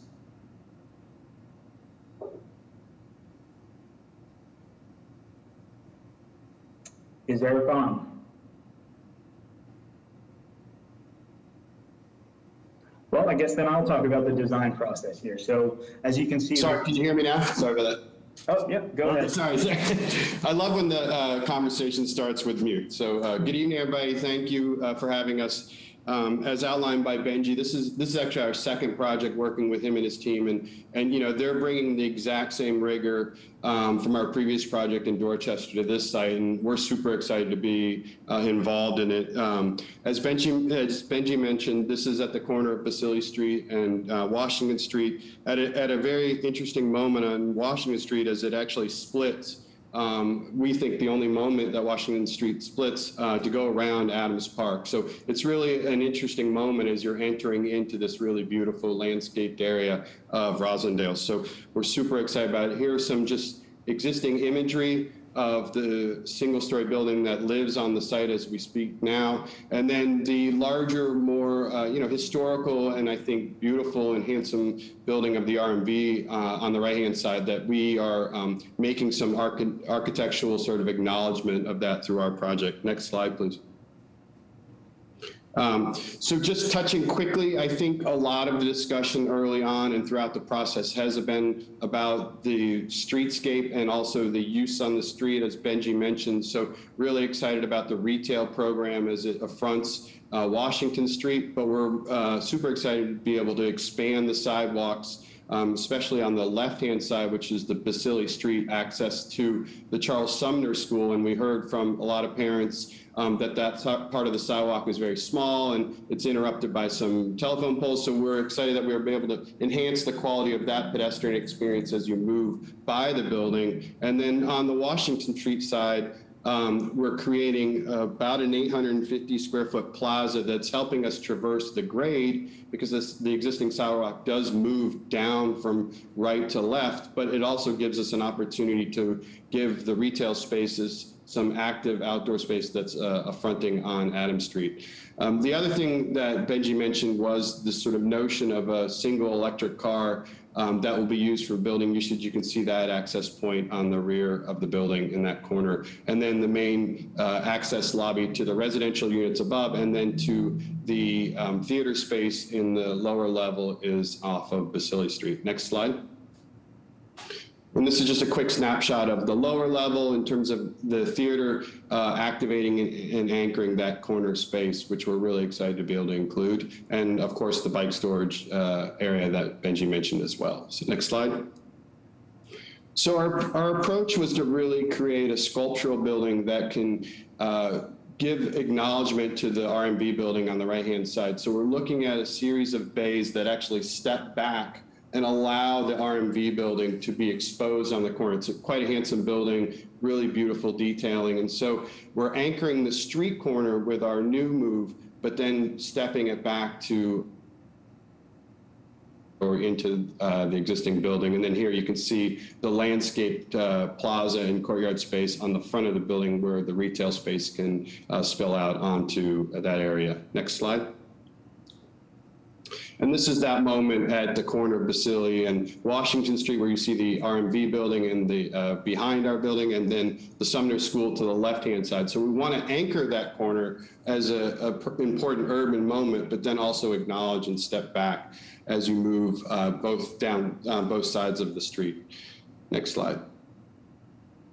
And this is just another snapshot looking from the R&V building back onto that plaza space and how the building steps and acknowledges that exterior space. Next slide. And then a farther away view from Adams, so you can sort of see how the smaller front of the building, as Benji mentioned, the 4-story pieces that are fronting, and then we have a little bit taller building on the backside of the space. Next slide. And then important has been the dialogue with the Sumner School, and so we really want to take advantage and activate the ground floor with that expanded sidewalk, and then also make sure that we are not having a back of our building. It's really important that we're acknowledging all sides of the building, and its relationship to its abutting neighbors with treatment of the same material palette, window palette, in its rich way and the sculptural way as it anchors that corner of the street. And I think that's the last slide. Thank you. All right, thank you very much. Okay, so do we have any questions or comments from the board? I'd like to know a little bit more about, I can't share my car with my 18-year-old son. How you share one electric vehicle with, just how would that work? Sure. So we are actually in another project. We are piloting a program out of California with a company called Envoy, which provides essentially a software for the tenants, or an app for tenants to be able to reserve the car when they need it. So think of it like a Zip car exclusively for building tenants. I think one of the things that we found is that given the transit-rich location and the affordable nature of the project, we're in all likelihood are going to have a relatively low level of parking usage here. And with the ability to rent off-site parking in neighboring lots, we really felt like we wanted to try something different with providing electric vehicles and also having that neighborhood retail instead of parking. Thank you. It sounds like something we'll be seeing more of. I hope so. All right, additional questions or comments from the board? Hearing and seeing none, a motion is in order. So move. Second. Roll call for a vote. Mr. Monahan? Aye. Dr. Landsmark? Aye. Mr. Miller? Aye. And the chair votes aye. Motion passes. Congratulations. Best of luck.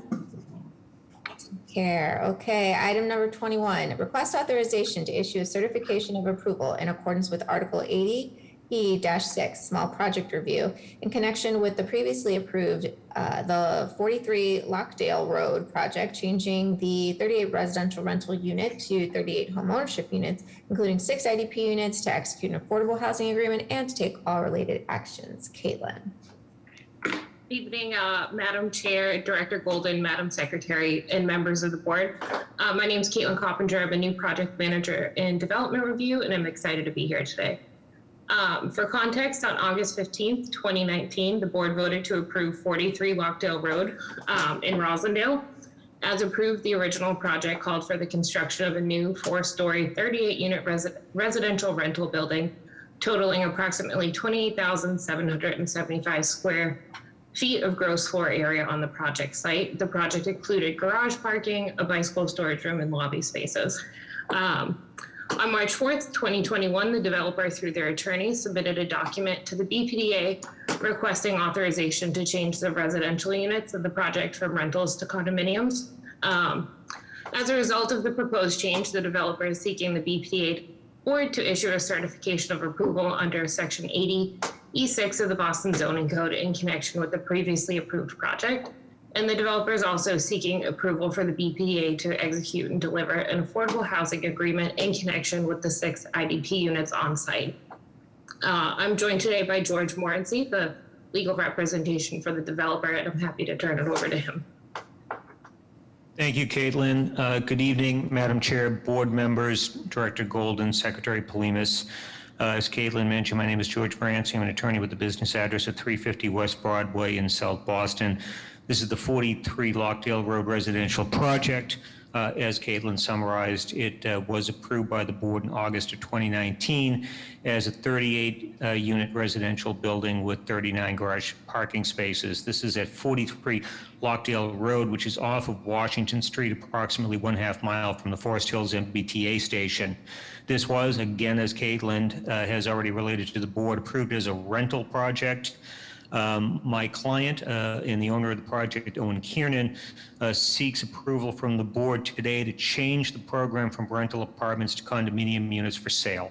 The reason being that the project will become easier for Mr. Kiernan to finance as a condominium project according to preferred lenders with whom he has spoken.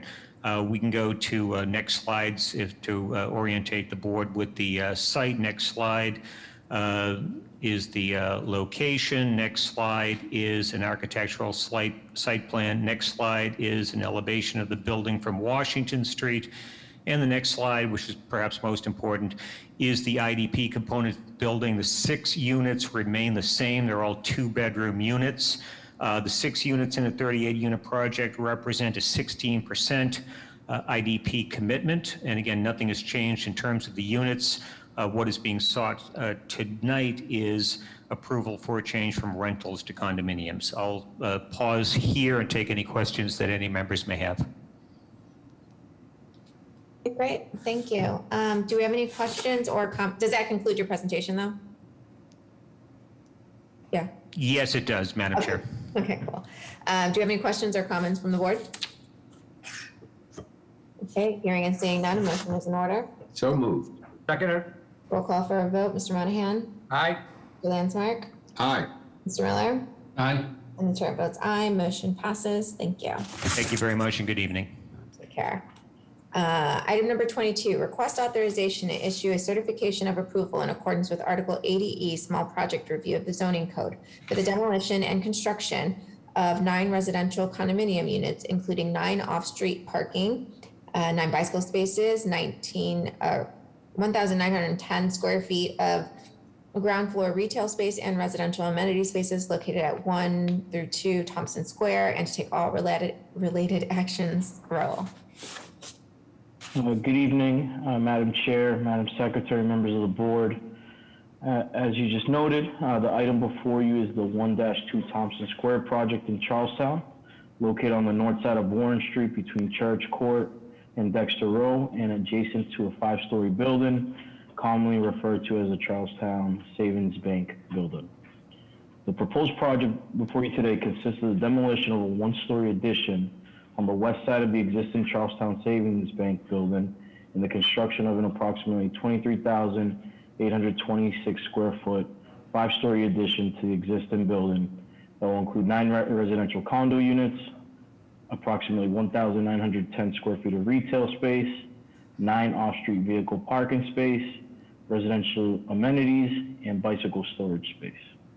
In terms of the Article 80 review process, our formal review began on February 9, 2021, when the developer submitted a small project review application with the BPDA. This triggered a public comment period, which concluded on April 9th. And during that public comment period, the BPDA held a public meeting on March 31st, during which the proposal was reviewed and discussed at length with the community at large. At this time, I'd like to turn it over to Gerald Sullivan, of the architect for the development team, to further the presentation. Thank you.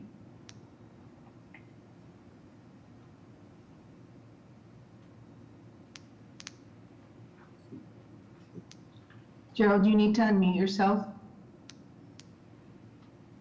I'll start again. Thank you, Raul. I appreciate the opportunity here.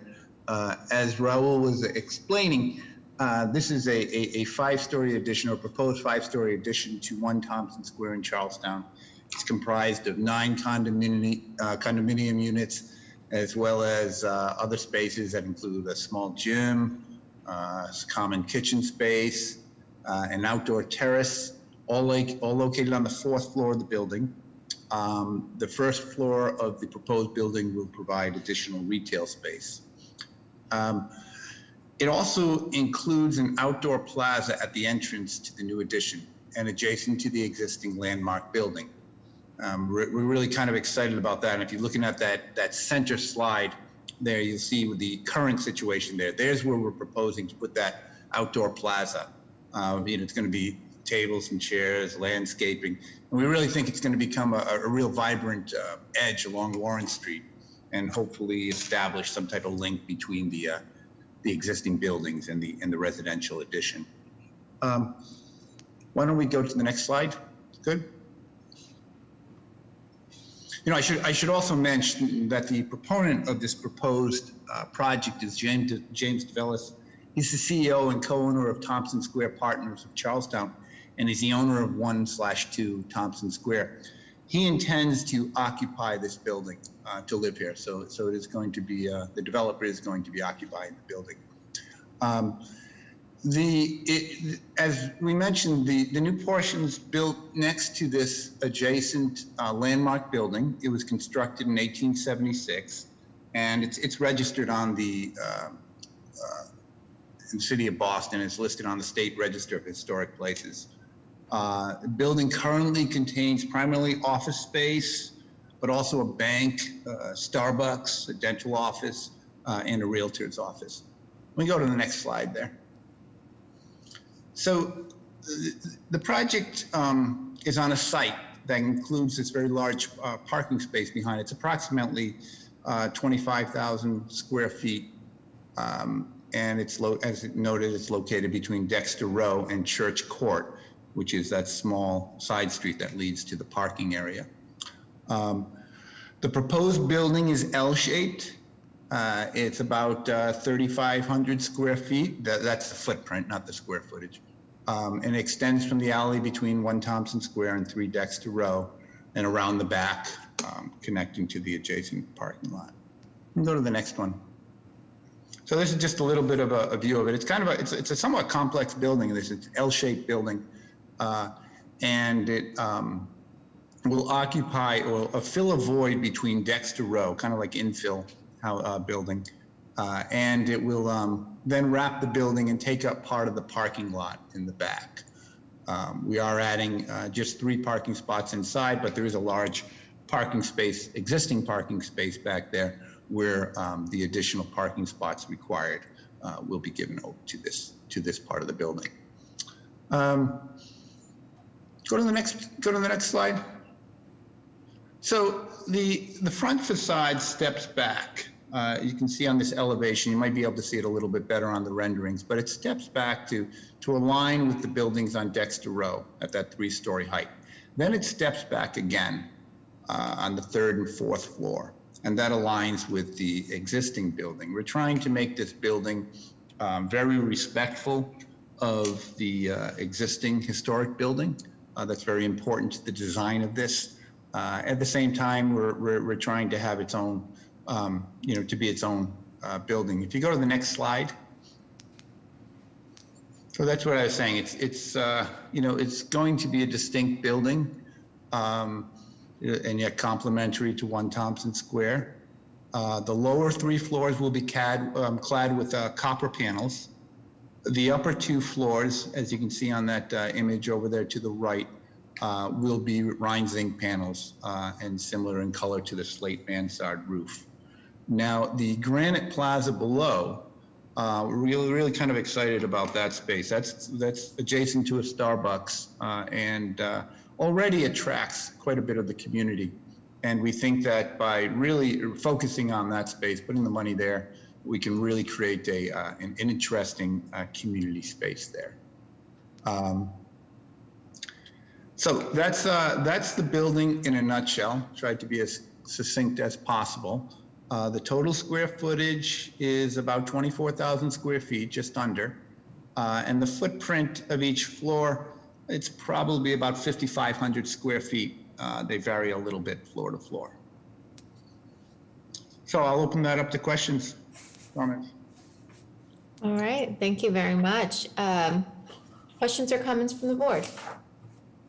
What's the community's response to this? And also, have you gotten any response from any of the preservation groups around how this fits in adjacent to the building?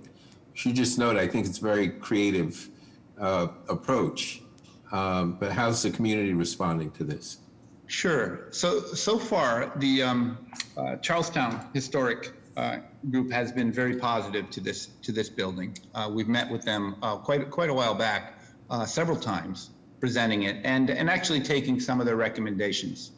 They were actually very kind of adamant that the building be distinct and not try to replicate the 1 Thompson Square building, which we agreed with, but we also wanted it to be somewhat contextual and to feel like it fits into the space. So they were very positive to it.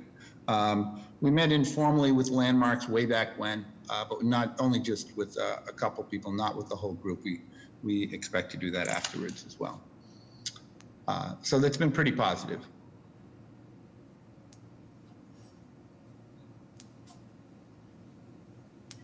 Okay.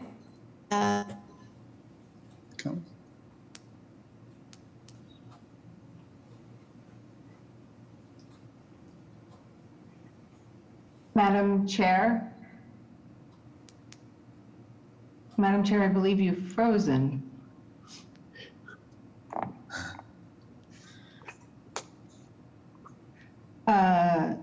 While she comes back, I can, just give you a little more detail on the, move forward there. Okay, hi, sorry. I had some, obviously, technical issues. Where are we? Did we get questions from the board? Did we lose you again? Can you hear me? Yes. Yes. Okay, you can hear me. I'm going to keep my video off. I think there might be having some connectivity issues. But questions or comments from the board? Did we get those answered? Yeah. Yes. All right. Okay. So hearing and seeing none, I believe a motion is in order. So moved. Second. Roll call for a vote. Mr. Monahan? Aye. Dr. Landsmark? Aye. Mr. Miller? Aye. And the chair votes aye. Motion passes. Thank you. Thank you. Thank you. Okay. Moving on to item number 23, request authorization to convey parcel R-1A in the Kittredge Square Urban Renewal Area, project number Mass R-167, located at 0 and 115 Cedar Street in the Roxbury to Edward L. Cooper Gardening and Educational Center Incorporated as the redeveloper for permanent public, open, and community garden space as part of the E.L. Cooper Community Garden. Right. Thank you, Madam Chair, Director Golden, Madam Secretary, and members of the board. I'm requesting that you please vote to authorize the conveyance of 2 BPDA-owned vacant parcels of land to the Edward L. Cooper Community Gardening and Education Center. The 2 parcels total 5,201 square feet and are located within and bordered to the north, east, and south by the existing Edward L. Cooper Community Garden in Roxbury. This community garden has provided a peaceful, beautiful, and fragrant respite to neighbors since approximately 1974, when area residents began informally gardening at this location. In 1991, the Edward L. Cooper Community Gardening and Education Center, Inc. was formally established as a Massachusetts 501c3 nonprofit organization to manage and operate the garden.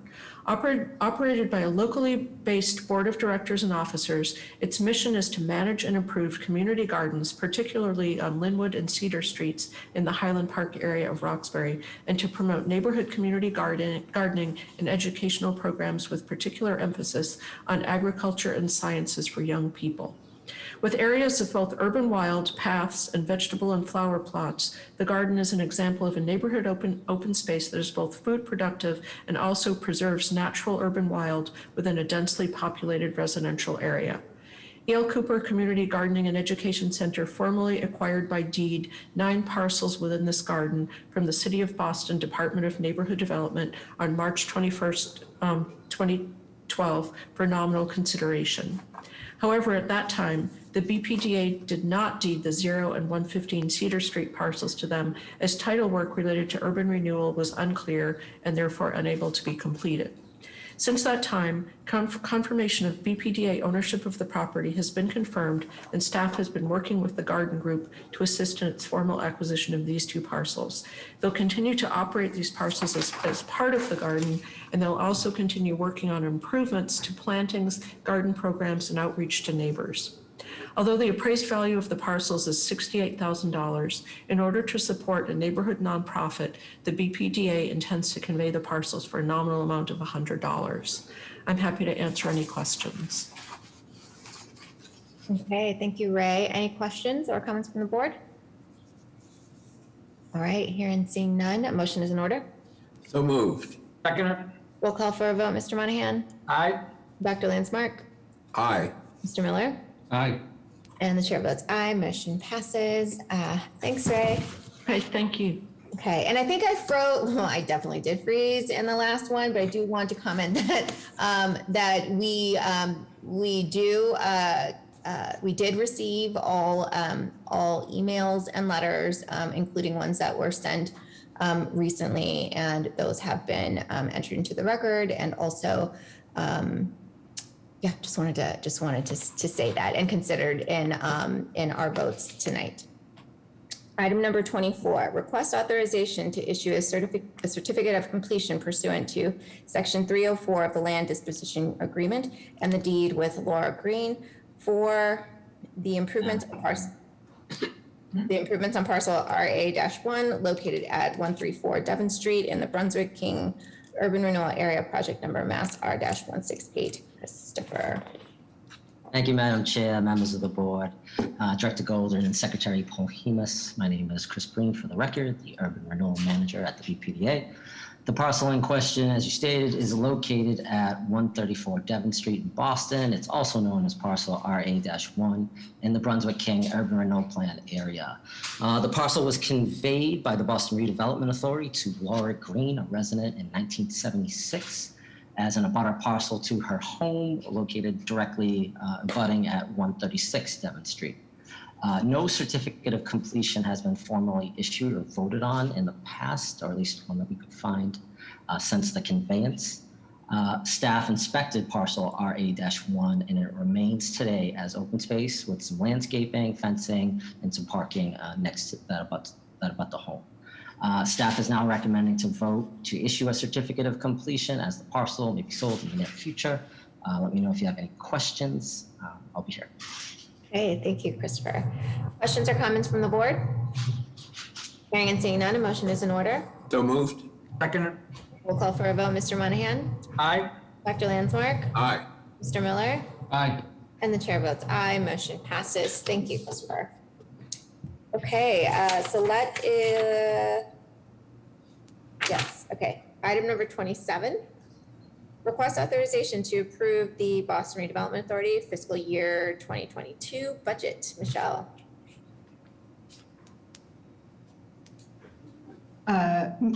Madam Chair, yes. The BRA budget vote is, the presentation is the same as the one on the EDIC side? Yes. So just a vote is required? Okay, just a vote is required. Got it. Okay, a motion is in order. So moved. Second. We'll call for a vote. Ms. Monahan? Aye. Dr. Landsmark? Aye. Mr. Miller? Aye.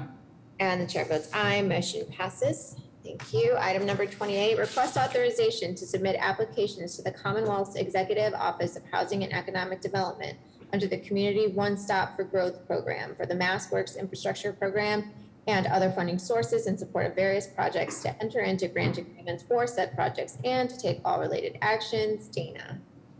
Thank you, Madam Chair, members of the board, and Secretary Polhemus. The Executive Office of Housing and Economic Development, along with the Mass Development Agency, administers several funding sources to support economic development, business development, site preparation, and environmental remediation, among other activities. These programs provide funding support to municipalities, which oversee the permitting and development projects or management of initiatives which promote, with an eye toward real estate development, housing creation, and infrastructure improvements. Each fiscal year, the Executive Office of Housing and Development invites municipalities and other grant-eligible agencies to submit applications as part of the funding round, and asks that said applications and related projects be in keeping with key principles of the program, namely increased affordable housing, enhanced public realm, and job creation. Grant funds, particularly the MassWorks infrastructure funding source, are managed through the BPDA in collaboration with our Community Economic Development team, the Capital Construction and Engineering Department, as well as the Administration and Finance team. Dispersal of these funds are awarded to projects based on reimbursement and review of completed work as sanctioned by the MassWorks program and other related resources. One of the things that I would mention about this particular set of funding opportunities is that they represent a no-cost level of support for really important projects that do not weigh on the expenses of the agency.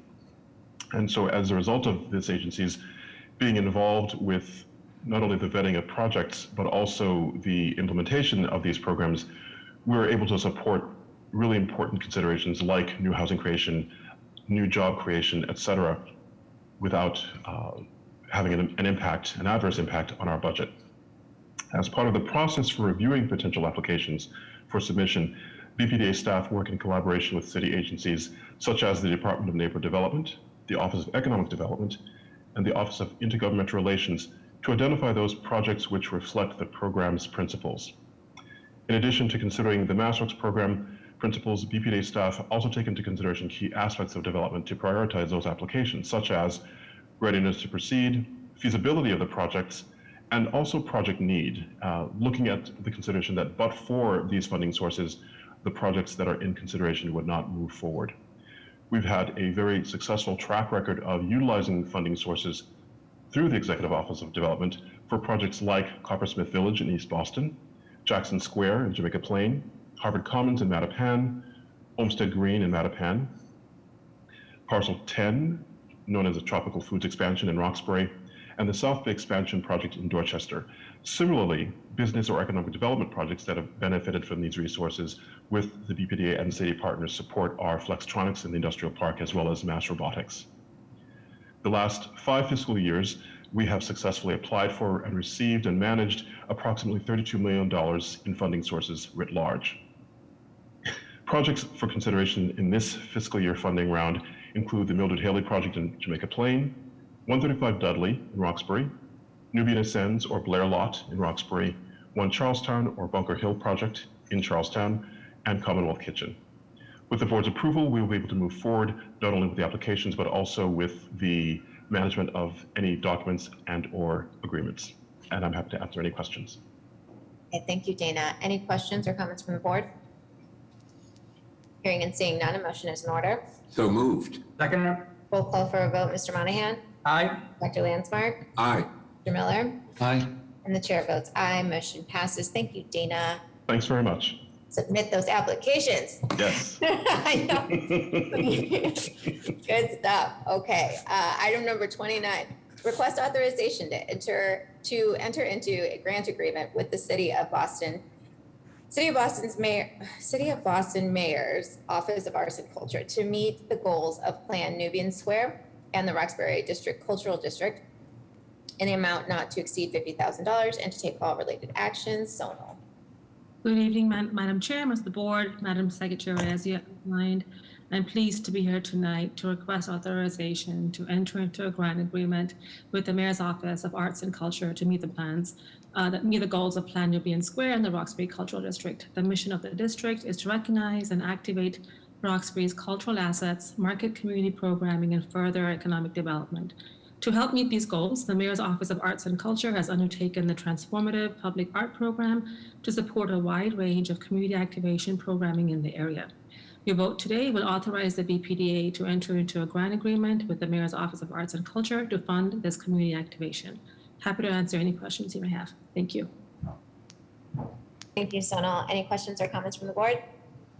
Hearing and seeing none, a motion is in order. So moved. Second. Roll call for a vote. Mr. Monahan? Aye. Dr. Landsmark? Aye.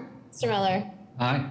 And the chair votes aye. Motion passes. Thank you, Sonal. And item number 30, personnel. David. Thank you, Madam Chair, members of the board, Director Golden, Madam Secretary, David Peer, Director of Human Resources. And on the BRA agenda, I have one status change, Alexa Pernard, Urban Designer 1 in Urban Design. And I have 2 departures, Matthew Fitzgerald, Land Use Council and the General Counsel's Office, effective May 14th, and Michael Sinatra, Senior Project Manager in Development Review, also effective May 14th. Thank you, and I'm happy to answer any questions. Okay, thank you. Any questions or comments from the board? Hearing and seeing none, a motion is in order. So moved. Second. Call for a vote. Mr. Monahan? Aye. Dr. Landsmark? Aye. Mr. Miller? Aye. And the chair votes aye. Motion passes. Item number 31, contractual. I need a motion to pay the bills. I move that the agency pay its bills. Second. We'll go over a vote. Mr. Monahan? Aye. Dr. Landsmark? Aye. Mr. Miller? Aye. And the chair votes aye. Please pay the bills. And item number 32, director's update. Director Golden is not with us here today. We're gonna save that update for next month. Secretary Polhemus, is there anything further before I call for a motion to adjourn this meeting? Nope, you can make a motion. Okay. I need a motion is in order to adjourn this meeting. I move that we adjourn the meeting. Second. A roll call for a vote. Mr. Monahan? Aye. Dr. Landsmark? Aye. Mr. Miller? Aye. And the chair votes aye. Motion passes. Meeting adjourned. Thank you, everyone. Some great work, great projects today, and we will see you next month.